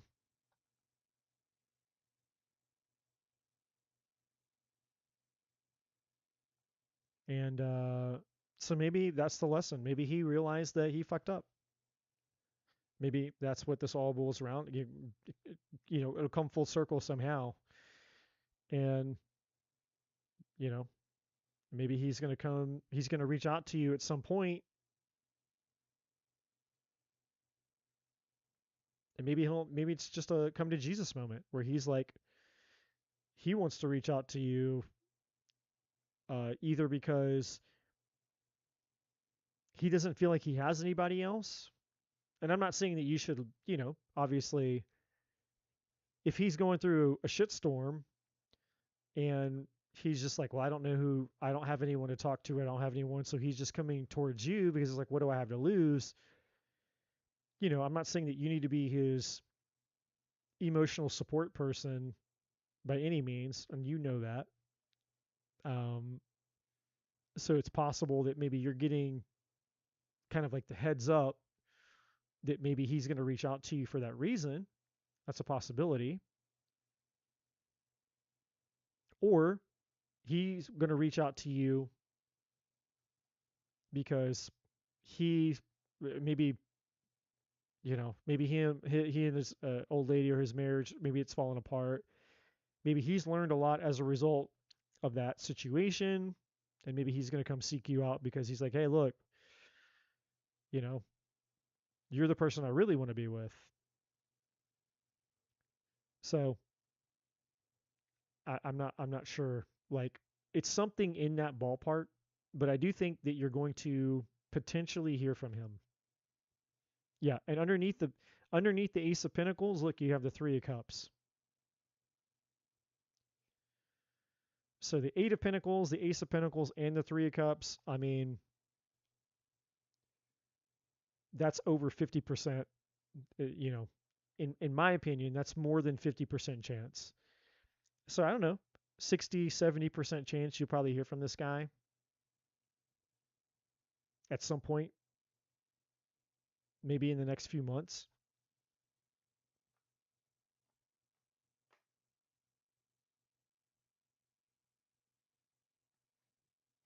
Let's see if this deck agrees. Is this guy going to reach out? Is he going to contact Gene? Is he going to reach out?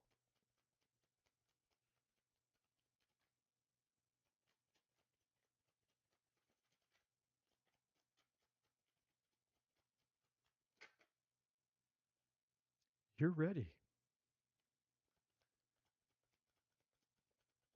This deck is always like, you never know. Wait. All right, so maybe he's waiting to make a move. Is he going to reach out, though? Can you give me a clear yes or no?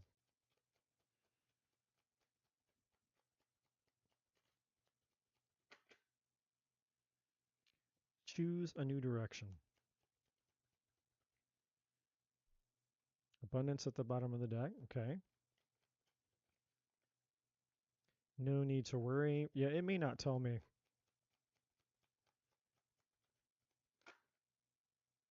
Perfect timing. I love when it does that. And then yes. So I don't know that these are for you. I think this is him. I think this is saying his life has gone in a new direction. I don't think this has to do with you. I think that this is him waiting. The perfect timing, I think, is just the divine saying, hey, I don't know exactly when he might do it, but we're going to lean towards yes. He's going to reach out to you at some point. In other words, he's thinking about it. At the very least, you're on his mind. He's thinking about you. And he's considering, at the very least, he's considering contacting you. At the very least. Because I think he feels like he fucked up. Hindsight is 2020. Because let's just be real. There's only so many reasons why somebody from your past that there was ever any, well, it doesn't have to just be romantic, but you know, anybody that you've disconnected with from your past, friend, family, whatever, uh, but especially romantic interest, there's only so many reasons why somebody from your past would want to contact you. Either to say, hey, I'm sorry, I fucked up, and I just wanted to apologize. I don't want anything from you. Or what? They come back because they do want something from you, right? There's not too many options when somebody from your past shows back up. You know, it's like somebody from your past doesn't ever message you and reach out and go, "Hey, remember that movie that we watched like years ago when we were dating? We watched this movie. Do you remember what the name of that movie was? I can't think of it." You know what I mean? So people don't from your past don't just randomly show up, reach out for like insignificant shit. But I mean, obviously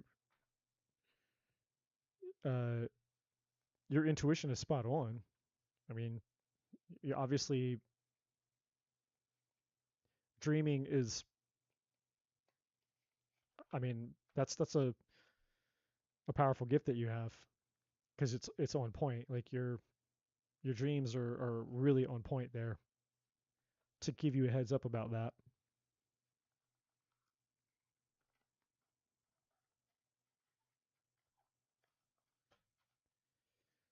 And he said that I was the most positive person he had ever met and gave him hope when he had none. He was ashamed of falling in the Navy, and I told him that may have uh, his life may have had another path. In college, the craziest telepathic coincidence happened over a dozen times. And he found me in a crowd of hundreds at his graduation. I was walking in my dorm past the dining hall, and I heard the divine. Okay, yeah, and see, those are the things, man. Like those are the things in life where it's like you can't make that shit up. And oh, I think I just fucked this up, but oh well, get in there. Um, I've had, yeah, I had that a crazy spiritual connection with a widow that I dated right after my divorce. I had a crazy connection with that girl, man. Crazy. Even to this day, I still have, I know when her life is not going well. Pick up on her energy all the time. And she's not going through, I think she's going through a divorce right now. And if it's not a divorce, you know, it's like separation without papers. Because when I started picking up the energy, I looked into it, and I think her I think her husband cheated on her, and I think she found out. But they have 4 kids, and so and she has a lot of religious beliefs too, though. So you know, yeah, I think it'd be very difficult for her to go through divorce So I don't know. She might be one of those people who decides to stay for the kids, even though it was a betrayal. But anyways, I hope that was at least somewhat helpful, Gene. I do think that you're on point. Obviously, your dream, you sensed that your dream was something more than just a random dream, and obviously that was true. His friends told him he shouldn't get into a relationship and should hook up or have fun before settling down, so he chose not to be in a relationship with me. I moved on, and he got mad. Well, you value yourself, you knew what you wanted, and that's not what you wanted. Like, look, man, I ain't gonna be your hit it and quit it. I ain't gonna be your hit it and quit it. That's called self fucking respect, which more people should have. That unfortunately they don't have. Uh, DZD, you may ask your question. If you are here, and if not, then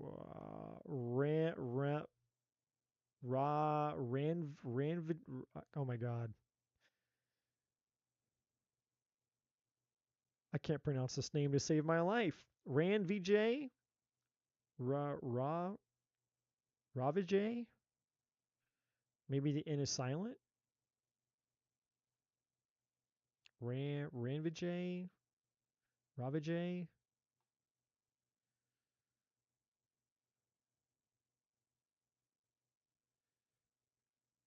His friends didn't believe you were a virgin.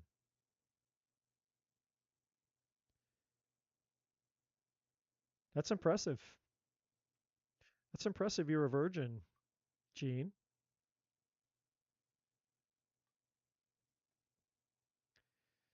I lost my virginity when I was 21.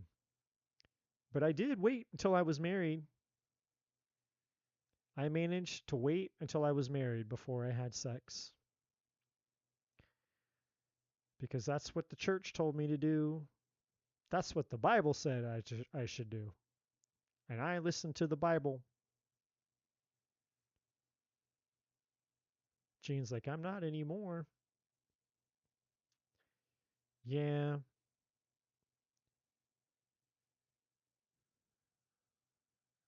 There was a cool there's a cool I was listening to someone talk about this the other day. They were talking about it was actually a really cool, a very in-depth conversation about sexuality, and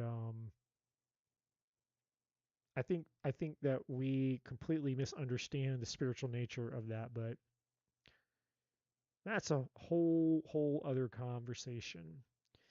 All right, everybody else is gone. Gina, my friend, if you're still here, we saved the best for last. And if Gina's not here, if she ran off, then my work is done here tonight.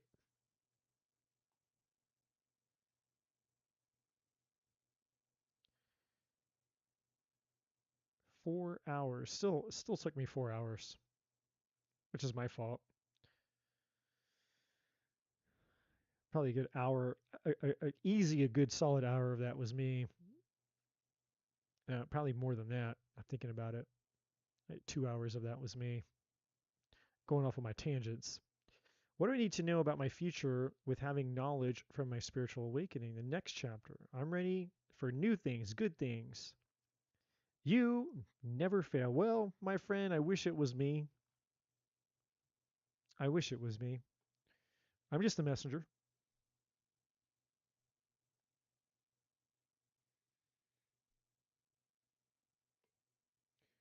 Let's see. Feel like one of these.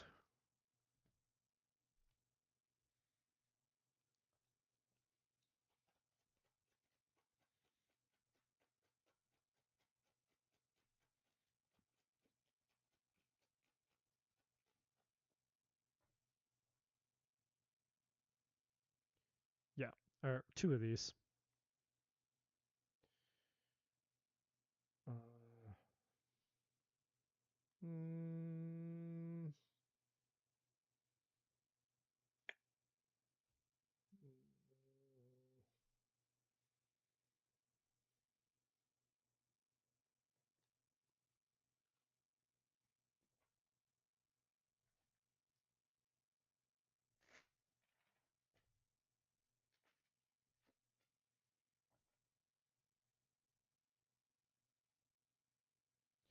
well, right out of the gate, uh,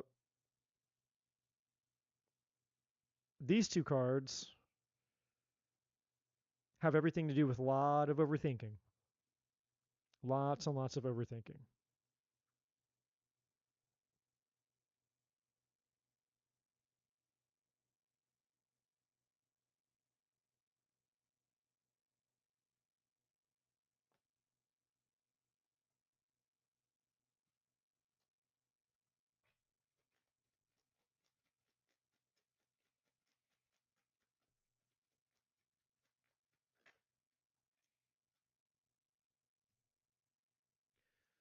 All right. The owl is about deception or wisdom.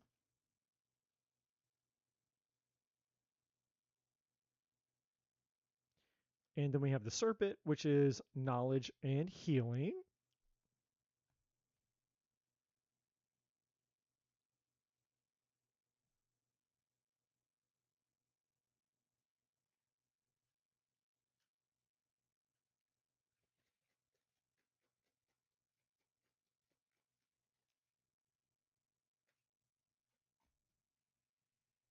Adjustments are required, and your commitment is being tested.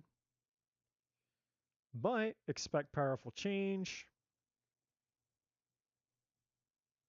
And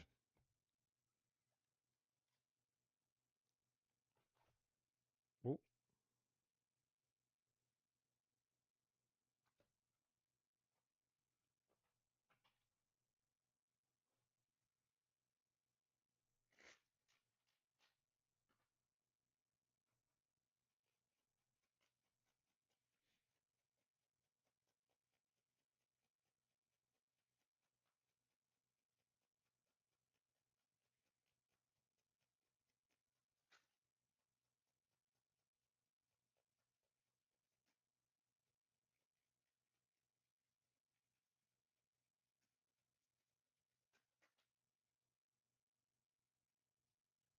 okay. Yeah, I get it now. I get it. I get it. I get it. I get it. I get it.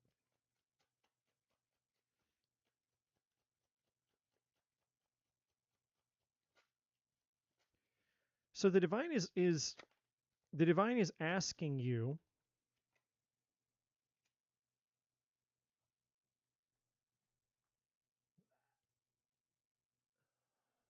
the divine is asking you,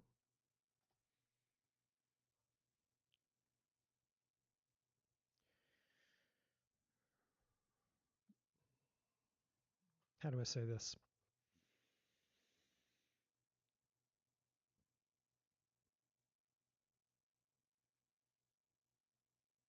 All right, we're going to start here. The adjustments are required and your commitment is being tested, and then we're going to go up to the expect powerful change. So the way that basically that this works is essentially that what the divine is saying is that it's it might feel really hard to kind of pull yourself out and kind of energetically remove yourself and tear yourself away from this energy. Superficial. Now, you've probably heard me say this before, but I'm gonna say it again. We're gonna define superficial. So superficial is just anything that doesn't add spiritual value to your life.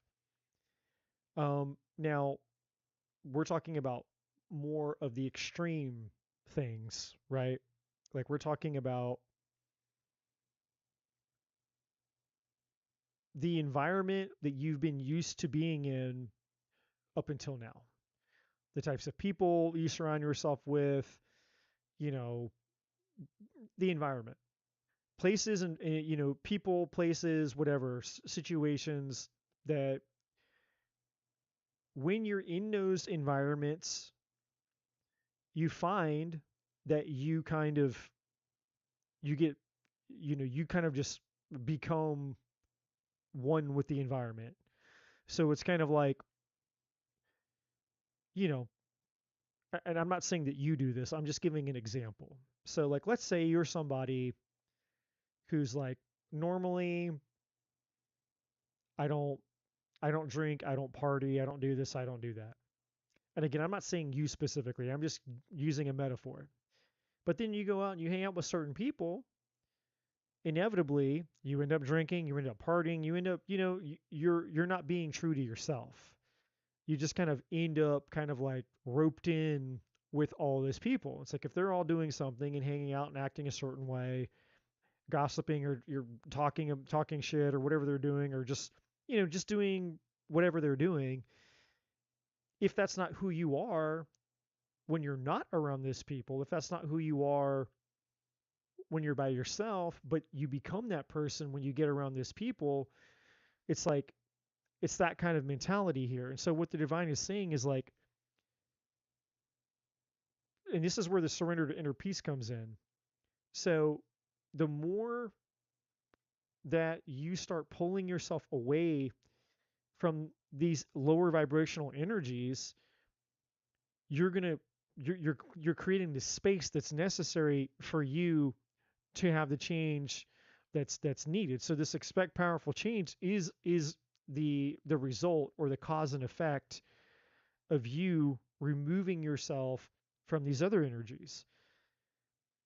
And that's the only way that you can change your own frequency, right? It's like you have to be out of it long enough for you to adopt your own frequency, so to speak. And so because if you get around it, that energy's still on you because you've been around it for so long. And so then it's like you just get pulled right back into it.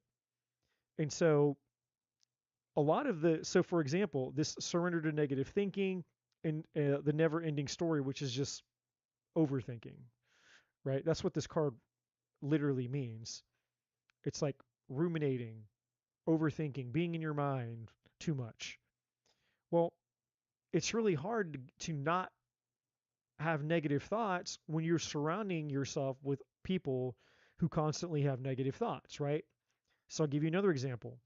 Like if you're around a bunch of people, or let's say women, for example, who've had painful experiences with men, and so, what do women do? They get together and they get chatty. And so now conversations about this come up, soulmates, love and soulmates, you know, you start having conversations about men and relationships, and next thing you know, you're sucked into this negative shit talking storm where all these women who are hurt, are basically man bashing and like, well, fuck men and this, that, and the other. And next thing you know, you're part of the conversation. Yeah, fuck men and fuck them, fuck this, and men are pieces of shit and blah. And like, you're just part of it. And so what I'm trying to say here is that sometimes the negativity that you're absorbing isn't even your negativity. It's just that you're in an environment where you're picking up on other people's negative shit and you're taking it on, you're personalizing it. Because it's like, well, and then when you separate yourself from it, then you're, that energy's not there, and you start thinking clear again, and you're like, but that's not how I really feel. So I said all these things when I was, when I was with all my friends, and they were all bashing their exes and their this and that, and they hate men because they can't find this, that, and the other. And it's like, they're having these terrible experiences in their dating lives or their marriages or whatever's going on in their life. And next thing you know, you find yourself interacting and saying things that you don't even really feel or believe that are true. You're being inauthentic because you're just like, well, I don't feel that way. I actually don't hate men, and I actually don't think all men are bad, and I don't feel that way. But I'm saying it, and you'll catch yourself saying, it's like, why am I saying this? Well, you're saying it because you're in an environment where everybody has that belief system. But see, you're outgrowing that belief system. You're outgrowing that environment. You don't belong in that environment anymore. But if you but if you stay in that environment, that energy is going to keep it's going to attach itself to you. You're going to keep, you know, it's going to keep pulling you back in, even though you know now that that's not really who you are. That's not really what you feel. And so the divine is saying the reason that the this card is here saying your commitment is being tested is because the divine is saying is how bad do you want this? How bad do you want this powerful change? How bad do you want a new life? How bad do you want a true soulmate? How bad do you want, you know, peace in your life again? Because while, of course, when you're around a bunch of people who are pissed off and angry at life and their situation or the opposite sex or whatever the situation is, you know, pissed off and angry about whatever's not happening. Well, of course, in the moment when there's a bunch of you connecting over, you know, the same, you know, we're all kind of in the same situation where we're not happy with our lives. We're not experiencing fulfillment. None of us is really getting what we want. At least we can connect with each other. You know, so we can sit, we can bitch, we can moan, we can vent, we can have, you know, and there's a time for that, by the way. So I'm not here to say that it's wrong or that it's bad to have people that you know, friends that you can vent with from time to time. Let off steam, get it out of your system. That's different. When you are around people who obsessively live in a constant state of negativity, like, and it just never ends, it's like, you know, you can't hang out with those people for 5 minutes or an hour without them saying the same shit. It's the same story. It's the same victim story. It's the same complaints. It's the same old shit. You know, it's like that's why it's literally the never ending story, because it's the never ending story. It's like there's nothing new hanging out, you know, being around those types of people. They're going to keep complaining with the same complaints. It's going to be the same bitching, the same gossiping, woe is me, whatever this, you know, whatever the negativity is. It's never going to change. You know, it's not like, hey, wait a minute, guys. Like maybe it's not all this stuff out here that we're complaining about that's the problem.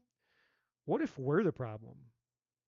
Like, and that doesn't mean that people haven't done you wrong. It doesn't mean that men haven't done you wrong. It doesn't mean that you and everybody else doesn't have a past, doesn't have a story. Sure.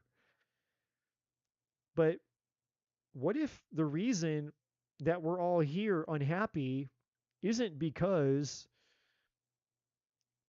of men anymore or the past anymore? It's because of us. What if the problem is that we are choosing to stay stuck in these negative, disempowering shit show stories instead of doing something different, because nothing changes until we change, right? Well, obviously, you, Gina, you can't control what other people do. You can only control what you do. And so the test that you're being faced with here, with your commitment is being tested, and adjustments are required. So both of these cards, adjustments are required, and your commitment is being tested. The divine is saying, how bad do you want it? In other words, the divine is saying you're going to have to want your own fulfillment more than your desire to keep what you have. And keeping what you have may mean keeping your same group of friends, keeping your same, you know, your same habits, your same patterns. Maybe it means keeping your same beliefs.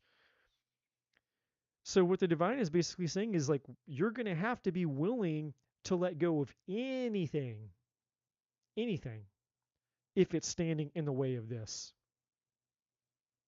And how do you know what it is that you need to let go of? Well, it's either this It's shit that's not adding spiritual value to your life, or it's stealing this, your peace, or it's causing you to do this. Ruminate on negative thinking. Negative, negative, negative, negative. Pessimistic, negative, pessimistic. Negative, pessimistic. And then actually underneath that, ironically, we have surrender to worry. And so the come to the edge card is saying you've reached a place in your spiritual journey now where you know too much to be to claim ignorance. Like you know too much now. The divine has spoken too much, you've realized too much, you've grown too much, you're at the edge now. In other words, you've reached the edge of this level of spiritual growth. You can't, like, this is it. But in order for you, because we have the seasons card here, in order for you to go up to the next step and to enter the next season of your life, the next level, the next best version of you, you're going to have to take a leap. And when you take this leap, basically there's no going back. So in other words, there's sacrifices. There's sacrifices that are going to need to be made. And that's kind of the scary part here. And but that's just the way that it is. And I don't make the rules, by the way. I'm just here to tell you the truth. And as somebody who's done this before, you'll be surprised. You'll be surprised that if you take the leap and you're like, hey, you know what? I'm going to keep going on my spiritual journey, and I'm going to choose to make whatever sacrifices are necessary, because being around a bunch of negative people or being in environments that aren't giving me fulfillment are never going to give me fulfillment. So I'm going to have to make a decision to either give up what I've known, what's comfortable, and it might feel like it's all that I have. These might feel like the only friends that I have right now. These might be the only connections that I have. And yeah, they're negative, and yeah, they're butthurt, and yeah, they're this, and yeah, it's a shit show, and yeah, blah, blah, blah, blah, blah, but it's all that I have. It's like, well, that's still negative thinking, because scarcity, it's all that I have. And the divine is saying, yeah, but you're not thinking about what you're going to get whenever you give up the thing that you have here. And so there's that fear where you're standing at the edge and you're like, I want fulfillment, and I want to grow, and I want the thing that's ahead of me, but I'm also afraid and I'm apprehensive of giving up the thing that I have now, because it's all that I have. Even if it's negative, even if it's, whatever, toxic or whatever it is. And toxic, there's different levels of toxic, right? So again, it could just be the people you hang out with, cutting off connections that you've outgrown, making a decision that's, hey, I can't be around those people anymore because they're holding me back. My environment is holding me back. And this is a psychological fact. So I'm not making this up. You can statistically look this up. People who are extremely successful, right? You take an extremely successful go-getter, like ass kicker, high performer, and you stick them in a group of people who are low performing, who make excuses, or victim mindset. The person who is a high level performer, statistically, this is proven, they will be affected by that environment. So basically, they will be pulled down by the people around them. Conversely, if you take somebody out of a low performing environment and you stick them in a group of high performers, that low performing person will begin to do much better. And so we are affected by our environment. We are a product of our environment, which goes, the old saying, it's like you're the product of the 5 people you spend the most time with, or the environment that you spend your most time in. So the divine is saying, as you take audit of yourself and you take inventory of your environment, if it's this superficial, meaning it doesn't add any spiritual value to your life, if it's robbing your peace, it's not adding joy to your life, it's not adding serenity to your life, it's not adding fulfillment to your life, it's not adding passion. And passion isn't just sexual passion. I mean like purpose and meaning, desire, growth, expansion. If it's not adding that to your life, and if it's just causing you to be more negative and it's causing you worry and anxiety because you're around a bunch of people who all have the same negative belief that, hey, our life sucks and it's going to continue to suck. And we need something to blame. We need something or someone to blame for the fact that our life sucks and we're not able to be happy. So who are we going to blame? Well, they're not blaming themselves. And when it comes to relationships, I guarantee they're not blaming themselves. You think those people are taking accountability? Like, hey, it doesn't matter if you dated a narcissist. It doesn't matter if you were with somebody who cheated on you. All that doesn't matter. You can live in the story that I was a victim, I was a victim, I was a victim, I was a victim, and you can do that. You get to choose whatever story you want to live in. And I'm not just saying you specifically, Gina, I'm just saying the people around you. They're in their never ending story. My life sucks. My life sucks. My life sucks. Well, whose fault is it? Whose fault is it that I can't find love? Whose fault is it that my life sucks? Whose fault is it? Well, they're not pointing the finger at themselves. And that's why their life sucks and why it's going to continue to suck. And you don't have to be a part of it. That's what this is saying. You don't have to be a part of that anymore. And so that brings us to the deception and the wisdom of the owl, because it's two sides of the same coin. Like you can remain in the illusion of your self-deception by going, hey, I'll just continue doing the same thing they're doing. My life sucks. Who do I get to blame? I got to find something to blame. Got to find someone to blame, which is all the negative shit. Well, it's men. Men are the problem. I can't find fulfillment. I can't find love because there's no good men left. So it's men's fault. Well, if it's not men's fault, then what's the next? Well, it's my parents' fault or my past or somebody else. And if it's not that, then what? Oh, well, my health. I can't, I can't do this and that, or if it's not that, then what? Money. Well, I'm broke and I can't get ahead in life and I can't. It's like people refuse to just take accountability and ownership for their own fucking existence. Because the truth is, we can't always control what happens to us. We can't control how people are going to treat us, but we can sure control how we respond, who we become, and the meanings and associations that we make based on the things that occur and happen to us. In other words, we can control whether we retain our power or whether we give our power away. We get to choose if we're going to be a powerful person. We get to choose if we're going to be a powerless person. We create our own reality. And the beauty and the curse in that is we're either creating the reality that we want or we're creating the reality that we don't want. It's a blessing and a curse. Hence the deception and wisdom. So if we want to choose to be in powerlessness, then okay, that's a choice. But you're going to have to take responsibility for it. You're going to have to say, hey, I want to be negative. I want to sit here. I want to be a victim. I want to blame everything in life about why my life sucks and I'm not getting what I want and why I'm not happy, why I'm not fulfilled. That's a choice. And everybody has that decision to make. Like, cool, I can use my free will. That's the choice I'm going to make. Or I can go, hey, I can use that same power to create a different life. I can choose, that's not my story. And it doesn't matter what happened to me. I'm going to take whatever happened to me. I'm going to convert the treasure or the shit into the pile of shit into a treasure. I'm going to convert it into a power. I'm going to find a way to make myself better. And the way that we make ourselves better is to remove ourselves from the things that are holding us back from doing so. And that can be difficult because, some environments are harder to break free from than others. Because if it was easy, everybody would do it. You've been friends with people a long time. You have certain connections or certain thing. It's like it can be difficult.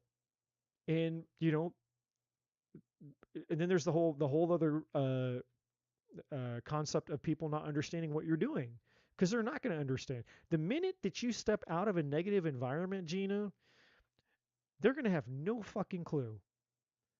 Like, well, what happened to Gina? Where did she go? You know?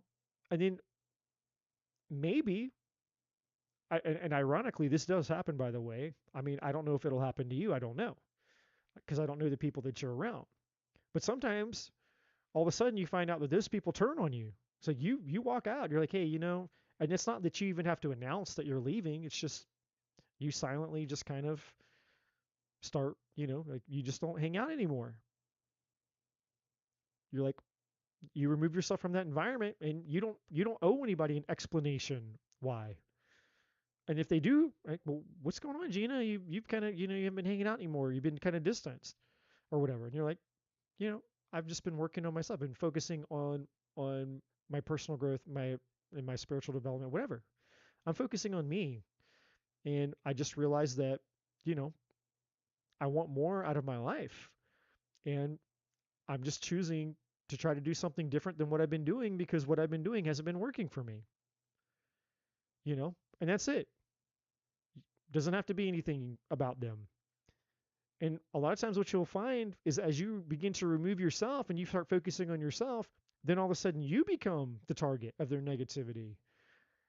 You'll find out that when you're not there partaking in the bullshit and the drama and the gossip, then all of a sudden you become the center of the bullshit and the drama and the gossip. It's like, oh, well, now Gina, she's all on her high horse and she thinks she's better than us and blah, blah, blah, blah, blah.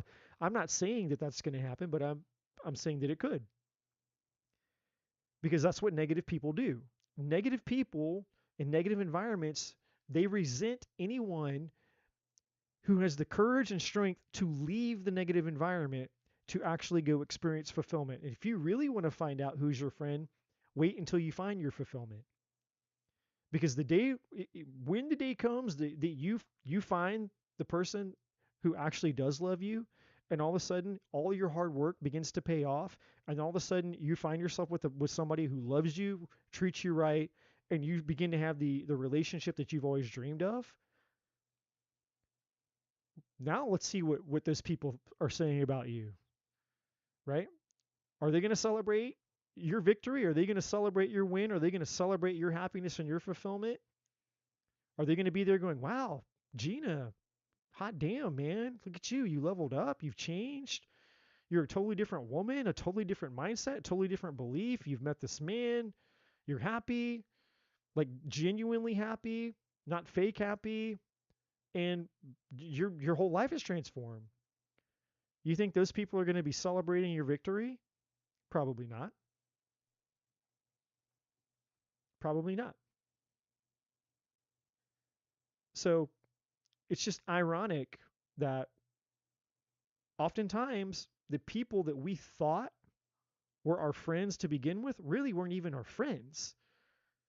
The environments that we thought we had this close thing with really weren't. It was just, it's like a bunch of people who end up in prison. It's like you had no intention of ending up in jail, in prison, but yet here you are with all these other prisoners in jail. And it's like you were forced to become part of this colony of people who basically are all forced to be, together because they all did, criminal acts. So here you are with all these people who've done crime, and it's like, well, here we all are. We're not here because we want to be here, and we're certainly not here because we're friends. We're here because we have to be here.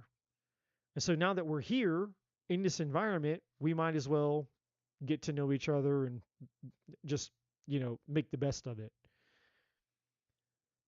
And that's where a lot of people end up in life. You just kind of end up around people who've kind of just been through some shit, and they're not necessarily there or even meant to be there your entire life. And the minute that you make a decision and you change your life, and you change your vibration, you change your frequency, you change what you're about, all of a sudden you don't belong there anymore. And it's happened to me. I've had so many people drop out of my life, and I didn't choose. I wasn't like I had a conversation about it. I didn't have an interaction. It was just, they were in my life. I kept growing and growing and growing and growing, and that chasm got further and further and further apart. And then eventually, communication, everything ceased to exist with them. You know, like 95% of the people that were once my close friends were all from the church world because I spent most of my life in the church, was a diehard, hardcore Christian, Bible thumping Christian. And I believed it. I was very religious. Almost 80% of my life, I was religious. 85% of my life, I was religious. And it was only until 2020 that I finally came out of it. So I've only been religion free for 5 years out of the 43 years that I've been alive. So I don't know what the math is on that, but like what, 37, 38 years that I spent in religion and only the last 5 that I haven't. Every single one of those people, every single one of them is out of my life. And I didn't choose. I didn't wake up and go, okay, well, I'm not going to, it's just once I answered the call in my life and once I found my truth, I made a decision. This is what I want. This is who I am. I'm choosing this path. And everything else just took care of itself. Now, it doesn't mean that if like I bumped into them or for some random reason, ended up communicating with them or something that,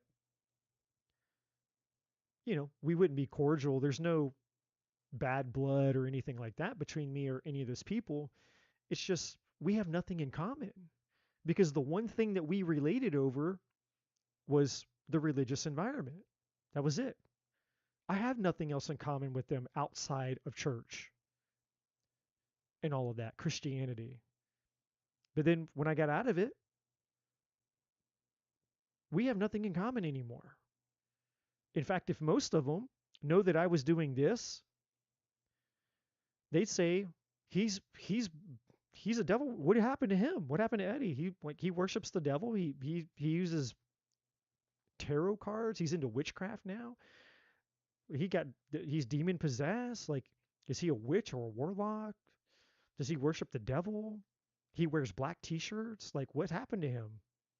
And most people from that world would not even, they couldn't fathom anything that I do now. And none of them know that I do it. And I have absolutely no desire to share that with them. Right? And so it just is what it is. That's not me. The version of me that I was when I was in that environment wasn't the real me to begin with. So all that I did when I, as I began to grow and learn and come to my own understandings in my life, all that I was doing was just unraveling the fact that I was just living a lie.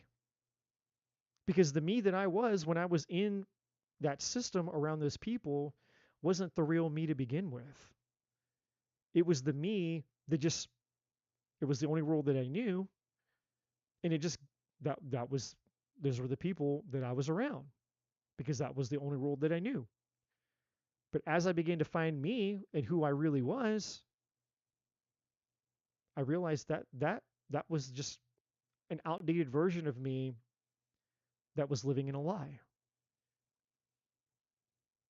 And I would say 95% of that belief system, I do not believe. I believe that 95% of that belief system is a man-made fabricated lie. And 5% of it is truth. And initially, when I came out of that belief system, for maybe like a few months, I fell into the trap of, well, now it's my job to go wake everybody else up. But then the divine intercepted me and said, wait, dude. No. Just because you woke up and realized that this belief system was a lie and it wasn't where you needed to be, doesn't mean that your job and your mission in life is to go convince them that they need to come out of it. That's not your job. Their journey is their journey. Your job is your job. And so when I realized, I'm like, oh shit. And then all these years later, I've realized some people need that system. Even though I disagree with it, even though I think it's a fraud, even though I could sit here all day long and go on for hours and hours and hours about why I disagree with it. But some people need it. Some people need to be in that system, just like some people need to be in AA, Alcoholics Anonymous. Do I think Alcoholics Anonymous is the end-all be-all system for addicts in recovery? No. Do I think that some people absolutely need that system to be able to function as a human being? Yes. So that's for them. It's not for me. The same thing is for you, Gina. There's, a group, a life that the only life that you've known up until this very moment that I'm speaking to you right here, right now. The only life that you've known is, we'll call it that system. The system that you've been in, the only system that you've known. The divine is saying you've outgrown it, and there's nothing left to learn. Like it's just you're at the edge now. And the edge means the only other place that you can go now is to just completely remove yourself from it altogether. And the things that you're wanting and the things that you're waiting for, you cannot have in this system. So the longer that you remain in this system is the longer you're going to be waiting to get this. Because those things cannot be given to you in this environment. So you've reached the threshold, you've reached the cap, you've leveled out. It's like this is as high as you can go, and this is all that you can get from this environment. You can't get anything else from this environment. So once you leave this environment, you're going to get access to the things that can come to you in the next environment, which is love, the opposite of negative thinking. So you're going to start to have mental clarity. You're going to be like, oh my God, I don't even know what it's like to think this way because I've been thinking the other way for so fucking long. Your thoughts, things that inside of you that have been suppressed for years, maybe your whole life, creative ideas, empathy, compassion, gifts, talents, abilities that you didn't even know that you had. You're going to start realizing like, man, I didn't know that I cared about this. I didn't know that I was passionate about that. That's what this is, by the way. And that's what this is, by the way. The zodiac and the passion is you uncovering and realizing that, oh my God, there are things that I didn't even know that I could do. Untapped abilities, talents, gifts, creativity, ways of living and experiencing life that you had no idea that were underneath all the negativity, underneath all the baggage, underneath all the bullshit. All this life, all this power, all this beauty, a whole new woman that you can't even imagine what it's like being and feeling, that's been waiting. It's like, like you had one of those lead blankets from like way back in like the 80s and 90s when they go and like do an x-ray, they throw that huge ass lead blanket over you. I don't know if they still do that or not, but it's like having, 10 of those things just thrown on top of you, just this dead weight. And now all those blankets are being removed, and it's like, oh my God, I feel light, I feel free. And without having all that negative energy around me all the time, it's like people who don't know what it's like to be sober because they've been drunk their whole life, or people don't know what it's like to breathe clean air because they've smoked their whole life. And then when they finally get free of the thing, they finally get to experience what it's like to have health in their body. They're like, I didn't know it could feel like this. And so there's a you that you don't know how good it's going to feel to be because you haven't experienced it yet. As as well as the love, the fulfillment, the passion, and everything else that's waiting for you. And so it's not really the reading. I mean, it's not really profound. I mean, I know it's there's I'm saying a lot, but really the answer to all of this, it's not profound. You've reached you've reached the highest point that you can go for the version of you that you become and what's possible for you. So it's like the divine's basically like, I don't have anything else to tell you. There's no the divine doesn't have any other like profound, you know, mind-blowing, deep, intense knowledge or wisdom. It's just sometimes sometimes our biggest breakthroughs are just a 2 millimeter distinction. It's just a choice. It's like you've done everything that you can do at the level that you're at, except for this one last thing. And the one last thing is to basically sacrifice, like give up the environment, you know, that you're in, and be willing to walk away from any of these things that aren't serving you anymore. And but you have to mean it, because it's not going to just, you know, negative energy is very, it's very powerful, very powerful. And people who you've been connected with intimately in a negative environment, those people are going to come, they're going to seek you out, man. They're going to be reaching and grabbing at you, you know, tempting you to come back, tempting you to come back. And it's hard. It's really hard sometimes to start to distance yourself and to stay distant. It's just like drinking, an addiction, you know. It's like, you know, people in AA, it's like they just say, look, just try to get through 24 hours without drinking. That's it. They don't try to like tell you like, okay, can you go like a year? It's like unfathomable for super hardcore addicts.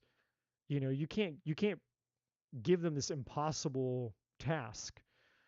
It's unrealistic. You have to give them these micro tasks. It's like, okay, can you get through an hour? Just start at an hour. Distract yourself. Do whatever you got to do for an hour. Just don't touch the drink. And if you can get through an hour, do another hour. Don't touch the drink. You know, and the next thing you know, you've gone 24 hours. Okay, that's a fucking win. You went 24 hours. You won. Now, let's do it again. Can you not drink for another hour? Now you've gone 25 hours, 26 hours, right? So, because that energy, that energy of addiction that's in those people, it's not going away overnight, right? Like they can't be like, hey, 24 hours, they did it. It's like, yeah, but that negative energy is still in there. It's not going to go away overnight. So my point to you in saying this is that when you make the decision, your commitment's going to be tested, because you're going to go, okay, done. I got it. I'm going to take the leap. I'm going to I'm going to cut off all the negative shit. I'm going to get out of the negative environments. I'm going to remove myself from negative people, no matter who they are, how long I've known them. And I'm really, really going to go full blown, all in on me and finding my fulfillment, removing myself from from all this negative energy and focusing on my personal and spiritual growth. The minute you make that decision, this is going to happen. Your commitment is going to be tested, because they're going to feel your energy leaving. And those people are going to be, where the fuck do you think you're going? Where do you think you're going, Gina? Get your ass back in here. You're not going to go out. You're not going to go out here and find this. You're stuck in here with us, with this. You're going to get your ass back in here. And we're going to start hating our lives again. We're going to start man bashing again. We're going to start talking about how men are assholes and piece of shit and every man's a narcissist and they all deserve to burn in hell. And we're going to start talking about, how the world is shitty and how our life, basically fucking sucks. And, you're going to come back in here, you're going to rejoin us, and because you're one of us, you're part of the sisterhood. So get your ass back in here, you know, sit down and rejoin us in all of this. They're not just going to let you run off into the sunset and like, okay, Gina's going to just go off and have a great life and find the love of her life, find her fulfillment and her happiness and take her power back. And it's like, it's not going to happen. Your commitment's going to be tested. And when you have made a once and for all decision, if you want to take the island, you have to burn your boats. That you know, that you know, that you know. Never fucking again. I'm done. I'm sick and tired. I'm this old in my life. I don't know how many more years that I have left to live. Nobody does. And the clock is ticking, and I have only so much time left in my life to experience this.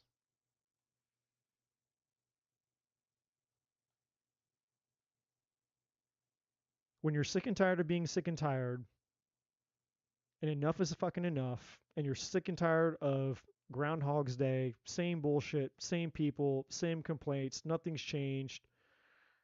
I'm not getting younger. My life is passing me by. My opportunities are passing me by.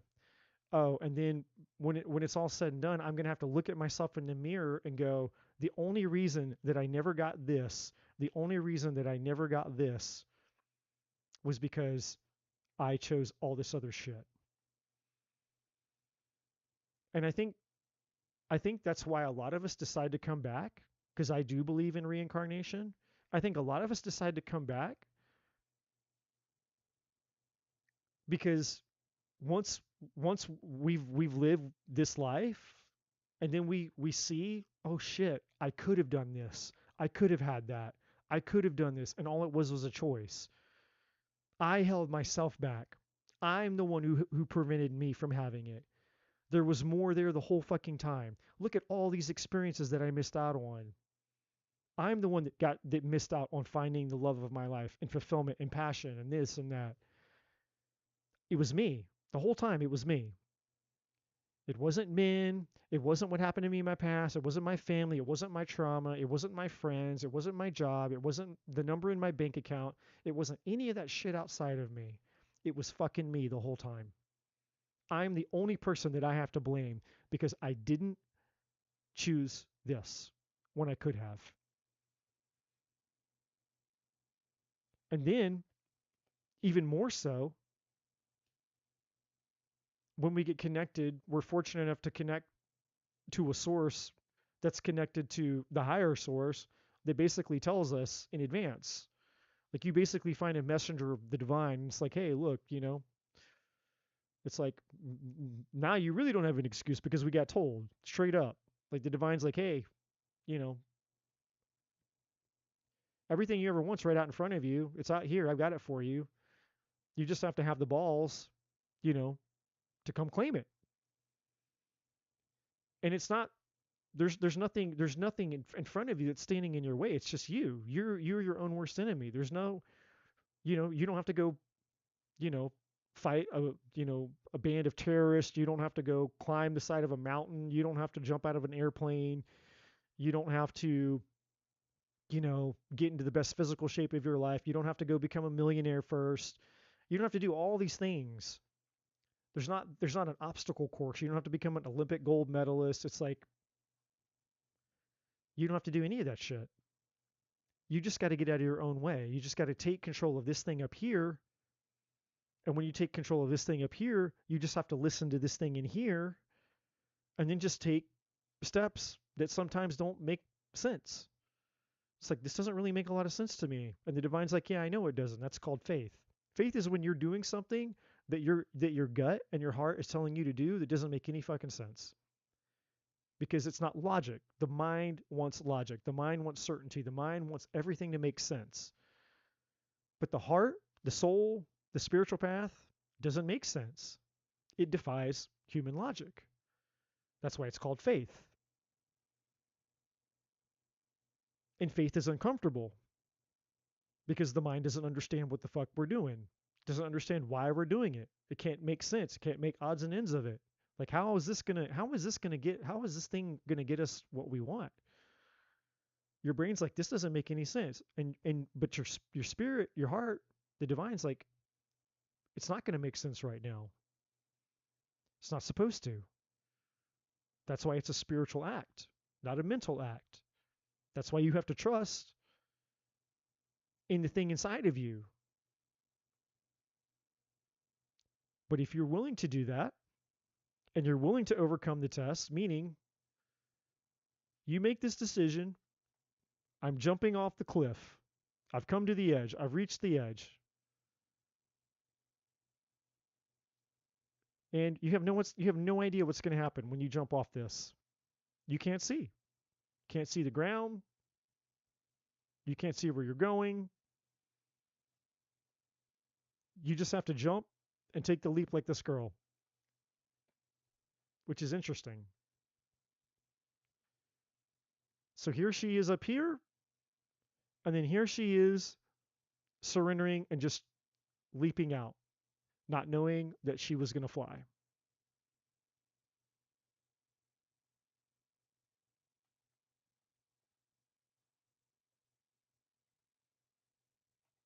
But if you take the leap and you mean it with every fiber of your being,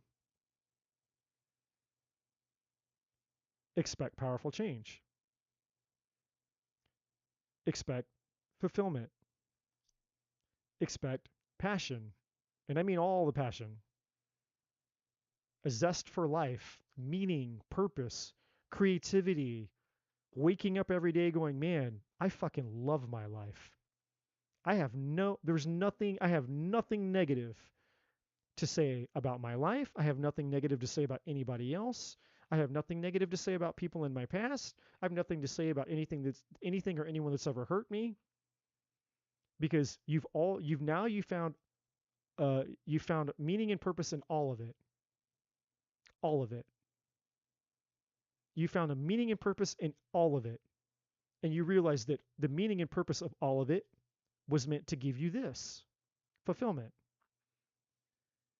And as you begin to experience it and live it, then you'll start to have compassion and empathy for those people that you left behind that are still stuck back here. And you realize, man, I used to be one of them. I don't judge them. I used to be one of them. But I made a new decision and I made a new choice. And now that I've made that choice, I could never, ever imagine going back to being that old version of me again. And hopefully, maybe some of those people, maybe they will, maybe they won't. Who knows? It's not up to you to decide. Maybe they'll get curious. Be like, well, how did you do it, Gina? How did you go from being in here with us in the cesspool to, holy shit, she met somebody? And they're all going to think the same thing. You're going to win this person. By the way, you're going to get this as well. So the man that you're waiting for, and I've told you this before, the man that you're waiting for is coming. The reason he hasn't been able to come to you is because you were in an environment to where he couldn't come to you. But now that if you get out of this environment, then finally you're in a new environment where he can come to you. That's how this works. And then when you meet him, those people are going to be like, oh, Gina, here she goes again. But then when all of a sudden this man becomes the love of your life and you start having all this passion, and all of a sudden they're like, wait, something's different here. Gina's not the same. She's not the same person anymore. And this man that she's with, it's like It's like actually working. Like they're actually having like a legit relationship and it's healthy. And all of a sudden they're going to be like, well, what did you do? Because they're not going to believe it. You were one of us, Gina. How did you do it? Well, if you really want to know, and you'll be able to tell them if that's what happens. Chances are, probably won't. But the cool thing is that you'll be led and guided to a community of new people who share the same energy of the new you that you're meant to become. And so instead of being surrounded by people who are powerless and victim and negative and all that shit, you're going to find a community of people who think like the new you. They all share the same values that you do. They're growth oriented, they're spiritual, they're optimistic, not pessimistic. They believe in humanity, they believe in love, they believe in people. They don't just take, you know, they don't look at life through the negative lens of like, oh my God, I got hurt. So now let me just go blame everything that ever hurt me for why I can't get ahead in my life and why I can't be happy and why I can't, this, that, and the other. They understand the spiritual meaning of pain, of challenge, and all these things. And those people will love and they'll support you unconditionally. And you'll love and support them unconditionally. And you'll make new friends. You'll have a whole new life. Every part of your life will be completely upgraded because that's how this shit works. It's just that few people are able to do this. Few people get out here in the spiritual community and they hear all this stuff like, oh yeah, law of attraction and manifestation and spiritual this and spiritual that. And they hear all this information and it resonates deep inside of them. They know it's true because they can feel it. Something inside of them, like, I know there's something to this. I know there's something to this. And so then they start making little changes here and there and they start getting some results with it and they're like, okay, wow, this shit's kind of real. Like there's definitely something to this. But then the minute they're tested when it comes to getting down to like brass tacks, like when it gets down to the nitty gritty, which is like, okay, in order for me to really see some changes, I'm going to really need to change myself.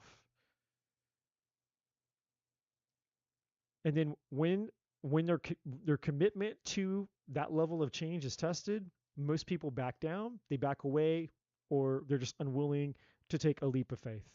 And that's why most people, they stay out here in tarot land and spiritual land. They'll buy crystals, they'll buy incense, they'll get their spiritual tattoos, they'll get their spiritual clothing, and they'll talk about spiritual things that they heard from fake internet spiritual gurus who claim to be, you know, the master this and the master that, and you can manifest this and you can manifest that. And it's like, well, what have you manifested? You're living in your fucking mom's basement. Like you're talking that you can manifest millions of dollars. Show me your $1 million bank account. Well, they don't have one because all they're doing is regurgitating information that they read in a book or something else because they didn't do it either. They when it came time for them to be committed to standing their ground when shit got real, they backed down. It's like, oh wait, wait, I'm actually going to have to do something here. Yeah, you're going to have to like change. You're going to have to be willing to give something up. Like I was saying earlier to somebody, and I said it last time too, living with the open hand. It's like, if I want something new in my hand, I've got to be willing to, first of all, let go, open my hand, and then be willing to let whatever's in my hand go. I can't hold on to something and be like, I want something new. It's like, okay, well, then let this go. It's like, okay, and then we'll open our hand for 5 seconds, but then we close it again. Or some people, it's like they just refuse to open their hand at all. But they talk about it. They talk about living life like this, but the reality is they're living their life like that. Anybody can be a pseudo expert on anything, right? You listen to enough people, you read enough books, listen to enough podcasts or whatever, you hang out with enough people, and you can learn. I mean, you can go out and regurgitate anything like an expert. Anybody can be an expert, you know, regurgitating fucking shit that they hear. You show me that you're an expert by how you live your life. Let me see the results of the knowledge that you have based on the way that you live. Because talk is cheap. Who you are will tell me if the knowledge you have is real or not. And so it's not just people in those from those you know that are just in negative energy that are full of shit and superficial. There's plenty of people out here in the spiritual world they're full of shit and superficial. So my point in saying all of that is every single one of us is confronted with this. Your commitment is being tested. And it doesn't stop, by the way. I wish I could lie to you and tell you that it's going to stop. Because if you take this leap and you go into the next version of you, then you're going to grow and grow and you're going to outgrow that version of you. And then you're going to be right back to, okay, I'm going to have to take another leap of faith and I'm going to have to mean it because my commitment to the new me that I'm going to become is going to be tested again. But the beauty is it gets easier every time. And so the next time you get to the next level, it'll be much easier to just go, hey, and then eventually you won't even really think about it. The answer will always be yes. So there's not even really a test anymore because now you've committed to no matter what you have to do at whatever stage you end up at life. And that's kind of like where I'm at. It's like, hey, look, I've made a decision for my life that I only want what's in my highest good, period. Even though I have free will. And I'm still human. I get tempted all the time. I get tempted all the time. Like, man, like I'm a human. I'd really like to get laid. And there's like I could probably go out and I could make that happen. Like, like all kinds of things. I'm just as human as everybody else desires. And sometimes I get tempted, like every human gets tempted. Like, yeah, would it really be that bad if I went out and found some chick, went out, had a good time, and got laid? Like, no, probably not. But is it in my highest good? No. And so, because I've committed to what's in my highest good, I don't even allow those thoughts to even be remotely a possibility in my mind. The answer is already no. I only want what's in my highest good. And so, in my case, if the divine has one of these for me, then the divine's going to have to either lead me to her or lead her to me because this is where I'm at right now. Whatever. Whatever's in my highest good, that's what I want. And so I'm just trusting the divine that somewhere out there amongst 4 billion females, the divine's going to come along and like, here you go. And when she shows up, I'm still going to be like this. I'm not going to close my hand. I'm not going to grab on. I'm not going to hold on. I'm just going to be like this. And just as freely as she enters my life is as freely as she can leave my life. If, like there's no attachment here. There's no expectation here. Because I trust the divine. So all that to say, Gina, I know that was like a long rant, but this is it. This is I would say these are the two most important cards for you. Kind of just coming around full circle, just kind of summarizing everything. These are the two most important cards. Your commitment is being tested and you've come to the edge. You've you've grown to the highest level that you can get to for the level that you've been at. To move into the next level, to find out what's in the next level for you, you're going to have to take the leap.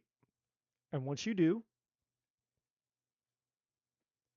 your commitment is going to be tested because the old life is going to come back and grab at you. Like, hey, wait, where are you going? Where are you going? It's going to come back, try to pull you back, whether it's your thoughts, whether it's people, whether it's your environments, whether it's your friends, whether it's your children, whether it's your family, it doesn't matter. It could be anything. So be prepared for it. Be prepared for anything and everything that could come and try to prevent you from jumping off the cliff. You're like, okay, I'm going to jump now. And all the things are going to be like, oh, wait, come back, come back, come back, come back, come back, come back. And if you hesitate, then that's just longer that you're going to spend. You're going to stay here, and then you're going to have to work yourself back up to come right back to here all over again.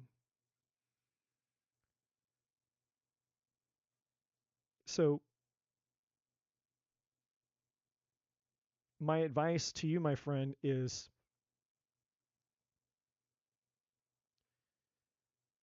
just decide. Have the come to Jesus meeting within yourself. Just make a decision. Like an end all, be all, come hell or high water. Like, I don't care what I have to do. I don't care what I have to let go of. I don't care what I have to release, what I have to sacrifice, what has to change. I am going to I am going to take the fucking leap because I want happiness. I want fulfillment. I want love. I'm sick and tired of being sick and tired. I'm sick and tired of waiting. I'm sick and tired of spinning my wheels. I'm sick and tired of things not changing. I'm ready. I'm ready and I fucking mean it. And there's no going back. Period. And when you know that you know that you know that you're meaning that with every fiber of your body, then nothing. There's no test. There's no test. There's no person. There's nothing that can stand in your way.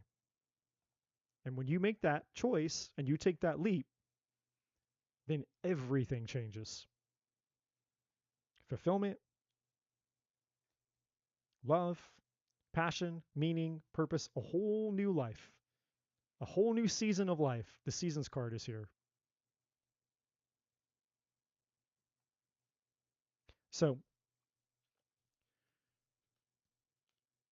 you've done the work. And in a way, that's actually a compliment. It's a compliment that you're here because you've had to do things to get this far. So this is a testament to the fact that you've actually been doing the work.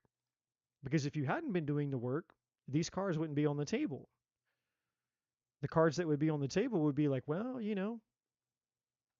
need to do this, or you need to do that, you need to do this. It would be other things. But the fact that these cards are on the table are a compliment to you, because it's showing, it's proof that you have done the work, and you you've you've done it so much so that there's no more work to be done at this level, if that makes sense. So I hope that makes sense. I know that was long, but you were the last person, and I felt that you know, the divine had some messages in there for you. So With that being said, my friends, I appreciate you guys. I love you guys. Appreciate you guys uh, joining tonight. Hope you guys have a wonderful weekend or weekend, weekend, a wonderful week, wonderful week ahead. And I am off to bed. I actually might get some sleep.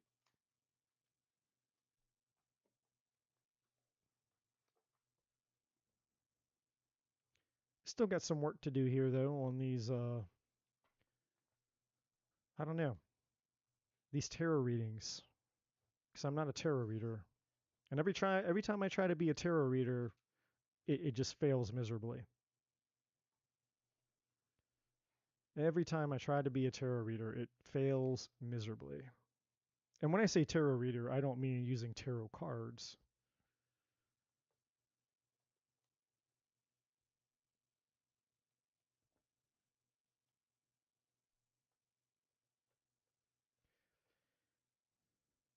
So with that being said, I appreciate all of you guys.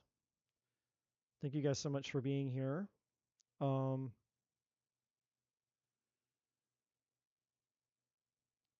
I didn't see. I wasn't looking in the chat here. Just scrolling back really quick.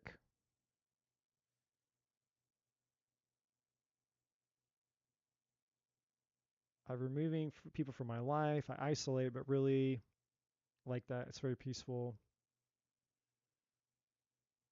Yeah, drama is very draining. 100%. Can't go back, change the past, leave it. Yep. I understand that.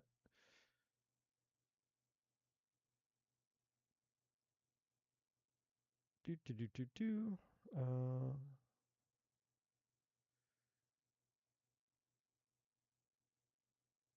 yeah, solid people are very rare. Well, yeah, they are rare, and that's because very few people are willing to do the thing that's necessary to be somebody that's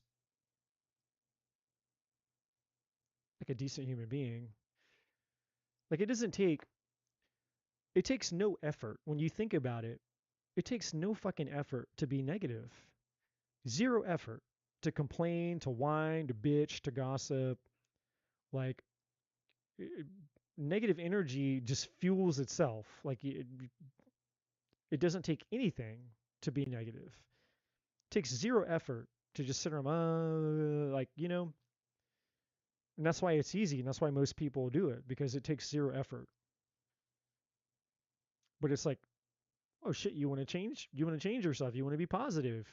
You want to be positive and powerful despite negative experiences. Well, that's rare because you're doing something that goes against the natural grain of what most people do. It's like, wait, so you've been through all these shitty things and you're not a negative person. You actually have a positive outlook and mentality on your life no matter what happens to you. And that this has happened to you, that's happened to you, this has happened to you, that's happened to you.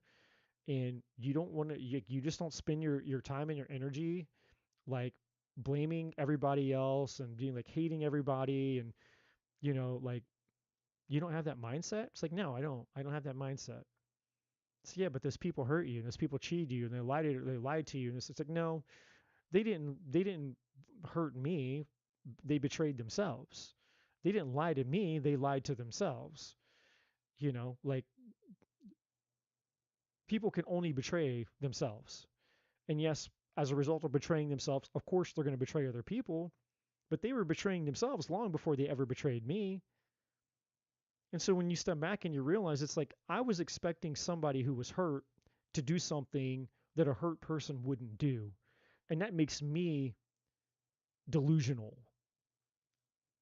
So I'm going to blame I'm going to blame these people who don't know up from down, left from right. They have no concept of what's going on inside of themselves. They have no connection to themselves. They don't understand their patterns. They don't know what they're doing for the most part. They're hurt deep, deep down inside of them. They're hurt. They're lost. They're lonely. They want the same thing we want. They want to be loved. They want to be accepted. You know, like, no, it's called being a fucking human being. But I don't have to allow a lost person, to be in my life either. And that's where I do have power. It's like, hey, look, you know, that person, they have issues. And I hope one day they fix their issues. But I can no longer allow their issues to become my issues. And, but I don't have to adopt the bullshit negative thinking that everybody else has. It's like, oh well, everybody's a narcissist, everybody's is this, everybody's is that. It's like, no, you're just a fucking coward. That's all that it is. You're a coward.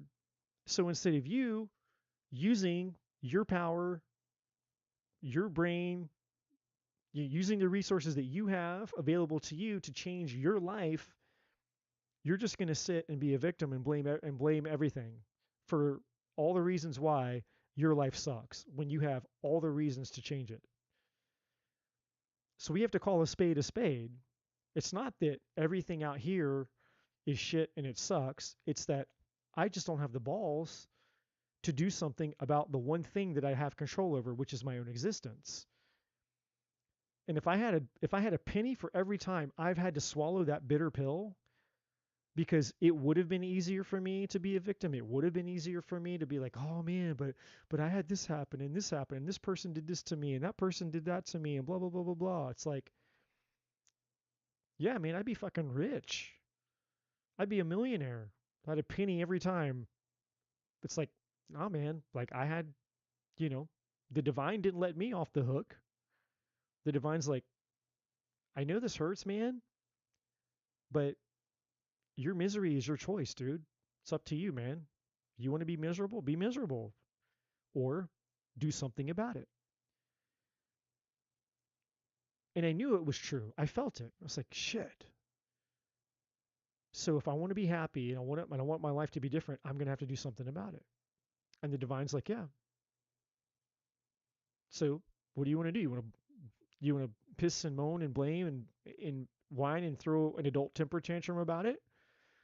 Or do you just want to get up off your ass and say, shit, I guess let's get to work. I mean, same amount of energy, takes the same amount of energy to be positive as it does to be negative.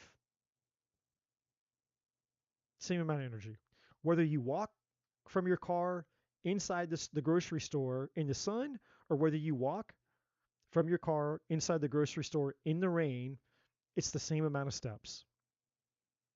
It's the same amount of steps from your car to the front of the grocery store, whether it's raining or whether it's sunshine. Same amount of steps.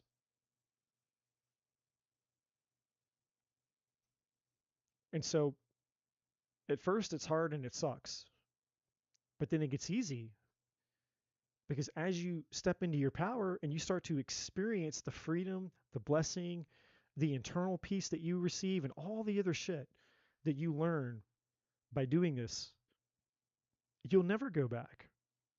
You'll never go back to these old ways of being anymore.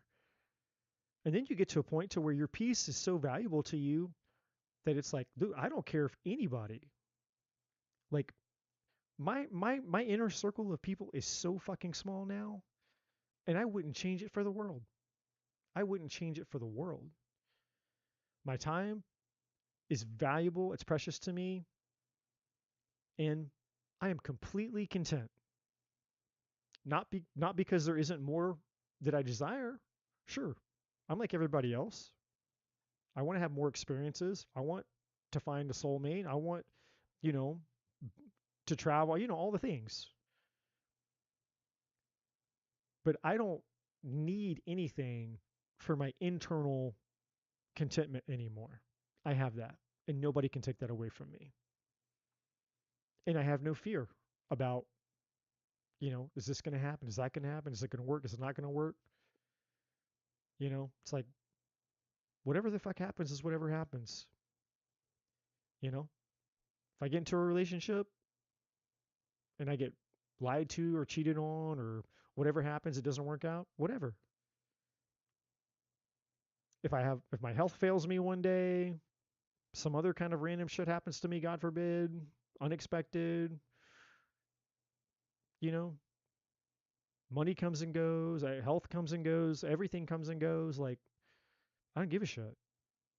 Like, I trust, I know that I trust the divine because I've practiced it and I've wrestled my demons and I've done all the things. So now I'm just in this place of learning how to live in a constant state of faith and surrender. And it's not easy because I'm very impatient. I'm extremely impatient. And so I'm like, okay, I'm not going to future trip and I'm not going to focus on the past. I know what I want in life, but I'm not going to sit and obsess about how I'm going to get it or when it's going to show up. The divine's like, just just be present with what you're doing right now. Okay, just be present with right now. When I wake up tomorrow, just be present with right when you wake up tomorrow. And 5 minutes from now, when I'm brushing my teeth, just be present with brushing your teeth. That's what you do, right? Anyway, um, I love you guys. I appreciate you guys. Thank you guys for hanging out with me. Uh, my ride or dies out there, my true soul tribe, my soul tribers out there, my ride or dies, who go 6, 7, 8, 10 hours with me out here. But yeah, I say it once, I'll say it a million times. Hope costs nothing, giving up costs everything. And if I've learned anything in my life, that is my truth. And that it will always be my motto that hope costs nothing, giving up costs everything. Like, if you just don't give up, you're guaranteed a change. And hope costs nothing. Costs nothing to have hope for something more. But the minute that you give up on it, that costs you everything because it ensures that you won't have it. So, at the bare minimum, if we just keep moving forward, whatever you have to give, whatever steps you can take, you'll end up somewhere further along than you are right now. So really, at the end of the day, and I'm like delirious right now, but you can't lose. That's just an illusion of an unwillingness to not do something. So stagnation, indecision, and just sitting and doing nothing always ensures that we get nothing. But if you just take steps, man, even if they're not necessarily the right steps or you have it all planned out, all figured out, which most people don't, you're still going to end up where you need to be. Even more so if you have just whatever information that you do have that you've gotten from the divine source. It's like just do with uh you know use what you have and let that be what you need. And then what you need will come to you as a result of doing those things, right? So anyways, my brain's melted. I love you guys. Appreciate you guys. You guys are awesome. Uh, should see you soon. The June readings that I'm going to have to do soon. So should have some new videos uploaded soon enough, all the things. But anyways, good night, you guys. My brain's melted. Love you guys. Appreciate you. And I will see you guys very soon. And Gene, I will respond to your email now that I got it. Just want you to know that. So good night, you guys, and have a great start of your week.